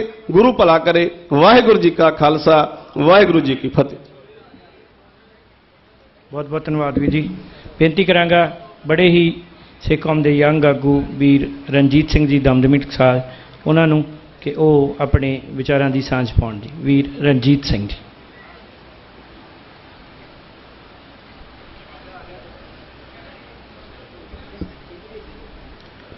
ਵੱਡਾ ਤੇਰਾ ਦਰਬਾਰ, ਸੱਚਾ ਤੁਧ ਤਖਤ, ਸਿਰ ਸਾਹਾਂ ਪਾਤਸ਼ਾਹ, ਨਿਹਚਲ ਚੌਰ ਛਤ। ਸੋ ਦੇਗ ਤੇਗ ਦੇ ਧਨੀ, ਕਲਮ ਦੇ ਲਿਖਾਰੀ, ਜ਼ੁਲਮ ਦੇ ਸ਼ਿਕਾਰੀ, ਨੀਲੇ ਦੇ ਸ਼ਾਹ ਸਵਾਰ, ਖਾਲਸਾਈ ਫੌਜਾਂ ਦੇ ਸਰਦਾਰ, ਕਲਗੀਧਰ ਪ੍ਰੀਤਮ। ਸ੍ਰੀ ਗੁਰੂ ਗੋਬਿੰਦ ਸਿੰਘ ਜੀ ਸੱਚੇ ਪਾਤਸ਼ਾਹ ਜੀ ਵੱਲੋਂ ਬਖਸ਼ੀ ਹੋਈ ਮੁਬਾਰਕ ਫਤਿਹ ਗੁਰੂ ਪਿਆਰਿਓ, ਆਪਾਂ ਸਾਰੇ ਸਾਂਝੀ ਕਰੀਏ। ਗੱਜ ਕੇ ਆਖੋ ਵਾਹਿਗੁਰੂ ਜੀ ਕਾ ਖਾਲਸਾ, ਵਾਹਿਗੁਰੂ ਜੀ ਕੀ ਫਤਿਹ। ਜਦੋਂ ਆਪਾਂ ਪੁਰਾਤਨ ਇਤਿਹਾਸ ਪੜ੍ਹਦੇ ਹਾਂ ਤੇ ਜਦੋਂ ਵੀ ਖਾਲਸਾ ਜਰਵਾਣਿਆਂ ਦੇ ਨਾਲ ਟੱਕਰਦਾ ਰਿਹਾ ਜਾਂ ਕਿਸੇ ਫਰਿਆਦੀ ਦੀ, ਕਿਸੇ ਮਜ਼ਲੂਮ ਦੀ ਪੁਕਾਰ ਸੁਣ ਕੇ ਉਹਦੀ ਪੱਤ ਬਚਾਉਣ ਦੇ ਲਈ ਨਿੱਤਰਦਾ ਰਿਹਾ, ਜਾਂ ਪੰਥ ਦੇ ਉਜਲੇ ਭਵਿੱਖ ਦੇ ਵਾਸਤੇ ਕੋਈ ਇਕੱਠ ਗੁਰਮਤੇ ਜਾਂ ਸਰਬੱਤ ਖਾਲਸਾ ਹੁੰਦਾ ਰਿਹਾ, ਤਾਂ ਹਮੇਸ਼ਾ ਹੀ ਜਿਹੜਾ ਖਾਲਸਾ ਆ ਉਹ ਸ੍ਰੀ ਅਕਾਲ ਤਖਤ ਸਾਹਿਬ ਜੀ ਦੀ ਛਤਰ ਛਾਇਆ ਹੇਠ ਹੀ ਜਿਹੜਾ ਵਿਚਰਦਾ ਰਿਹਾ। ਸੋ ਆਪਾਂ ਇੱਥੇ ਜਿੰਨੇ ਜਾਣੇ ਵੀ ਬੈਠੇ ਆ, ਭਾਵੇਂ ਕੋਈ ਭਾਈ ਜਗਤਾਰ ਸਿੰਘ ਜੀ ਹਵਾਰਾ ਨੂੰ ਜਥੇਦਾਰ ਮੰਨਦਾ ਹੋਵੇ ਤੇ ਚਾਹੇ ਭਾਵੇਂ ਕੋਈ ਸਿੰਘ ਸਾਹਿਬ ਗਿਆਨੀ ਹਰਪ੍ਰੀਤ ਸਿੰਘ ਜੀ ਨੂੰ ਜਥੇਦਾਰ ਮੰਨਦਾ ਹੋਵੇ, ਪਰ ਅਸੀਂ ਸਾਰੇ ਹੀ ਸ੍ਰੀ ਅਕਾਲ ਤਖਤ ਸਾਹਿਬ ਜੀ ਨੂੰ ਸਮਰਪਿਤ ਹਾਂ। ਜਦੋਂ ਗੁਰੂ ਗ੍ਰੰਥ ਦੀ ਗੱਲ ਆਉਂਦੀ ਏ ਤੇ ਜਦੋਂ ਗੁਰੂ ਪੰਥ ਦੀ ਗੱਲ ਆਉਂਦੀ ਏ, ਉੱਥੇ ਅਸੀਂ ਸਾਰੇ ਇਕਜੁੱਟ ਹਾਂ ਤੇ ਇਕਮੁੱਠ ਹਾਂ। ਭਾਵੇਂ ਕਿ ਸਾਡੇ ਵਿੱਚ ਅਨੇਕਾਂ ਹੀ ਇੱਕ ਦੂਜੇ ਦੇ ਨਾਲ ਗਿਲੇ ਸ਼ਿਕਵੇ ਆ, ਮਤਭੇਦ ਆ, ਵਖਰੇਵੇਂ ਆ, ਵਿਚਾਰਾਂ ਦੇ ਜਿਹੜੇ ਤਕਰਾਰ ਆ ਉਹ ਹੁੰਦੇ ਰਹਿੰਦੇ ਆ। ਪਰ ਅੱਜ ਅਸੀਂ ਉਹਨਾਂ ਮਹਾਨ ਸੂਰਬੀਰਾਂ ਤੋਂ ਸੇਧ ਲੈ ਕੇ ਇੱਥੇ ਪਹੁੰਚੇ ਆ।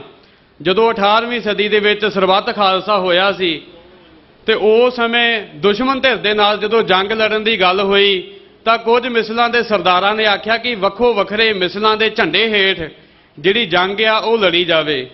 ਤਾਂ ਉਸ ਸਮੇਂ ਕੌਮ ਦੇ ਜਥੇਦਾਰ ਸਰਦਾਰ ਜੱਸਾ ਸਿੰਘ ਆਹਲੂਵਾਲੀਆ ਨੇ ਕਿਹਾ ਸੀ ਕਿ ਮਿਸਲ ਵੰਡ ਅਬ ਕਬਹੁ ਨਾ ਪਾਵੋ, ਰਲ ਮਿਲ ਖਰ ਤੁਰ ਪੰਥ ਬਚਾਵੋ। ਸੋ ਅੱਜ ਕੌਮ ਉੱਤੇ ਜਿਹੜੀ ਭੀੜ ਆ ਉਹ ਪਈ ਆ। ਅੱਜ ਅਸੀਂ ਸਾਰੇ ਉਸ ਭੀੜ ਨੂੰ ਦੂਰ ਕਰਨ ਵਾਸਤੇ, ਉਹਦਾ ਕੋਈ ਹੱਲ ਕੱਢਣ ਦੇ ਵਾਸਤੇ ਇੱਥੇ ਸ੍ਰੀ ਅਕਾਲ ਤਖਤ ਸਾਹਿਬ ਦੇ ਸੱਦੇ ਦੇ ਉੱਤੇ ਆਪਾਂ ਇਕੱਤਰ ਹੋਏ ਆ। ਸੋ ਇਹ ਜਿਹੜੀ ਭੀੜ ਆ ਇਹ ਇਕੱਲੀ ਭਾਈ ਬਲਜਿੰਦਰ ਸਿੰਘ ਪਰਵਾਨਾ ਜਾਂ ਭਾਈ ਗੁਰਸੇਵਕ ਸਿੰਘ ਭਾਣਾ ਉੱਤੇ ਨਹੀਂ ਪਈ, ਕੱਲਾ ਉਹਨਾਂ ਨੂੰ ਨਿਸ਼ਾਨਾ ਨਹੀਂ ਬਣਾਇਆ ਗਿਆ, ਇਹ ਸਾਡੀ ਕੌਮ ਨੂੰ ਨਿਸ਼ਾਨਾ ਬਣਾਇਆ ਗਿਆ, ਸਾਡੇ ਪੰਥ ਨੂੰ ਨਿਸ਼ਾਨਾ ਬਣਾਇਆ ਗਿਆ ਆ, ਸਾਡੇ ਧਰਮ ਨੂੰ ਜਿਹੜਾ ਨਿਸ਼ਾਨਾ ਆ ਉਹ ਬਣਾਇਆ ਗਿਆ ਆ। ਸਾਡੀ ਜਿਹੜੀ ਨਸਲਕੁਸ਼ੀ ਕਰਨ ਦੇ ਲਈ ਸਾਡਾ ਜਿਹੜਾ ਇੱਕ ਪੇੜ ਆ ਨਾ, ਮੁੱਢ ਆ, ਉਹ ਬੰਨਣ ਦੀ ਜਿਹੜੀ ਕੋਸ਼ਿਸ਼ ਆ ਉਹ ਕੀਤੀ ਜਾ ਰਹੀ ਆ। ਸੋ ਇਹਨਾਂ ਗੱਲਾਂ ਨੂੰ ਸਮਝਣਾ ਪਏਗਾ, ਕਿਉਂਕਿ ਭਾਰਤ ਸਰਕਾਰ ਦੀ ਇੱਕ ਨੀਤੀ ਬਣ ਚੁੱਕੀ ਆ ਕਿ ਜੇ ਸਿੱਖ ਕੌਮ ਦੇ ਦਬਾਅ ਹੇਠ ਜਾਂ ਅੰਤਰਰਾਸ਼ਟਰੀ ਦਬਾਅ ਹੇਠ ਕਿਤੇ ਇੱਕ ਬੰਦੀ ਸਿੰਘ ਨੂੰ ਰਿਹਾ ਕਰਨਾ ਵੀ ਪੈ ਜਾਏ ਤਾਂ ਜਿਹੜੇ 50 ਨਵੇਂ ਸਿੰਘ ਆ ਉਹ ਹੋਰ ਫੜ ਲਏ ਜਾਣ। ਤੇ ਉਹੀ ਹਾਲ ਹੋ ਰਿਹਾ ਆ। ਸਮੇਂ-ਸਮੇਂ ਦੇ ਉੱਤੇ ਸਿੱਖ ਨੌਜਵਾਨਾਂ ਦੇ ਜਿਹੜੇ ਟਰੈਪ ਆ ਉਹ ਲਾਏ ਜਾਂਦੇ ਆ, ਉਹਨਾਂ ਨੂੰ ਜੇਲ੍ਹਾਂ ਦੇ ਵਿੱਚ ਜਿਹੜਾ ਆ ਉਹ ਧੱਕਿਆ ਜਾਂਦਾ ਆ। ਤੇ ਜੇ ਇੱਥੇ ਜਿੰਨੇ ਵੀ ਵੀਰ ਬੈਠੇ ਆ, ਜੇਕਰ ਕਿਸੇ ਨੇ ਸਰਦਾਰ ਜਸਪਾਲ ਸਿੰਘ ਸਿੱਧੂ ਹੋਣਾ ਦੀ ਕਿਤਾਬ ਪੜ੍ਹੀ ਹੋਵੇ ਜੂਨ 84 ਦੀ ਪੱਤਰਕਾਰੀ, ਤਾਂ ਉਹਨਾਂ ਨੇ ਉਹਦੇ ਵਿੱਚ ਲਿਖਿਆ ਆ ਕਿ ਦਰਬਾਰ ਸਾਹਿਬ ਦੇ ਹਮਲੇ ਦਾ ਜਿਹੜਾ ਪੇੜ ਸੀ, ਜਿਹੜਾ ਮੁੱਢ ਸੀ, ਉਹ ਭਾਰਤੀ ਹਿੰਦੂ ਮੀਡੀਆ ਦੇ ਵੱਲੋਂ ਬੰਨਿਆ ਗਿਆ ਸੀ ਜਾਂ ਕੁਝ ਹਿੰਦੂ ਜਨੂਨੀਆਂ ਦੇ ਵੱਲੋਂ ਜਿਹੜਾ ਆ ਉਹ ਬੰਨਿਆ ਗਿਆ ਸੀ ਕਿ ਇਹੋ ਜਿਹੇ ਹਾਲਾਤ ਬਣਾ ਦਿੱਤੇ ਗਏ ਕਿ ਬਾਅਦ ਵਿੱਚ ਹਿੰਦ ਸਟੇਟ ਨੇ ਦਰਬਾਰ ਸਾਹਿਬ ਦੇ ਉੱਤੇ ਜਿਹੜਾ ਹਮਲਾ ਆ ਉਹ ਕਰ ਦਿੱਤਾ। ਆਪਾਂ ਦੇਖਿਆ ਕਿ ਦਰਬਾਰ ਸਾਹਿਬ ਦੇ ਹਮਲੇ ਤੋਂ ਪਹਿਲਾਂ ਕਿਵੇਂ ਲਾਲਾ ਜਗਤ ਨਾਰਾਇਣ ਨੇ ਆਪਣੇ ਮੀਡੀਆ ਰਾਹੀਂ ਜਿਹੜੀ ਸਿੱਖ ਕੌਮ ਦੇ ਵਿਰੁੱਧ ਜਿਹੜੀ ਅੱਗ ਆ ਉਹਨੇ ਜ਼ਹਿਰ ਜਿਹੜਾ ਆ ਉਹ ਉਗਲਿਆ ਸੀ। ਇਸੇ ਤਰ੍ਹਾਂ ਜਿਹੜਾ ਹਰਬੰਸ ਲਾਲ ਖੰਨਾ ਆ ਉਹਨੇ ਕੀ ਕੁਝ ਕੀਤਾ, ਕਿਸ ਤਰ੍ਹਾਂ ਇੱਥੇ ਅੰਮ੍ਰਿਤਸਰ ਦੇ ਵਿੱਚ ਹੀ ਜਿਹੜੇ ਸਿੱਖ ਵਿਰੋਧੀ ਜਿਹੜੇ ਮਾਰਚ ਆ ਉਹ ਕੱਢੇ ਗਏ। ਤੇ ਅੱਜ ਵੀ ਉਹੀ ਕੁਝ ਹੋ ਰਿਹਾ ਆ। ਗੱਲ ਚੱਲ ਰਹੀ ਸੀ, ਜਿਹੜੇ ਪਹਿਲਾਂ ਵੀਰ ਬੋਲ ਕੇ ਗਏ ਆ ਭਾਈ ਪਰਮਪਾਲ ਸਿੰਘ ਜਾਂ ਸੁਖਦੇਵ ਸਿੰਘ ਵੀਰ, ਕਿ ਇਹ ਲੋਕ ਮੰਤਰਾਂ ਦੀ ਆੜ ਲੈਂਦੇ ਆ ਤਾਂ ਜੋ ਬਾਅਦ ਵਿੱਚ ਸਿੱਖ ਕੌਮ ਨੂੰ ਜਿਹੜਾ ਬਦਨਾਮ ਆ ਉਹ ਕੀਤਾ ਜਾਵੇ। ਪਹਿਲਾਂ ਇਹ ਖਬਰ ਚਲਾਈ ਗਈ ਕਿ ਭਾਈ ਬਲਜਿੰਦਰ ਸਿੰਘ ਜਿਹੜਾ ਪਰਵਾਨਾ ਆ ਉਹ ਸਾਜ਼ਿਸ਼ ਘਾੜਾ ਆ, ਉਹ ਮਾਸਟਰਮਾਈਂਡ ਆ। ਬਾਅਦ ਵਿੱਚ ਜਦੋਂ ਕੌਮ ਵੱਲੋਂ ਵਿਰੋਧ ਹੁੰਦਾ ਆ, ਬਾਅਦ ਵਿੱਚ ਇਹ ਗੱਲ ਸਾਹਮਣੇ ਆਉਂਦੀ ਹੈ ਕਿ ਉਹ ਜਿਹੜਾ ਮਾਸਟਰਮਾਈਂਡ ਨਹੀਂ ਆ। ਇਹ ਪਹਿਲਾਂ ਖਬਰ ਚਲਾਈ ਜਾਂਦੀ ਹੈ ਕਿ ਮੰਦਿਰ ਦੇ ਵਿੱਚ ਜਿਹੜੇ ਸਿੱਖ ਨੌਜਵਾਨ ਆ ਉਹ ਵੜੇ, ਮੰਦਿਰ ਦਾ ਜਿਹੜਾ ਨੁਕਸਾਨ ਆ ਉਹ ਕੀਤਾ। ਹੁਣ ਇੰਗਲਿਸ਼ ਦੀ ਖਬਰ ਆ ਚੁੱਕੀ ਹੋਈ ਹੈ, ਇੰਗਲਿਸ਼ ਅਖਬਾਰ ਦੀ, ਪ੍ਰਬੰਧਕ ਇਹ ਕਹਿ ਚੁੱਕੇ ਹੋਏ ਆ ਕਿ ਮੰਦਿਰ ਦੇ ਵਿੱਚ ਕੋਈ ਐਂਟਰ ਨਹੀਂ ਹੋਇਆ ਤੇ ਨਾ ਹੀ ਮੰਦਿਰ ਦਾ ਜਿਹੜਾ ਕੋਈ ਨੁਕਸਾਨ ਆ ਉਹ ਹੋਇਆ। ਪਰ ਇਹਨਾਂ ਲੋਕਾਂ ਦੇ ਵੱਲੋਂ ਕੌਮ ਨੂੰ ਜਿਹੜਾ ਬਦਨਾਮ ਕਰਨ ਦੇ ਜਿਹੜੇ ਯਤਨ ਆ ਉਹ ਕੀਤੇ ਜਾ ਰਹੇ ਆ। ਹੁਣ ਗੱਲ ਚੱਲ ਰਹੀ ਆ ਕਿ ਜਿਹੜੀ ਭਗਵੰਤ ਮਾਨ ਸਰਕਾਰ ਆ, ਜਿਹੜੀ ਮੌਜੂਦਾ ਸਰਕਾਰ ਆ ਆਮ ਆਦਮੀ ਪਾਰਟੀ, ਉਹ ਇਹਨਾਂ ਨੂੰ ਸ਼ਹਿ ਦੇ ਰਹੀ ਹੈ ਤੇ ਜਿਹੜੀਆਂ ਪਹਿਲੀਆਂ ਸਰਕਾਰਾਂ ਰਹੀਆਂ ਉਹ ਵੀ ਇਹਨਾਂ ਲੋਕਾਂ ਨੂੰ, ਸਿੱਖ ਵਿਰੋਧੀ ਲੋਕਾਂ ਨੂੰ ਜਾਂ ਪੰਜਾਬ ਵਿਰੋਧੀ ਲੋਕਾਂ ਨੂੰ ਜਿਹੜੀ ਸ਼ਹਿ ਆ ਉਹ ਦਿੰਦੇ ਰਹੇ ਆ। ਬਾਦਲ ਸਰਕਾਰ ਦੇ ਵੇਲੇ ਵੀ ਇਹੀ ਕੁਝ ਹੁੰਦਾ ਰਿਹਾ, ਕੈਪਟਨ ਸਰਕਾਰ ਦੇ ਵੇਲੇ ਵੀ ਇਹੀ ਕੁਝ ਹੁੰਦਾ ਰਿਹਾ, ਉਸ ਤੋਂ ਪਹਿਲਾਂ ਚਲੇ ਜਾਓ ਦਰਬਾਰਾ ਸਰਕਾਰ ਦੇ ਵੇਲੇ ਵੀ ਇਹੀ ਕੁਝ ਹੁੰਦਾ ਰਿਹਾ ਤੇ ਬਰਨਾਲਾ ਸਰਕਾਰ ਦੇ ਵੇਲੇ ਵੀ ਇਹੀ ਕੁਝ ਹੁੰਦਾ ਰਿਹਾ। ਸੋ ਹੁਣ ਲੋੜ ਆ ਕਿ ਅਸੀਂ ਇਕਜੁੱਟ ਹੋਈਏ ਤੇ ਇਕਮੁੱਠ ਹੋ ਕੇ ਇਹਨਾਂ ਸਰਕਾਰਾਂ ਦੇ ਵਿਰੁੱਧ, ਇਹਨਾਂ ਹਿੰਦੂ ਜਨੂਨੀਆਂ ਦੇ ਵਿਰੁੱਧ ਆਪਣੀ ਜਿਹੜੀ ਲੜਾਈ ਆ ਉਹ ਲੜੀਏ, ਕਿਉਂਕਿ ਹਾਲਾਤ ਇਦਾਂ ਦੇ ਬਣਦੇ ਜਾ ਰਹੇ ਆ ਕਿ ਕੌਮ ਨੂੰ ਚਾਰੇ ਪਾਸਿਓਂ ਜਿਹੜਾ ਆ ਉਹ ਘੇਰਿਆ ਜਾ ਰਿਹਾ ਆ। ਹੁਣ ਥੋੜੇ ਦਿਨ ਪਹਿਲਾਂ ਰਾਘਵ ਚੱਡਾ ਦਾ ਇੱਕ ਬਿਆਨ ਆਇਆ, ਉਹ ਕਹਿੰਦਾ ਕਿ ਇਹ ਕੋਈ ਦੋ ਧਰਮਾਂ ਦੀ ਲੜਾਈ ਨਹੀਂ ਸੀ, ਜਾਂ ਜਿਹੜੀ ਲੜਾਈ ਸੀ ਉਹ ਕੋਈ ਸਿੱਖਾਂ ਦੇ ਵਿੱਚ ਜਾਂ ਸ਼ਿਵ ਸੈਨਿਕਾਂ ਦੇ ਵਿੱਚ ਨਹੀਂ ਸੀ, ਇਹ ਲੜਾਈ ਜਿਹੜੀ ਬਾਦਲ ਦਲ ਦੀ ਸੀ ਤੇ ਸ਼ਿਵ ਸੈਨਿਕਾਂ ਦੀ ਸੀ। ਹੁਣ ਗੱਲ ਇਹ ਆ ਕਿ ਜਿਹੜੀ ਉਹਨੇ ਗੱਲ ਕਹੀ ਆ, ਇਹ ਬਹਾਨਾ ਕਿਹਨੇ ਦਿੱਤਾ? ਜੇਕਰ ਬਾਦਲ ਕਿਆਂ ਨੇ ਜਾਂ ਅਕਾਲੀ ਦਲ ਨੇ ਸ਼ਿਵ ਸੈਨਾ ਦੇ ਨਾਲ ਗੱਠਜੋੜ ਨਾ ਕੀਤਾ ਹੁੰਦਾ ਤੇ ਕਿਸੇ ਦੀ ਹਿੰਮਤ ਪੈਣੀ ਸੀ? ਮੇਰੇ ਖਿਆਲ ਨਾਲ ਉਹ ਜਿਹੜਾ ਗੱਠਜੋੜ ਆ ਉਹ ਹਜੇ ਤੱਕ ਵੀ ਨਹੀਂ ਟੁੱਟਾ। ਸੋ ਉਹ ਜਿਹੜੇ ਹਿੰਦੂ ਜਨੂਨੀ ਹੈ, ਚਾਹੇ ਉਹ ਸੂਰੀ ਵਰਗੇ ਹੋਣ, ਚਾਹੇ ਉਹ ਸਿੰਗਲਾ ਵਰਗੇ ਹੋਣ, ਜਿਹੜੇ ਸਾਡੀ ਕੌਮ ਨੂੰ ਵੰਗਾਰਦੇ ਆ, ਸਾਡੇ ਕੌਮੀ ਰਾਜ ਖਾਲਿਸਤਾਨ ਦੇ ਜਿਹੜੇ ਵਿਰੁੱਧ ਬੋਲਦੇ ਆ, ਉਹਨਾਂ ਦੇ ਪਿੱਛੇ ਕੌਣ ਖੜਾ? ਹਿੰਦ ਸਟੇਟ ਖੜੀ ਆ। ਤੇ ਸਾਡੇ ਪਿੱਛੇ ਕੌਣ ਖੜਾ? ਸਾਡੇ ਪਿੱਛੇ ਕੋਈ ਵੀ ਨਹੀਂ ਖੜਾ। ਅੱਜ ਸ੍ਰੀ ਅਕਾਲ ਤਖਤ ਸਾਹਿਬ ਤੋਂ ਸੱਦਾ ਆਇਆ, ਅਸੀਂ ਇੱਥੇ ਸਾਰੇ ਇਕੱਤਰ ਹੋਏ ਆ, ਪਰ ਜੇਕਰ ਪਹਿਲਾਂ ਹੀ ਸਾਡੇ ਪਿੱਛੇ ਸ੍ਰੀ ਅਕਾਲ ਤਖਤ ਸਾਹਿਬ ਖੜਾ ਹੁੰਦਾ ਤਾਂ ਇਹ ਜਿਹੜੇ ਹਾਲਾਤ ਆ ਉਹ ਨਹੀਂ ਬਣਨੇ ਸੀ। ਸਾਨੂੰ ਤਾਂ ਸ਼ਲਾਰੂ ਕਹਿ ਕੇ, ਸਾਨੂੰ ਤਾਂ ਦੁੱਕੀ ਤਿੱਕੀ ਕਹਿ ਕੇ ਜਾਂ ਕਾਂਗਰਸੀ ਕਹਿ ਕੇ ਸਾਨੂੰ ਜਿਹੜਾ ਬਦਨਾਮ ਕੀਤਾ ਜਾਂਦਾ ਆ ਪੰਥ ਪ੍ਰਸਤ ਜਾਂ ਖਾਲਿਸਤਾਨੀ ਗੁਰਸਿੱਖਾਂ ਨੂੰ। ਸੋ ਲੋੜ ਇਹ ਆ ਕਿ ਜੇਕਰ ਅਸੀਂ ਸੱਚਮੁੱਚ ਹੀ ਇਹਨਾਂ ਮਸਲਿਆਂ ਦਾ ਹੱਲ ਚਾਹੁੰਦੇ ਆ ਤੇ ਅਸੀਂ ਇਕਜੁੱਟ ਹੋਈਏ, ਇਕਮੁੱਠ ਹੋਈਏ ਤੇ ਜਿਹੜਾ ਸ੍ਰੀ ਅਕਾਲ ਤਖਤ ਸਾਹਿਬ ਆ ਉਹ ਸੱਚਮੁੱਚ ਹੀ ਪੰਥ ਅਤੇ ਪੰਜਾਬ ਦੀ ਜਿਹੜੀ ਪਹਿਰੇਦਾਰੀ ਆ ਉਹ ਕਰੇ।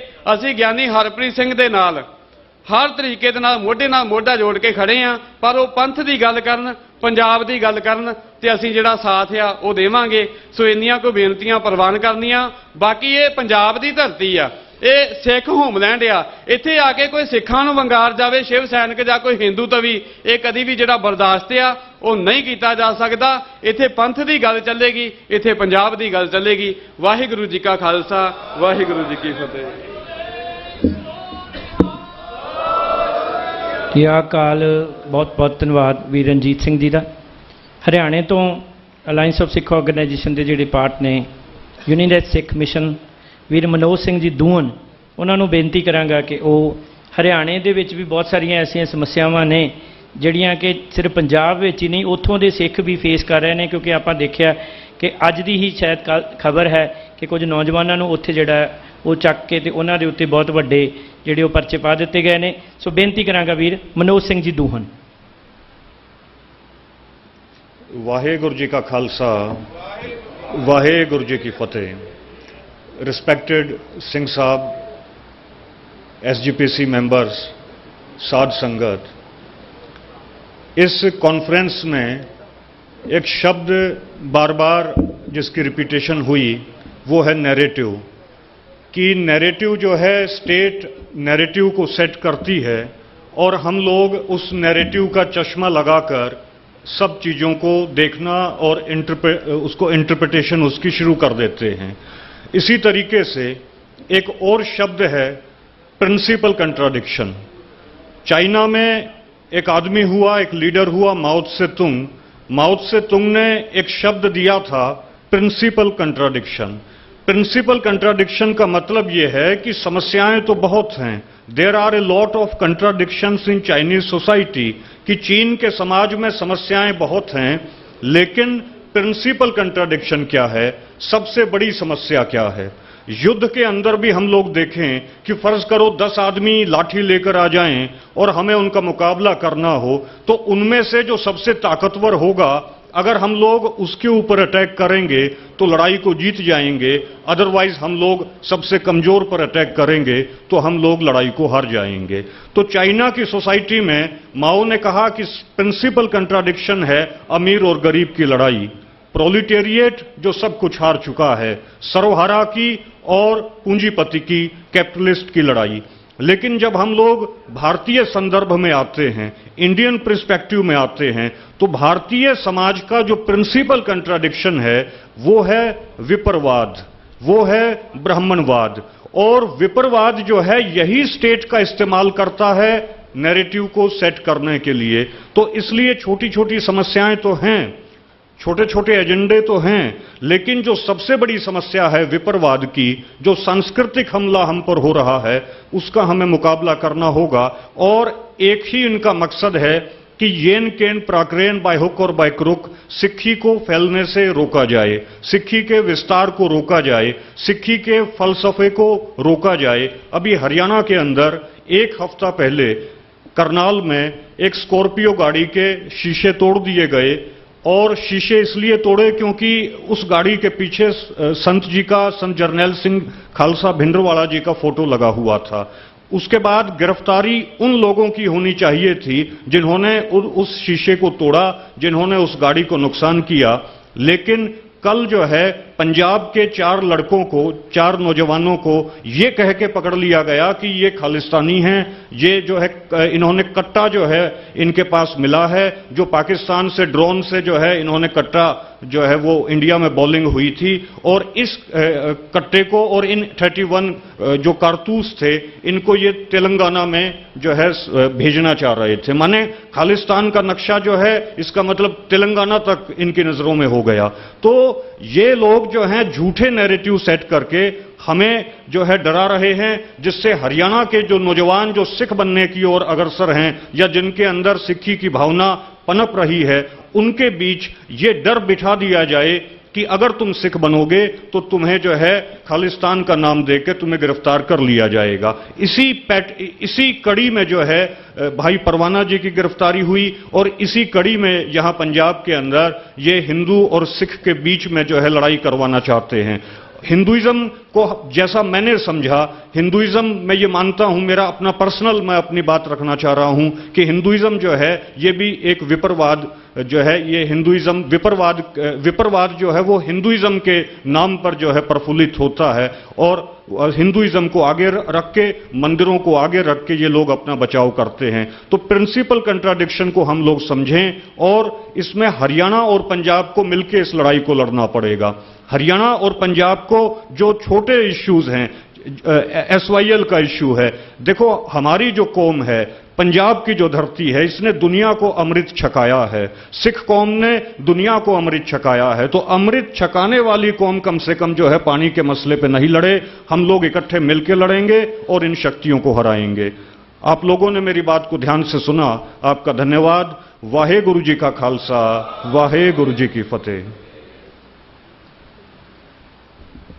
बहुत ही चढ़ती कला ਦੇ ਨਾਲ ਵੀਰ ਮਨੋਜ ਸਿੰਘ ਜੀ ਦੂਹਨ ਹਰਿਆਣਾ, ਰਾਜਸਥਾਨ ਤੇ ਯੂਪੀ ਦੇ ਬਹੁਤ ਸਾਰੇ ਏਰੀਆ ਦੇ ਵਿੱਚ ਜਾ ਕੇ ਜਿਹੜਾ ਗੁਰਮਤਿ ਦਾ ਪ੍ਰਚਾਰ ਕਰ ਰਹੇ ਨੇਗੇ। ਬੇਨਤੀ ਕਰਾਂਗਾ ਸਿੱਖ ਆਗੂ ਸਰਦਾਰ ਇਮਾਨ ਸਿੰਘ ਜੀ ਮਾਨ ਹੋਰਾਂ ਨੂੰ ਕਿ ਉਹ ਵੀ ਇਸ ਮਸਲੇ ਦੇ, ਕਿਉਂਕਿ ਉਹਨਾਂ ਦੀ ਆਰਗੇਨਾਈਜੇਸ਼ਨ ਵੱਲੋਂ ਬਹੁਤ ਵੱਡੇ ਪੱਧਰ ਦੇ ਉੱਤੇ ਇਸ ਮਸਲੇ ਨੂੰ ਕੌਮਾਂਤਰੀ ਪੱਧਰ ਤੇ ਉਠਾਇਆ ਗਿਆ, ਔਰ ਬਾਰ-ਬਾਰ ਪ੍ਰਸ਼ਾਸਨ ਨਾਲ ਮੀਟਿੰਗਾਂ ਕਰਕੇ ਇਸ ਗੱਲ ਨੂੰ ਪੂਰੀ ਦੁਨੀਆ ਤੱਕ ਲਿਜਾਣ ਦੀ ਕੋਸ਼ਿਸ਼ ਕੀਤੀ ਗਈ ਹੈ। ਉਹਨਾਂ ਨੂੰ ਬੇਨਤੀ ਕਰਾਂਗਾ ਕਿ ਉਹ ਆਪਣੀ ਰਾਏ ਦੇਣ ਜੀ।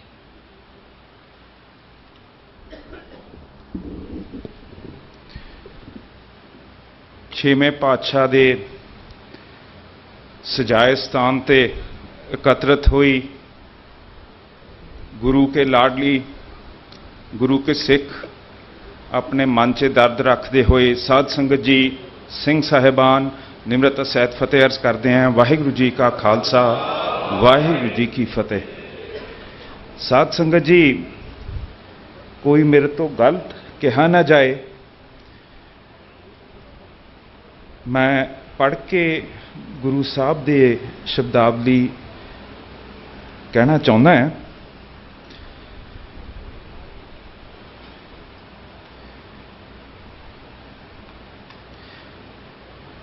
छोटा जिहा उन्हां दी पंक्ति मैं लैनी है।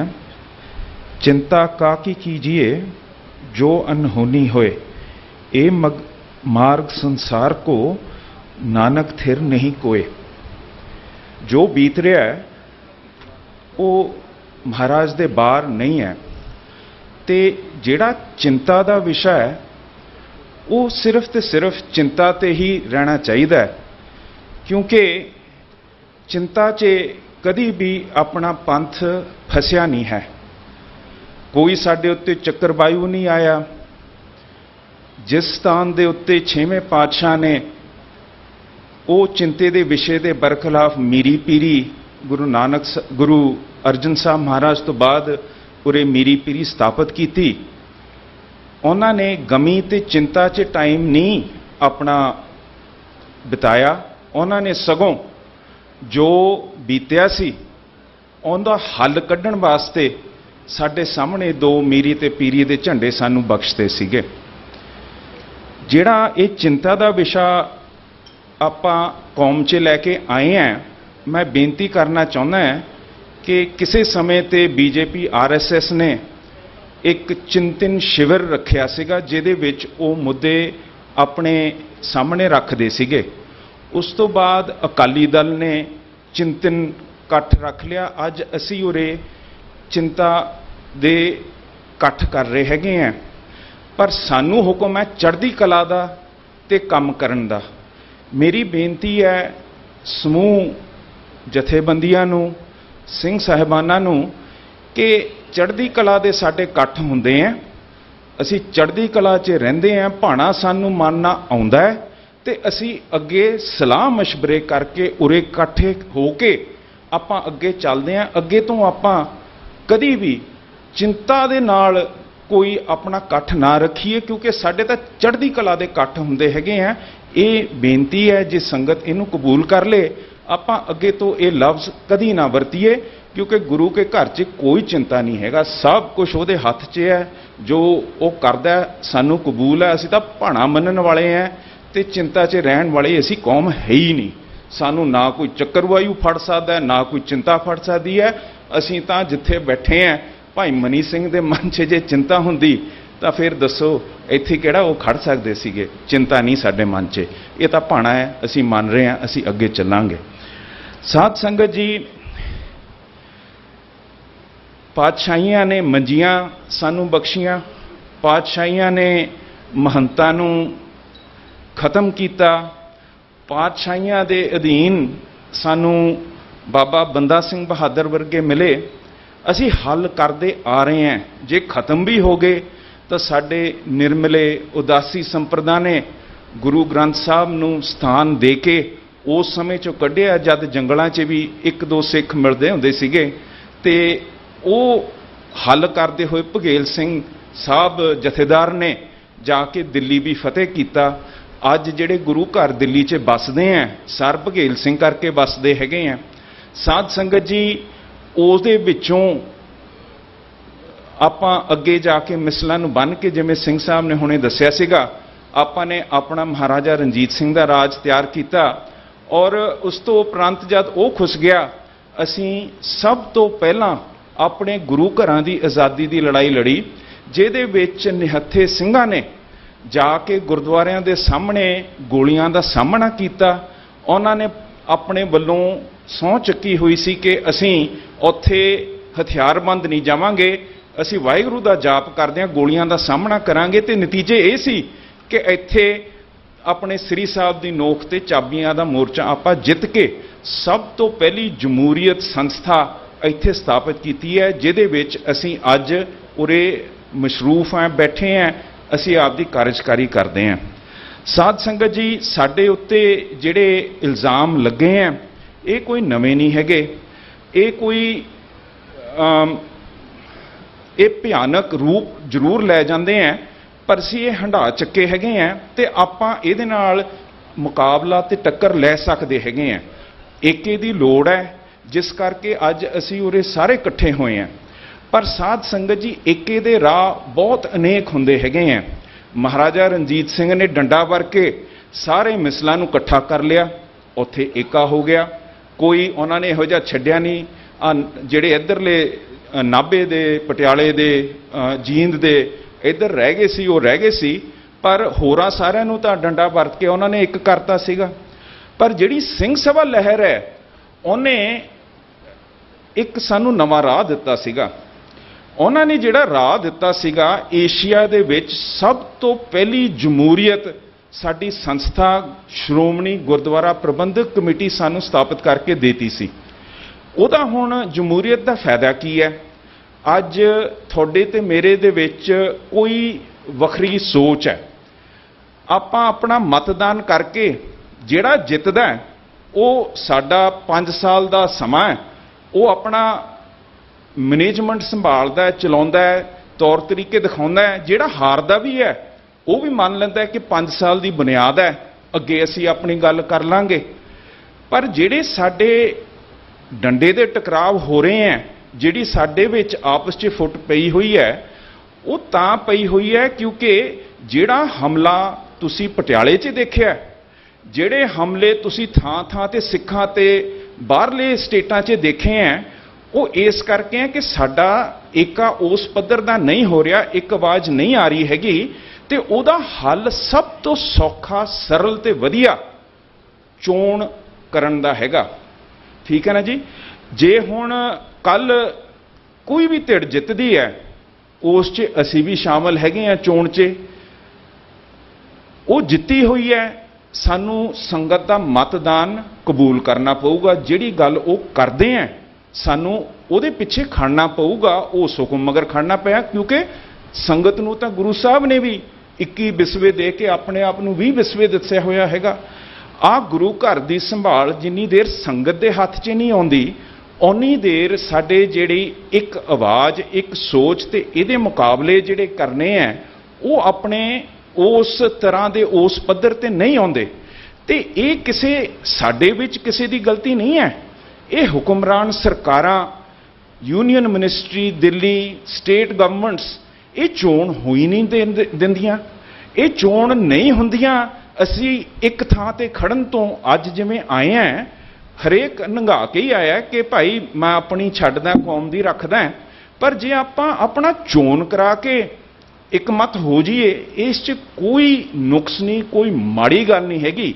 साध संगत जी, असीं अज ये कहने हैं कि आपां जिहड़ी अपने कौम दी एके दी गल करनी है, वो असीं सिंह सभा दी दुराई हुई जमहूरीयत पसंद तरीके नाल आपां जरूर करिए।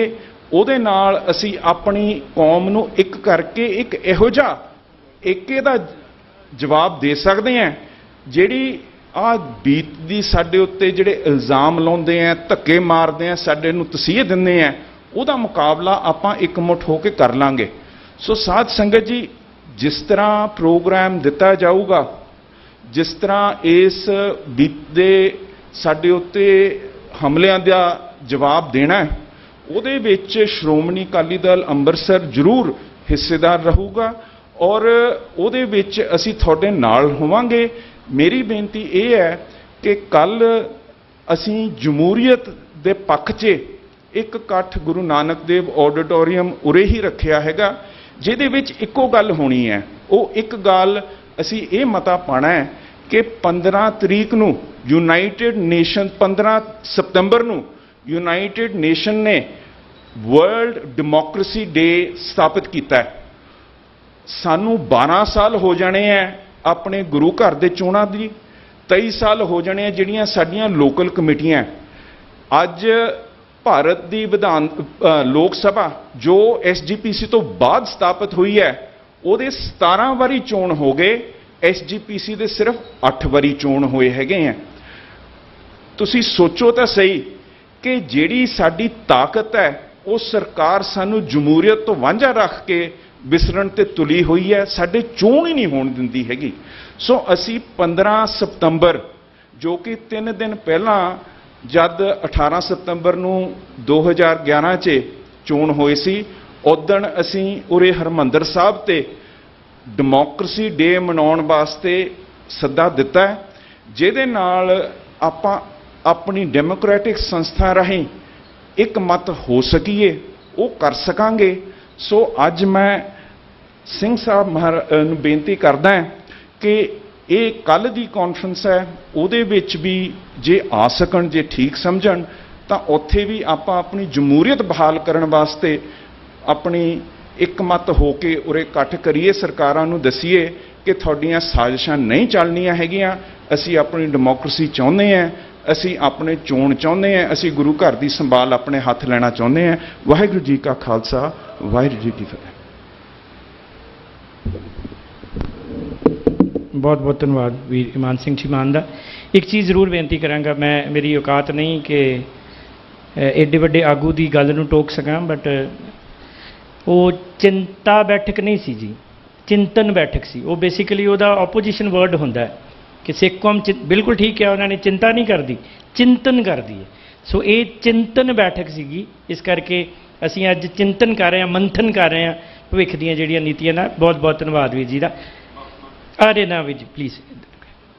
सो मैं जिहड़ी अगलेरी बेनती है वो करांगा सरदार पलविंदर सिंह जी तलवाड़ा, उन्होंने बेनती करांगा कि वो पटियाला दे इस हिंसक घटना के उत्ते जिहड़ी अपनी राय है वो सिख पंथ के सामने रखण। मेरी बुलारियां नूं बेनती है, क्योंकि मैं बहुत छोटा हाँ, बट मेरी बेनती सीगी कि एजेंडे तो बाहर जिहड़ा कृपा करके तुसीं सारे सत्कारयोग हो, मैनूं कहना ना पवे, कृपा करनी इस गल का ध्यान रखना प्लीज़। वाहिगुरू जी का खालसा, श्री वाहिगुरू जी की फतेह। परम सत्कारयोग गुरु प्यारी साध संगत जी, अज श्री अकाल तख्त साहब के रहनमाई हेठ सिख चिंतन जिहड़ा आपां करन वास्ते इकट्ठे होए हैं, ये बड़ी वधिया गल है। सिंह साहब ने उपराला किया, बहुत वधिया गल है। मैं सिंह साहब नूं बेनती करनी चाहुंदा कि पटियाले दे विच सिंह साहब जो होया वो सारी सिख कौम नूं चैलेंज है। अज आपां नूं ये देखना पऊगा कि सिख कौम दा दुश्मन कौन है।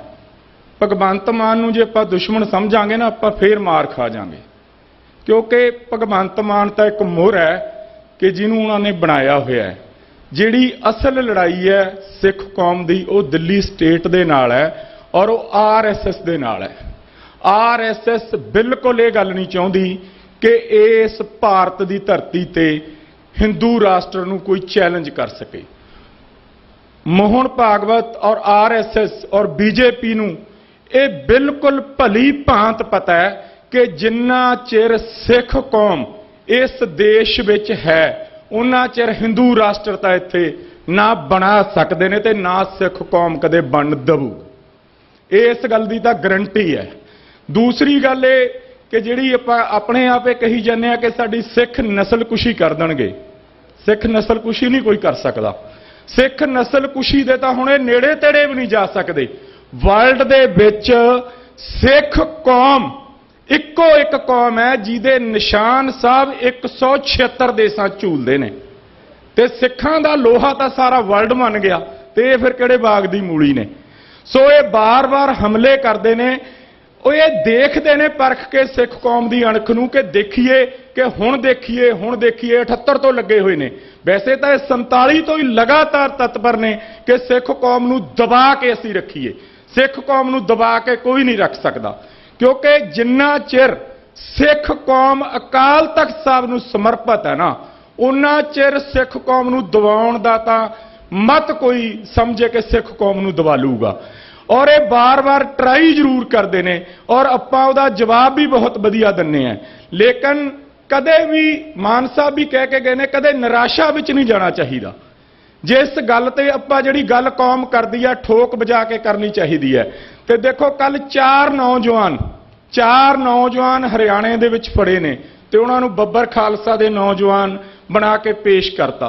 ਕੋਈ ਜਥੇਬੰਦੀ ਨਹੀਂ ਬੋਲਦੀ, ਉਹਨਾਂ ਨੌਜਵਾਨਾਂ ਲਈ ਕੋਈ ਜਥੇਬੰਦੀ ਬੋਲਦੀ ਉਹ ਹੈ ਨਹੀਂ।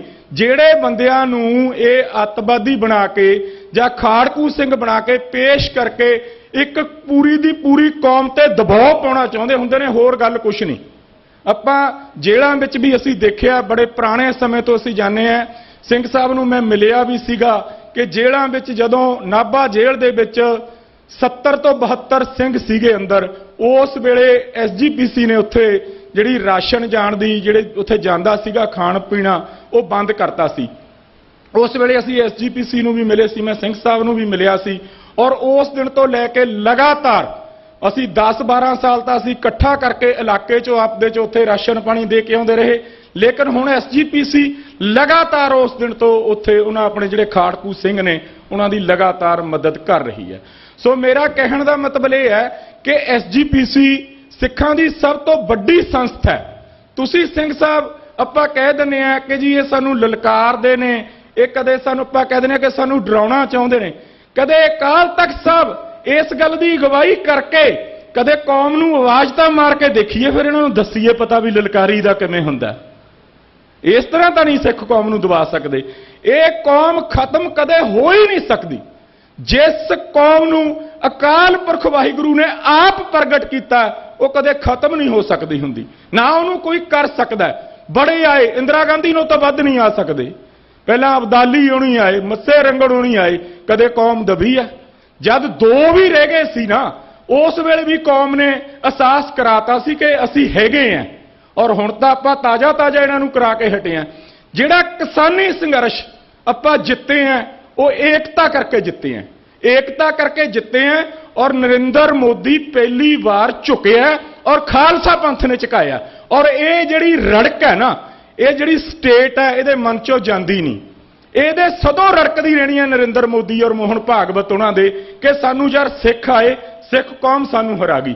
ਔਰ ਪੂਰੇ ਵਰਲਡ ਦੇ ਵਿੱਚ ਇਹ ਜਿਹੜਾ ਕਿਸਾਨੀ ਸੰਘਰਸ਼ ਜਿੱਤਣ ਨਾਲ ਸਿੱਖ ਕੌਮ ਦਾ ਦਬਦਬਾ ਬਣਿਆ ਔਰ ਸਿੱਖ ਕੌਮ ਨੇ ਹੀ ਸੰਘਰਸ਼ ਲੜਿਆ। ਉੱਥੇ ਲੰਗਰ ਵੀ ਸੀ, ਬਾਹਰਲੇ ਸੂਬਿਆਂ ਨੇ ਮਦਦ ਜ਼ਰੂਰ ਕੀਤੀ ਹੈ ਲੇਕਿਨ ਅਸੀਂ ਉੱਥੇ ਹਾਜ਼ਰ ਰਹੇ ਹਾਂ, ਬਹੁਤ ਥੋੜੀ ਸ਼ਮੂਲੀਅਤ ਸੀ। ਉਹ ਤਾਂ ਆਪਣੀਆਂ ਜਥੇਬੰਦੀਆਂ ਉਹੀ ਕਹਿ ਦਿੰਦੀਆਂ ਹੁੰਦੀਆਂ ਸੀ ਲਓ ਜੀ ਸਾਰੇ ਹੀ ਦੇਸ਼ ਦਾ, ਸਾਰੇ ਦੇਸ਼ ਦਾ ਕਿੱਥੋਂ ਸੀ, ਕੱਲੀ ਸਿੱਖ ਕੌਮ ਨੂੰ ਲੀਡ ਕਰ ਰਹੀ ਸੀ। ਅਕਾਲ ਤਖਤ ਸਾਹਿਬ ਤੇ ਅਰਦਾਸ ਕਰਕੇ ਜਿਹੜੇ ਸਿੰਘ ਗਏ ਸੀ ਉਹ ਵਾਪਸ ਨਹੀਂ ਸੀ ਮੁੜਦੇ ਔਰ ਫਿਰ ਲਾਲ ਕਿਲੇ ਤੇ ਝੰਡਾ ਚੜਾ ਕੇ ਕੌਮ ਨੇ ਆਪਣੀ ਅਸਾਸਤਾ ਕਰਾਤਾ ਸੀ ਨਾ ਵੀ ਅਸੀਂ ਹੈਗੇ ਆਂ। ਪਹਿਲਾਂ ਪ੍ਰਧਾਨ ਮੰਤਰੀ ਝੰਡਾ ਚੜਾਉਂਦਾ, ਉਸ ਤੋਂ ਬਾਅਦ ਸਿੱਖ ਕੌਮ ਦੇ ਨੌਜਵਾਨਾਂ ਨੇ ਜਾ ਕੇ ਉੱਥੇ ਝੰਡਾ ਚੜਾਤਾ ਤੇ ਫਿਰ ਆਪਣਾ ਦਬਦਬਾ ਵੀ ਕੌਮ ਨੇ ਦਿਖਾਤਾ ਸੀ। ਲੇਕਿਨ ਹੁੰਦਾ ਕੀ ਹੈ ਕਿ ਜਿਹੜੇ ਆਪਣੇ ਲੀਡਰ ਸਹਿਬਾਨ ਨੇ ਨਾ ਉਹਨਾਂ ਨੂੰ ਆਪਣੇ ਆਪ ਤੇ ਹੀ ਵਿਸ਼ਵਾਸ ਨਹੀਂ ਹੁੰਦਾ ਕਿ ਅਸੀਂ ਐਡਾ ਕੰਮ ਕਰ ਦਾਂਗੇ। इस वास्ते तुसी एकता दी सिंह साहब गल कीती, बहुत वधिया लग्गिया। काफ़ी समय बाद अकाल तख्त साहब दे सन्मुख इस तरह जथेबंदियां इकट्ठियां होकर बैठियां ने, कुछ जथेबंदियां आईयां भी नहीं हैगियां, लेकिन आउणा सारियां नूं चाहीदा सी, क्योंकि अकाल तख्त साहब पिछले समय तो भी देखो जद जद कौम ते संकट आए ने अकाल तख्त साहब ने अगवाई की है ना, तो कौम की चढ़दी कला हुई है। हुण भी कौम की चढ़दी कला होगी। जो पटियाले विच कीता है उन्हां नौजवानों दे नाल सिंह साहब तुसीं ये बयान जारी करो, क्योंकि थोड़ा कही हुई गल सारे वर्ल्ड 'च जानी है कि पूरी दी पूरी सिख कौम उन्हां नौजवानों दे नाल है। 6 जून नूं इन्हां ने फिर यही कुछ करना, वो भी जरूर कहो भी लै फिर पुत्त मेरे हुण करके दिखाओ, फिर करके दिखाउण, फिर असीं देखांगे, फिर थोड़ी जिम्मेवारी नहीं। जद ये गल अकाल तख्त साहब तो जानी है, जद बच्चे बच्चे नूं इस गल का पता होगा कि सिंह साहब अकाल तख्त साहब साडे पिछे है ना, फिर किसी की जुरत पैंदी हो नहीं।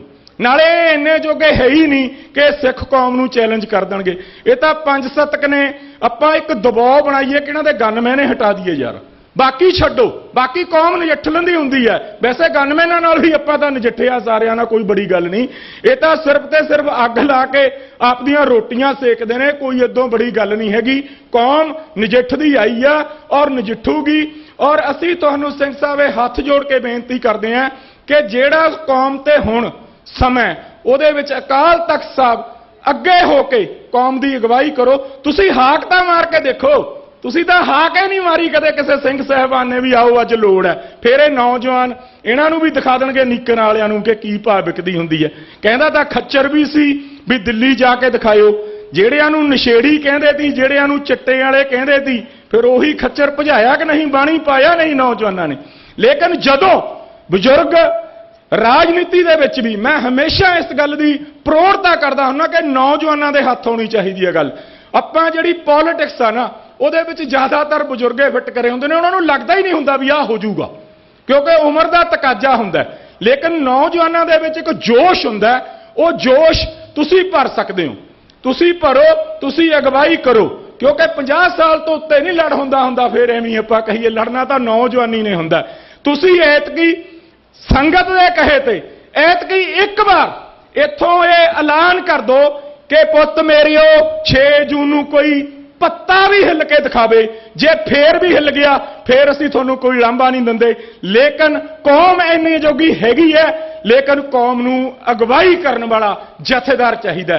मैं तो तुहानूं स्पष्ट दस्सां, क्योंकि मैं गोल जी गल तां नहीं करदा हुंदा, मैं तो सरदार जगतार सिंह, भाई जगतार सिंह उन्हां दा सज्जण है पूरा, ठीक है नहीं। पर मैं थोड़ी इन्नी क रिस्पैक्ट करदा कि तुसीं शायद कल्पना नहीं कर सकते। मैनूं मैसेज भी थोड़ा 2-3 दिन हो गए मिलिया सीगा कि आपां 4 घंटे मिलना। मैं आऊँगा जरूर कौमी गल्लां करन वास्ते। जगजीत सिंह आ मुंडा मेरा मित्र है, बहुत थोड़ा क्लास फेलो रहा, लंबा समा थोड़े नाल पढ़दा रहा।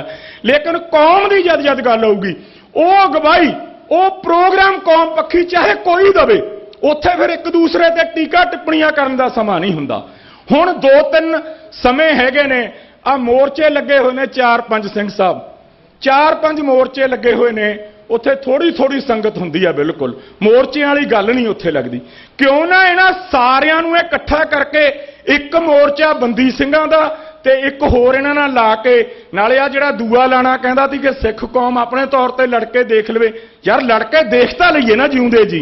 एक मोर्चा सिख कौम बंदी ਸਿੰਘਾਂ ਲਈ और एक होर अपने जिहड़े कौम दे पंजाब दे मसले ने उन्होंने एक मोर्चे का जरूर ऐलान करो, जिस की रहनमाई अकाल तख्त साहब करे। फिर हथ देखियो, फिर इन्हों बाणी किवें नौजवान पाउंदे ने, वो थोड़ी रहनमाई चाहिए है। जिवें एक सिख नौजवान कह के गया कि जद पिछे अकाल तख्त साहब जथेदार साहब खड़े हुंदे ने ना, फिर कौम दुगने चौगने जोश नाल लड़दी है। लेकिन बाणी तां हुण पाई फिरदे ने, हुण तक तो कोई जथेबंदी भी नहीं पूरी खड़दी। बाद च आउंदे हुंदे ने प्रैस कानफ्रेंस करन के हाँ जी आ हो गया, वो हो गया। तुसीं अज इत्थे इकट्ठ कीता, तुहाडा बहुत बहुत धन्नवाद है कि एक बार फिर कौम सिर जोड़ के बैठी, तुसीं सद्दा दिता और तुसीं हुण अज इत्थे इस गल नूं एक पासे ला के जाइओ। एक तां बंदी ਸਿੰਘਾਂ वाला बहुत जरूरी है, क्योंकि सारी सिख कौम नूं चैलेंज है कि 25-25 साल हो गए अपने वो नौजवान, उन्होंने निज की लड़ाई नहीं सी कोई, कौम ਲਈ ਉਹ ਲੜੇ ਨੇ ਔਰ ਉਹਨਾਂ ਵਾਸਤੇ ਸਾਰੀ ਸਿੱਖ ਕੌਮ ਏਕਤਾ ਦਿਖਾ ਕੇ ਇੱਕ ਜਿਹੜੇ ਪੰਜਾਬ ਦੇ ਮਸਲੇ ਨੇ ਜੇ ਸਾਨੂੰ ਪੱਥਰ ਕੋਲਾ ਮੁੱਲ ਮਿਲ ਸਕਦਾ ਤਾਂ ਫਿਰ ਸਾਡਾ ਪਾਣੀ ਮੁਫਤ ਕਿਵੇਂ ਲਿਜਾ ਸਕਦੇ ਨੇ ਯਾਰ ਨਹਿਰਾਂ ਨੂੰ ਨੱਕੇ ਕਈ ਲੈ ਕੇ ਲਾਉਣ ਤਾਂ ਚੱਲੀਏ ਨਾ ਫਿਰ ਇਹਨਾਂ ਨਾਲ ਕਰਾਂਗੇ ਬੈਠ ਕੇ ਗੱਲ ਜਦ ਮੋੜੇ ਨੱਕੇ ਨਹਿਰਾਂ ਦੇ ਫਿਰ ਆਪੇ ਫਿਰਨਗੇ ਪਿੱਛੇ ਕਦੇ ਵੀ ਆਪਣੀ ਐਡੀ ਚੜ੍ਹਦੀ ਕਲਾ ਵਾਲੀ ਕੌਮ ਹੈ ਇੰਨੀਆਂ ਸ਼ਹਾਦਤਾਂ ਨੇ ਐਡਾ ਵੱਡਾ ਇਤਿਹਾਸ ਆ ਕੌਮ ਦਾ ਕਦੇ ਬੈਕ ਫੁੱਟ ਤੇ ਪਿੱਛੇ ਨਾ ਚਲੋ ਅੱਗੇ ਲੱਗੋ ਪਿੱਛੇ ਇਹ ਤੁਰੇ ਫਿਰਨਗੇ ਫਿਰ ਇਹਨਾਂ ਨਾਲ ਕਿਸਾਨੀ ਸੰਘਰਸ਼ ਦੇ ਵਿੱਚ ਪਿੱਛੇ ਪਿੱਛੇ ਤੁਰੇ ਫਿਰਦੇ ਸੀ ਜਦ ਜਦ ਕੌਮ ਦਾ ਦਬਦਬਾ ਹੋਊਗਾ ਜਦ ਜਦ ਕੌਮ ਸਮਰੱਥਾ ਨਾਲ ਲੜੂਗੀ ਆਪਾਂ ਦੇਖਿਆ ਕਿ 26 ਜਨਵਰੀ ਤੋਂ ਬਾਅਦ ਕਿਸਾਨ ਜਥੇਬੰਦੀਆਂ ਜਿਹੜੀਆਂ ਬਾਰ-ਬਾਰ ਇਹ ਗੱਲ ਕਹਿੰਦੀਆਂ ਸੀ ਕੌਮ ਦੀ ਲੜਾਈ ਨਹੀਂ ਜੀ ਕੌਮ ਦੀ ਨਹੀਂ ਇਹਨੂੰ ਧਾਰਮਿਕ ਨਾ ਬਣਾਓ ਕੋਈ ਚਪੜਾਸੀ ਵੀ ਨਹੀਂ ਮਿਲਣ ਆਇਆ ਲੇਕਿਨ ਜਿੰਨਾ ਚਿਰ 26 ਜਨਵਰੀ ਤੱਕ ਕੌਮ ਦਾ ਦਬਦਬਾ ਸੀ ਨਾ ਹਰ ਇੱਕ ਦਿਨ ਛੱਡ ਕੇ ਮੀਟਿੰਗ ਹੁੰਦੀ ਸੀ ਕੌਮਾਂ ਹੀ ਸਟੇਟ ਨਾਲ ਟਕਰਾਉਂਦੀਆਂ ਹੁੰਦੀਆਂ ਨੇ ਮੈਂ ਇਸ ਗੱਲ ਦਾ ਹਮੇਸ਼ਾ ਜ਼ੋਰ ਦਿੰਦਾ ਹੁੰਦਾ ਕਿ ਜਦੋਂ ਵੀ ਸਟੇਟ ਨਾਲ ਦਿੱਲੀ ਨਾਲ ਟਕਰਾਊਗੀ ਤਾਂ ਕੌਮ ਟਕਰਾਊਗੀ ਕਦੇ ਯੂਨੀਅਨਾਂ ਸਟੇਟਾਂ ਨਾਲ ਨਹੀਂ ਟਕਰਾਉਂਦੀਆਂ ਹੁੰਦੀਆਂ ਕੌਮਾਂ ਸਟੇਟਾਂ ਨਾਲ ਟਕਰਾਉਂਦੀਆਂ ਨੇ ਅਕਾਲ ਤਖਤ ਸਾਹਿਬ ਦੀ ਰਹਿਨਮਾਈ ਹੇਠ ਤੁਸੀਂ ਅੱਜ ਇੱਥੇ ਇੱਕ ਪੂਰੀ ਚੜ੍ਹਦੀ ਕਲਾ ਵਾਲਾ ਪ੍ਰੋਗਰਾਮ ਦੇ ਕੇ ਤਾਂ ਦੇਖੋ ਕੌਮ ਨੂੰ ਬੰਗਾਰ ਕੇ ਤਾਂ ਦੇਖੋ ਕੌਮ ਤਾਂ ਤਿਆਰ ਬੈਠੀ ਹੈ ਸੀਸ ਤਲੀ ਤੇ ਰੱਖ ਕੇ ਲੜਨ ਨੂੰ ਸਾਰੀ ਕੌਮ ਤਿਆਰ ਹੈ ਔਰ ਤੁਹਾਡਾ ਬਹੁਤ ਬਹੁਤ ਧੰਨਵਾਦ ਸਿੰਘ ਸਾਹਿਬ ਤੁਸੀਂ ਕੌਮ ਨੂੰ ਸਿਰ ਜੋੜ ਕੇ ਬੈਠਣ ਦਾ ਮੌਕਾ ਦਿੱਤਾ ਵਾਹਿਗੁਰੂ ਜੀ ਕਾ ਖਾਲਸਾ ਵਾਹਿਗੁਰੂ ਜੀ ਕੀ ਫਤਿਹ ਸ੍ਰੀ ਅਕਾਲ ਤਖਤ ਸਾਹਿਬ ਦੇ ਸਥਾਨ ਤੇ ਪੰਥ ਦੀਆਂ ਜਥੇਬੰਦੀਆਂ ਬੈਠੀਆਂ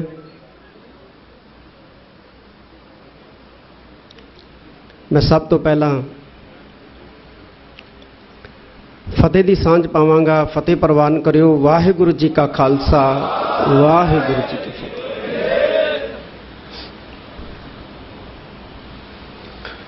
ਬੜੇ ਸ਼ਾਂਤ ਮਾਹੌਲ ਦੇ ਵਿੱਚ ਅਸੀਂ ਬੁਲਾਰਿਆਂ ਨੂੰ ਸੁਣ ਰਹੇ ਹਾਂ ਸੁਣਿਆ ਅੱਜ ਜੋ ਦੁਖਾਂਤ ਅਸੀਂ ਆਪਣੇ ਪਿੰਡਾਂ ਤੇ ਹੰਢਾ ਰਹੇ ਹਾਂ ਉਹ ਬਹੁਤ ਦੁਖਦ ਹੈ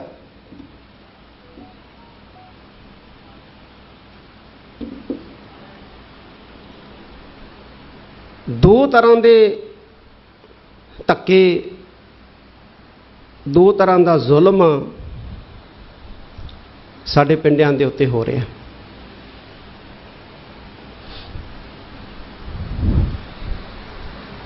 ਇੱਕ ਸਾਨੂੰ ਮਾਨਸਿਕ ਤੌਰ ਤੇ ਗੁਲਾਮ ਬਣਾਉਣ ਦਾ ਅਸੀਂ ਬਣ ਵੀ ਚੁੱਕੇ ਹਾਂ ਤੇ ਦੂਸਰਾ ਸਰੀਰਕ ਤੌਰ ਤੇ ਗੁਲਾਮ ਬਣਾਉਣ ਦਾ ਦੁਨੀਆ ਦੇ ਵਿੱਚ ਸੰਸਾਰ ਦੇ ਵਿੱਚ ਸਭ ਤੋਂ ਜੇ ਉਪਜਾਊ ਧਰਤੀ ਹੈ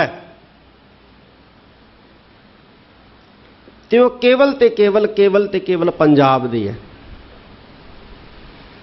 ਤੇ ਪੰਜਾਬ ਤੋਂ ਮੇਰਾ ਮਤਲਬ ਇਹ ਅੱਜ ਦਾ ਪੰਜਾਬ ਨਹੀਂ ਬਲਕਿ ਯਮਨਾ ਦਰਿਆ ਤੋਂ ਲੈ ਕੇ ਅਟਕ ਦਰਿਆ ਤੱਕ ਦਾ ਜਿਹੜਾ ਪੰਜਾਬ ਹੈ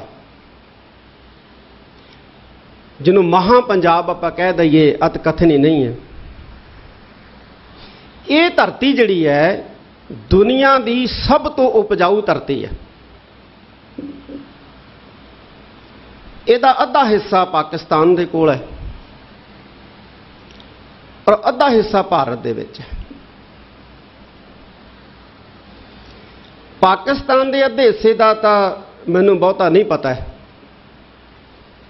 ਪਰ ਜਿਹੜਾ ਭਾਰਤ ਦੇ ਕੋਲ ਅੱਧਾ ਹਿੱਸਾ ਹੈ ਪੰਜਾਬ ਦਾ ਇਹ ਸਾਡੇ ਰਾਹੀਂ ਜਿਸ ਸਟੇਟ ਦੀ ਅਸੀਂ ਗੱਲ ਕਰ ਰਹੇ ਹਾਂ ਉਹ ਤਕਰੀਬਨ ਬਰਬਾਦ ਕਰ ਦਿੱਤਾ ਗਿਆ ਇਹ ਜਿਹੜੀ ਉਪਜਾਊ ਧਰਤੀ ਹੈ ਪੰਜਾਬ ਦੀ ਚਾਹੇ ਉਹ ਹਰਿਆਣਾ ਹੈ ਚਾਹੇ ਉਹ ਇਹ ਪੰਜਾਬ ਜਿਹਨੂੰ ਅਸੀਂ ਪੰਜਾਬ ਕਹਿੰਦੇ ਹਾਂ ਜਾਂ ਕਹਿ ਦਿਓ ਕਿ ਪੰਜਾਬ ਦਾ ਉਹ ਹਿੱਸਾ ਜਿਹੜਾ ਭਾਰਤ ਦੇ ਵਿੱਚ ਹੈ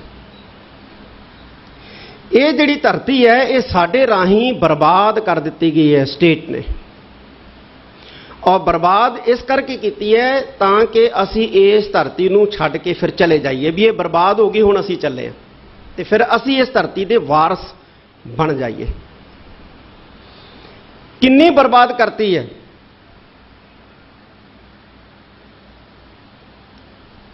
ਇੱਥੇ ਫਸਲਾਂ ਵੀ ਖਰਾਬ ਹੋ ਗਈਆਂ, ਨਸਲਾਂ ਵੀ ਖਰਾਬ ਹੋ ਗਈਆਂ। ਜਿਹੜੀਆਂ ਫਸਲਾਂ ਅੱਜ ਸਾਨੂੰ ਇਸ ਧਰਤੀ ਦੇ ਉੱਤੇ ਪੈਦਾ ਹੁੰਦੀਆਂ ਦਿਖ ਰਹੀਆਂ, ਇਹ ਫਸਲਾਂ ਬੀਜ ਰਾਹੀਂ ਨਹੀਂ ਪੈਦਾ ਹੋ ਰਹੀਆਂ, ਇਹ ਧਰਤੀ ਨਾਲ ਬਲਾਤਕਾਰ ਕਰਕੇ ਪੈਦਾ ਹੋ ਰਹੀਆਂ। ਹਰਿਆਣੇ ਦੇ ਅੰਕੜਿਆਂ ਦਾ ਤਾਂ ਮੈਨੂੰ ਨਹੀਂ ਪਤਾ, ਪਰ ਪੰਜਾਬ ਦੇ ਵਿੱਚ 625 ਅਜਿਹੇ ਸੈਂਟਰ ਖੁੱਲ੍ਹ ਚੁੱਕੇ ਹੈ ਜਿੱਥੇ ਟੈਸਟ ਟੂਬ ਬੇਬੀ ਰਾਹੀਂ ਬੱਚਿਆਂ ਦੇ ਜਨਮ ਹੋ ਰਹੇ ਆ। ਲੜਕੀਆਂ ਸਾਡੀਆਂ ਪੰਜਾਬ ਦੀਆਂ, ਲੇਕਿਨ ਸੀਮਨ ਜਿਹੜਾ ਆ ਰਿਹਾ ਉਹ ਗੈਰ ਪੰਜਾਬੀਆਂ ਦਾ ਆ ਰਿਹਾ। ਕਿਉਂ? ਕਦੇ ਅਸੀਂ ਸਿਰ ਜੋੜ ਕੇ ਬੈਠ ਕੇ ਇਸ ਤਰ੍ਹਾਂ ਚਿੰਤਨ ਕਰਨ ਦਾ ਸੁਭਾਗਾ ਸਮਝ ਨਹੀਂ ਜਿਹੜਾ ਹੈ ਉਹ ਪ੍ਰਾਪਤ ਕੀਤਾ। ਔਰ ਇਹ ਸੋਚਣ ਵਾਲੀ ਗੱਲ ਹੈ ਕਿ ਸਾਡੀਆਂ ਫਸਲਾਂ ਵੀ ਔਰ ਸਾਡੀਆਂ ਨਸਲਾਂ ਵੀ ਇਸ ਧਰਤੀ ਤੋਂ ਉਜਾੜੀਆਂ ਜਾ ਰਹੀਆਂ ਨੇ। ਇਹ ਧਰਤੀ ਨੂੰ ਬਰਬਾਦ ਕੀਤਾ ਜਾ ਰਿਹਾ ਹੈ ਤਾਂ ਜੋ ਅਸੀਂ ਇਸ ਧਰਤੀ ਨੂੰ ਛੱਡ ਕੇ ਚਲੇ ਜਾਈਏ, ਔਰ ਛੱਡ ਕੇ ਜਾ ਵੀ ਰਹੇ ਹਾਂ। ਕਹਿੰਦੇ ਜੀ ਰੋਜ਼ਗਾਰ ਦੀ ਸਮੱਸਿਆ ਹੈ ਤਾਂ ਕਰਕੇ ਸਾਡਾ ਨੌਜਵਾਨ ਵਿਦੇਸ਼ਾਂ 'ਚ ਜਾ ਰਿਹਾ। 50-50 ਏਕੜ ਦਾ ਕੱਲਾ ਇੱਕ ਮਾਲਕ ਬੱਚਾ ਜਿਹੜਾ ਉਹ ਵੀ ਬਾਹਰ ਜਾ ਰਿਹਾ। ਉਹਨੂੰ ਕੀ ਸਮੱਸਿਆ ਹੈ? ਸਰਕਾਰੀ ਨੌਕਰੀ ਕਰਦੇ ਜਿਹੜੇ ਨੇ ਉਹ ਬਾਹਰ ਜਾ ਰਹੇ ਆ, ਉਹਨਾਂ ਨੂੰ ਕੀ ਸਮੱਸਿਆ ਹੈ? ਉਹਨਾਂ ਨੂੰ ਕੀ ਦਿੱਕਤ ਹੈ? ਇੱਕ ਤਾਂ ਇਹ ਅਣਡਿੱਠਾ ਜ਼ੁਲਮ ਸਾਡੇ ਉੱਪਰ ਹੋ ਰਿਹਾ ਹੈ, ਜਿਹਨੂੰ ਬਚਣ ਦੀ ਬੜੀ ਜ਼ਰੂਰਤ ਹੈ, ਸੋਚਣ ਦੀ ਬੜੀ ਜ਼ਰੂਰਤ ਹੈ। ਤੇ ਦੂਸਰਾ ਜਿਹੜਾ ਧੱਕਾ ਹੈ ਉਹ ਸਾਡੇ ਨਾਲ 1947 ਤੋਂ ਹੋ ਰਿਹਾ। ਸਰੀਰਕ ਤੌਰ ਤੇ ਗੁਲਾਮ ਕਰਨ ਵਾਸਤੇ ਨੈਰੇਟਿਵ ਸਿਰਜੇ ਜਾ ਰਹੇ ਨੇ, ਬਿਰਤਾਂਤ ਸਿਰਜੇ ਜਾ ਰਹੇ ਨੇ ਸਾਡੇ ਅਗੇਂਸਟ, ਸਾਡੇ ਖਿਲਾਫ। ਔਰ ਬਿਰਤਾਂਤ ਸਿਰਜ ਕੌਣ ਰਹੀ ਹੈ? ਸਟੇਟ ਸਿਰਜ ਰਹੀ ਹੈ। ਸਟੇਟ ਸਿਰਜ ਰਹੀ ਹੈ। ਇੱਕ ਗੱਲ ਸਮਝਣ ਵਾਲੀ ਹੈ ਕਿ ਸਟੇਟ ਦਾ ਕੋਈ ਧਰਮ ਨਹੀਂ ਹੁੰਦਾ। ਹਾਂ, ਸਟੇਟ ਆਪਣੀ ਸਥਾਪਤੀ ਲਈ ਧਰਮ ਦੀ ਵਰਤੋਂ ਜ਼ਰੂਰ ਕਰਦੀ। ਸਟੇਟ ਦਾ ਕੋਈ ਧਰਮ ਨਹੀਂ ਹੁੰਦਾ। ਸਟੇਟ ਆਪਣੀ ਸਥਾਪਤੀ ਲਈ, ਆਪਣੀ ਚਿਰ ਕਾਇਮੀ ਲਈ ਧਰਮ ਦਾ ਇਸਤੇਮਾਲ ਜਿਹੜਾ ਹੈ ਉਹ ਜ਼ਰੂਰ ਕਰਦੀ। ਚਾਹੇ ਉਹ ਮੁਗਲ ਸਟੇਟ ਸੀ, ਚਾਹੇ ਉਹ ਬ੍ਰਿਟਿਸ਼ ਸਟੇਟ ਸੀ, ਤੇ ਚਾਹੇ ਉਹ ਮੌਜੂਦਾ ਸਟੇਟ ਹੈ। ਜੇ ਕੋਈ ਹਿੰਦੂ ਇਹ ਕਹਿੰਦਾ ਨਾ ਕਿ ਸਟੇਟ ਸਾਡੇ ਬਾਰੇ ਸੋਚਦੀ ਹੈ, ਸਾਡੇ ਲਈ ਲੜ ਰਹੀ ਹੈ, ਤੇ ਉਹ ਬਹੁਤ ਗਲਤ ਫਹਿਮੀ 'ਚ ਹੈ, ਬਹੁਤ ਗਲਤੀ ਫਹਿਮੀ 'ਚ, ਭੁਲੇਖੇ 'ਚ ਹੈ ਕਿ ਸਟੇਟ ਉਹਦੇ ਬਾਰੇ ਸੋਚਦੀ ਹੈ, ਉਹਦੇ ਲਈ ਲੜ ਰਹੀ ਹੈ। ਲੜਦੀ ਦਿਸਦੀ ਹੈ, ਸੋਚਦੀ ਦਿਸਦੀ ਹੈ ਸਿਰਫ ਆਪਦੀ ਸਥਾਪਤੀ ਲਈ। ਵੋਟਾਂ ਦਾ ਧਰੁਵੀਕਰਨ ਜਿਹੜਾ ਹੈ ਉਹ ਇਸ ਦੇਸ਼ ਦੇ ਅੰਦਰ ਰਾਜਨੀਤੀ ਦਾ ਪਹਿਲਾ ਅਸੂਲ ਬਣ ਚੁੱਕਿਆ। ਵੋਟਾਂ ਦਾ ਧਰੁਵੀਕਰਨ ਕਰਨ ਦੀ ਜਿਹੜੀ ਚਾਲ ਸੀ, ਸਾਜ਼ਿਸ਼ ਸੀ, ਉਸੇ ਨੇ ਹੀ 84 ਦਾ ਜਿਹੜਾ ਘੱਲੂਘਾਰਾ ਸੀ ਉਹਨੂੰ ਜਨਮ ਦਿੱਤਾ ਸੀ। ਔਰ ਵੋਟਾਂ ਦੇ ਧਰੁਵੀਕਰਨ ਨਹੀਂ ਅੱਜ ਮੁਸਲਮਾਨਾਂ ਨੂੰ ਹਾਸ਼ੀਏ ਤੇ ਧੱਕਿਆ ਹੋਇਆ। ਤੇ ਵੋਟਾਂ ਦੇ ਧਰੁਵੀਕਰਨ ਕਾਰਨ ਹੀ ਪਟਿਆਲਾ ਕਾਂਡ ਵਾਪਰਿਆ। ਪਟਿਆਲਾ ਕਾਂਡ ਜਿਹੜਾ ਹੈ ਉਹ ਵੋਟਾਂ ਦੇ ਧਰੁਵੀਕਰਨ ਕਰਨ ਦੇ ਮਕਸਦ ਲਈ ਹੀ ਵਰਤਿਆ ਹੈ, ਵਾਪਰਿਆ ਹੈ। ਕਿ ਪਹਿਲਾਂ ਇੱਕ ਭਾਈਚਾਰੇ ਦੇ ਮਨ ਦੇ ਵਿੱਚ ਡਰ ਪੈਦਾ ਕਰੋ ਕਿ ਤੁਹਾਡੇ ਲਈ ਆ ਲੋਕ ਜਿਹੜੇ ਨੇ ਖਤਰਾ ਨੇ। ਜਦੋਂ ਉਸ ਭਾਈਚਾਰੇ ਦੇ ਮਨ ਦੇ ਵਿੱਚ ਡਰ ਪੈਦਾ ਹੋ ਜਾਏ ਕਿ ਆ ਲੋਕ ਖਤਰਾ ਹੈ, ਫਿਰ ਉਹਨਾਂ ਲੋਕਾਂ ਨੂੰ ਫੜ ਕੇ ਕੁੱਟੋ, ਮਾਰੋ, ਉਹਨਾਂ ਤੇ ਪਰਚੇ ਦਿਓ, ਉਹਨਾਂ ਨੂੰ ਬੰਦ ਕਰ ਦਿਓ। ਤੇ ਫਿਰ ਉਹ ਦੂਜੀ ਧਿਰ ਜਿਹੜੀ ਹੈ ਉਹ ਸੋਚਦੀ ਹੈ ਵੀ ਸਾਨੂੰ ਇਹੋ ਹੀ ਬਚਾ ਸਕਦੀ ਹੈ, ਔਰ ਦਿਲ ਖੋਲ ਕੇ ਉਹਨਾਂ ਨੂੰ ਆਪਣੇ ਮਤ ਦਾ, ਵੋਟ ਦਾ ਦਾਨ ਦੇਣਗੇ। ਇਹ ਤਰਾਸਦੀ ਹੈ ਭਾਰਤ ਦੀ ਰਾਜਨੀਤੀ ਦੀ ਔਰ ਇਸ ਧਰੁਵੀਕਰਨ ਦੀ ਰਾਜਨੀਤੀ ਨੇ, ਇੱਕ ਗੱਲ ਅਸੀਂ ਭਾਰਤੀ ਸਟੇਜ ਤੋਂ ਮੈਂ ਜ਼ਰੂਰ ਕਹਿਣਾ ਚਾਹਾਂਗਾ ਕਿ ਧਰੁਵੀਕਰਨ ਦੀ ਇਹ ਜਿਹੜੀ ਰਾਜਨੀਤੀ ਹੈ ਅਪਣਾਈ ਹੋਈ ਹੈ ਹਰ ਇੱਕ ਪਾਰਟੀ ਨੇ, ਚਾਹੇ ਉਹ ਕਾਂਗਰਸ ਹੈ, ਚਾਹੇ ਉਹ ਬੀਜੇਪੀ ਹੈ, ਤੇ ਚਾਹੇ ਹੁਣ ਝਾੜੂ ਵਾਲੇ ਹੈ। ਧਰੁਵੀਕਰਨ ਦੀ ਰਾਜਨੀਤੀ ਜਿਹੜੀ ਹੈ ਇਹ ਹਿੰਦੁਸਤਾਨ ਦਾ ਬੇੜਾ ਬਿਠਾਏਗੀ। ਔਰ ਇਹ ਹਿੱਤ ਦੇ ਵਿੱਚ ਨਹੀਂ ਹੈ, ਕਿਸੇ ਦੇ ਹਿੱਤ 'ਚ ਨਹੀਂ ਹੈ ਧਰੁਵੀਕਰਨ ਦੀ ਰਾਜਨੀਤੀ, ਨਾ ਸਿੱਖਾਂ ਦੇ, ਨਾ ਹਿੰਦੂਆਂ ਦੇ, ਨਾ ਮੁਸਲਮਾਨਾਂ ਦੇ। ਔਰ ਇਹ ਸਾਨੂੰ ਗੱਲ ਸਾਰਿਆਂ ਨੂੰ ਰਲ ਮਿਲ ਬੈਠ ਕੇ ਸਮਝਣੀ ਪਏਗੀ। ਜਿੰਨੇ ਵੀ ਇਨਸੀਡੈਂਟ ਹੋਏ ਨੇ 1947 ਤੋਂ ਲੈ ਕੇ ਹੁਣ ਤੱਕ, ਆ ਪਟਿਆਲਾ ਕਾਂਡ ਜਿਹੜਾ ਹੈ ਇਹ ਲਾਸਟ ਹੈ ਜਿਹੜਾ ਵਾਪਰਿਆ ਪਿਛਲੇ ਦਿਨ, ਇਸ ਤੋਂ ਅੱਗੇ ਵੀ ਵਾਪਰਨ ਦਾ ਖਦਸ਼ਾ ਹੈ। ਜਿੰਨੇ ਵੀ ਇਸ ਤਰ੍ਹਾਂ ਦੇ ਇਨਸੀਡੈਂਟ ਹੋਏ ਨੇ ਤੁਸੀਂ ਇਹਨਾਂ ਸਾਰਿਆਂ ਦਾ ਅਧਿਐਨ ਕਰਕੇ ਦੇਖਿਓ, ਐਨਾਲਿਸਿਸ ਕਰਕੇ ਦੇਖਿਓ। ਉਹਦੇ ਪਿੱਛੇ ਤੁਹਾਨੂੰ ਵੋਟਾਂ ਦੇ ਧਰੁਵੀਕਰਨ ਦੀ ਮਨਸ਼ਾ ਨਜ਼ਰ ਆਏਗੀ। ਔਰ ਇਹ ਜਿਹੜਾ ਪਟਿਆਲਾ ਕਾਂਡ ਹੈ ਇਹਦੇ ਅੰਦਰ ਵੀ ਵੋਟਾਂ ਦੇ ਧਰੁਵੀਕਰਨ ਦੀ ਮਨਸ਼ਾ ਹੈ ਸਰਕਾਰ ਦੇ। ਤੇ ਅਸੀਂ ਸਰਕਾਰ ਨੂੰ ਕਹਿਣਾ ਚਾਹੁੰਦੇ ਹਾਂ ਕਿ ਆਪਣੀ ਰਾਜ ਸਥਾਪਤੀ ਲਈ ਭਾਈਚਾਰਿਆਂ ਦੇ ਵਿੱਚ ਫੁੱਟ ਪਾਉਣ ਦਾ ਕਾਰਜ ਜਿਹੜਾ ਹੈ ਉਹ ਸਰਕਾਰ ਕਰਨ ਤੋਂ ਬਾਜ਼ ਆਏ। ਭਾਈਚਾਰਿਆਂ ਦਰਮਿਆਨ ਫੁੱਟ ਪਾਉਣ ਦੀ ਜਿਹੜੀ ਇਹ ਗੰਦੀ ਖੇਡ ਸਟੇਟ ਸਿਰਜ ਰਹੀ ਹੈ ਆਪਣੀ ਸਲਾਮਤੀ ਲਈ, ਆਪਣੇ ਵਿਸਥਾਰ ਲਈ, ਆਪਣੇ ਪਸਾਰ ਲਈ, ਇਸ ਤੋਂ ਸਟੇਟ ਜਿਹੜੀ ਹੈ ਉਹ ਬਾਜ਼ ਆਏ, ਕਿਉਂਕਿ ਇਹ ਸਟੇਟ ਦੇ ਹਿੱਤ ਦੇ ਵਿੱਚ ਵੀ ਨਹੀਂ ਹੈ। ਰਾਜ ਕਿੱਥੇ ਕਰੋਗੇ ਤੁਸੀਂ? ਧਰਤੀ ਤੇ ਵਸਣ ਵਾਲੇ ਲੋਕਾਂ ਤੇ ਹੀ ਰਾਜ ਕਰਨਾ ਨਾ। ਤੇ ਜੇ ਆਪਣੀ ਗੰਦੀ ਰਾਜਨੀਤੀ ਦੇ ਨਾਲ ਧਰਤੀ ਤੇ ਵਸਣ ਵਾਲੇ ਲੋਕਾਂ ਨੂੰ ਤੁਸੀਂ ਆਪਸ ਦੇ ਵਿੱਚ ਲੜਾ ਕੇ ਮਰਵਾ ਦਿੱਤਾ, ਨਫ਼ਰਤ ਪੈਦਾ ਕਰ ਦਿੱਤੀ, ਕਿੱਥੇ ਰਾਜ ਕਰਨਾ ਤੁਸੀਂ? ਇਸ ਕਰਕੇ ਸਰਕਾਰ ਬਾਜ਼ ਆਏ। ਸਿੱਖ ਨੌਜਵਾਨਾਂ ਦੇ ਉੱਤੇ ਪਰਚੇ ਦਰਜ ਕੀਤੇ ਨੇ ਔਰ ਜਿਵੇਂ ਇਸ ਮੰਚ ਤੋਂ ਜਾਣਕਾਰੀ ਦਿੱਤੀ ਗਈ ਹੈ ਕਿ ਉਹਨਾਂ ਨੌਜਵਾਨਾਂ ਦੇ ਪਰਿਵਾਰਾਂ ਤੱਕ ਨੂੰ ਥਾਣਿਆਂ ਦੇ ਵਿੱਚ ਬੁਲਾ ਕੇ ਜਲੀਲ ਕੀਤਾ ਗਿਆ। ਕੌਮ ਇਸ ਗੱਲ ਨੂੰ ਕਦੇ ਵੀ ਬਰਦਾਸ਼ਤ ਨਹੀਂ ਕਰੇਗੀ। ਅਸੀਂ ਬਰਦਾਸ਼ਤ ਨਹੀਂ ਕਰਾਂਗੇ ਇਸ ਗੱਲ ਨੂੰ। ਜਿਹੜੀਆਂ ਗੈਰ ਜ਼ਰੂਰੀ ਧਾਰਾਵਾਂ ਬਿਨਾਂ ਮਤਲਬ ਦੇ ਜੋੜ ਦਿੱਤੀਆਂ ਗਈਆਂ ਨੇ ਪਰਚਿਆਂ ਦੇ ਵਿੱਚ, ਇਹ ਸਿੱਖਾਂ ਦੇ ਨਾਲ ਇੱਕ ਬਹੁਤ ਵੱਡਾ ਜਿਹੜਾ ਹੈ ਉਹ ਧੱਕਾ ਹੈ, ਜ਼ੁਲਮ ਹੈ, ਜਿਸ ਨੂੰ ਬਰਦਾਸ਼ਤ ਨਹੀਂ ਕੀਤਾ ਜਾਏਗਾ। ਮੈਂ ਇਸ ਮੰਚ ਤੋਂ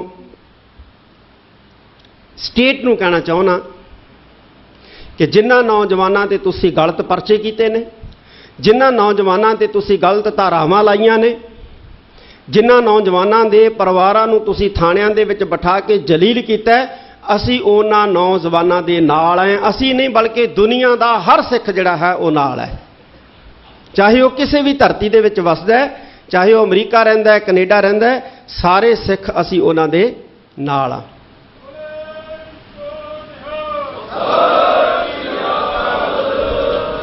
ਔਰ ਅਸੀਂ ਇਹ ਵੀ ਅਪੀਲ ਕਰਾਂਗੇ ਸਾਰੀ ਸਿੱਖ ਸੰਗਤ ਨੂੰ ਇੱਥੇ ਬੈਠੀ ਹੈ, ਜਿਵੇਂ ਇੱਥੇ ਸੁਝਾਅ ਦਿੱਤਾ ਹੈ ਕਿ ਕਮੇਟੀ ਬਣਾਈ ਜਾਏ ਸਾਂਝੀ ਸ੍ਰੀ ਅਕਾਲ ਤਖਤ ਸਾਹਿਬ ਵੱਲੋਂ।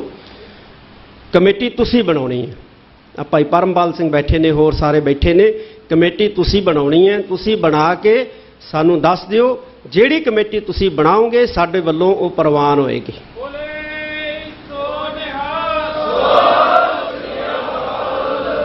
ਕਿਉਂਕਿ ਤੁਹਾਨੂੰ ਜ਼ਿਆਦਾ ਪਤਾ ਹੈ ਸਾਡੇ ਨਾਲੋਂ ਕਿ ਕਿਹੜੇ ਗੁਰਸਿੱਖ ਜਿਹੜੇ ਨੇ ਉਹ ਕਾਰਜਸ਼ੀਲ ਹੈ, ਕਾਰਜਸ਼ੀਲ ਰਹਿ ਸਕਦੇ ਨੇ, ਵਧੀਆ ਕੰਮ ਕਰ ਸਕਦੇ ਨੇ।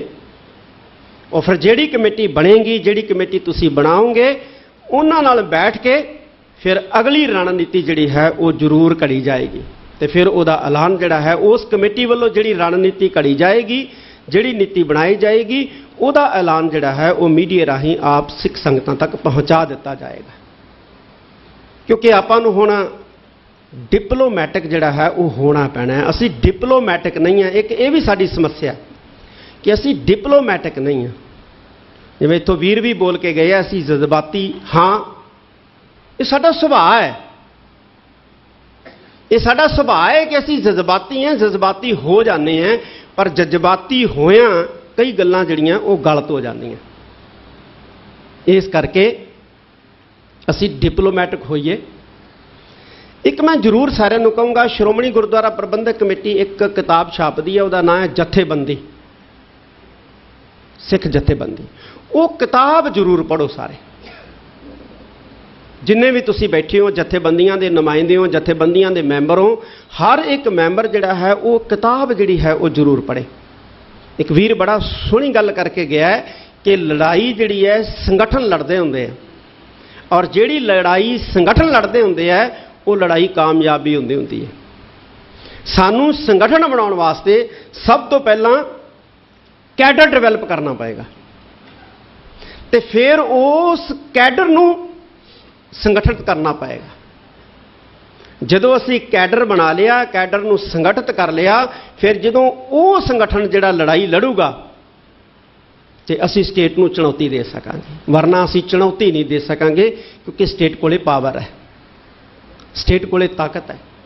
ਇਹ ਗੱਲ ਵੱਖਰੀ ਹੈ ਕਿ ਸਾਡੇ ਕੋਲ ਉਸ ਤੋਂ ਵੱਡੀ ਪਾਵਰ ਹੈ ਗੁਰੂ ਦੀ, ਸਾਡੇ ਕੋਲ ਉਸ ਤੋਂ ਵੱਡੀ ਪਾਵਰ ਹੈ ਗੁਰੂ ਦੀ, ਪਰ ਗੁਰੂ ਦੀ ਜਿਹੜੀ ਸ਼ਕਤੀ ਹੈ, ਗੁਰੂ ਦੀ ਪਾਵਰ ਜਿਹੜੀ ਹੈ, ਗੁਰੂ ਦੀ ਤਾਕਤ ਜਿਹੜੀ ਹੈ, ਉਹ ਸਾਡੇ ਰਾਹੀਂ ਤਾਂ ਜਿਹੜਾ ਹੈ ਉਹ ਪ੍ਰਕਾਸ਼ਿਤ ਹੋਏਗੀ ਜੇ ਅਸੀਂ ਆਪਣਾ ਕੇਡਰ ਡਿਵੈਲਪ ਕਰਕੇ ਉਹਨੂੰ ਸੰਗਠਿਤ ਕਰ ਲਿਆ ਤਾਂ ਮੈਂ ਇਹ ਜ਼ਰੂਰ ਕਹਾਂਗਾ ਕਿ ਕੇਡਰ ਬਣਾਓ, ਸਾਰੇ ਜਥੇਬੰਦੀਆਂ ਸਿਰ ਜੋੜ ਕੇ ਬੈਠੋ, ਕੇਡਰ ਕਾਇਮ ਕਰੋ, ਕੇਡਰ ਨੂੰ ਸੰਗਠਿਤ ਕਰੋ, ਕਿਉਂਕਿ ਬਿਖਰਿਆ ਹੋਇਆ ਕੇਡਰ ਜਿਹੜਾ ਹੈ ਇਹ ਵੀ ਕੁਝ ਨਹੀਂ ਸਵਾਰ ਸਕਦਾ, ਬਿਖਰੀਆਂ ਹੋਈਆਂ ਜਥੇਬੰਦੀਆਂ ਕੁਝ ਨਹੀਂ ਸਵਾਰ ਸਕਦੀਆਂ। ਜਦੋਂ ਸਾਡਾ ਕੇਡਰ, ਸਾਡੀਆਂ ਬਿਖਰੀਆਂ ਹੋਈਆਂ ਜਥੇਬੰਦੀਆਂ ਸੰਗਠਿਤ ਹੋ ਜਾਣਗੀਆਂ ਤੇ ਉਹ ਸੰਗਠਨ ਜਦੋਂ ਕੌਮ ਦੀ ਲੜਾਈ ਲੜੂਗਾ ਸ੍ਰੀ ਅਕਾਲ ਤਖਤ ਸਾਹਿਬ ਦੇ ਨਿਸ਼ਾਨ ਦੇ ਥੱਲੇ, ਤੇ ਗੁਰੂ ਦੀ ਕਲਾ ਜਿਹੜੀ ਹੈ, ਗੁਰੂ ਦੀ ਸ਼ਕਤੀ ਜਿਹੜੀ ਹੈ ਉਹ ਜ਼ਰੂਰ ਵਰਤੇਗੀ। ਅਤੇ ਜਦੋਂ ਗੁਰੂ ਦੀ ਸ਼ਕਤੀ ਵਰਤੇਗੀ ਤਾਂ ਮੈਂ ਦਾਅਵੇ ਨਾਲ ਕਹਿਣਾ ਹੈ ਕਿ ਜਦੋਂ ਗੁਰੂ ਦੀ ਸ਼ਕਤੀ ਵਰਤ ਗਈ ਤੇ ਫਿਰ ਇਹ ਲਾਲ ਕਿਲਾ ਜਿਹੜਾ ਹੈ ਉਹ ਜ਼ਰੂਰ ਝੁਕੇਗਾ।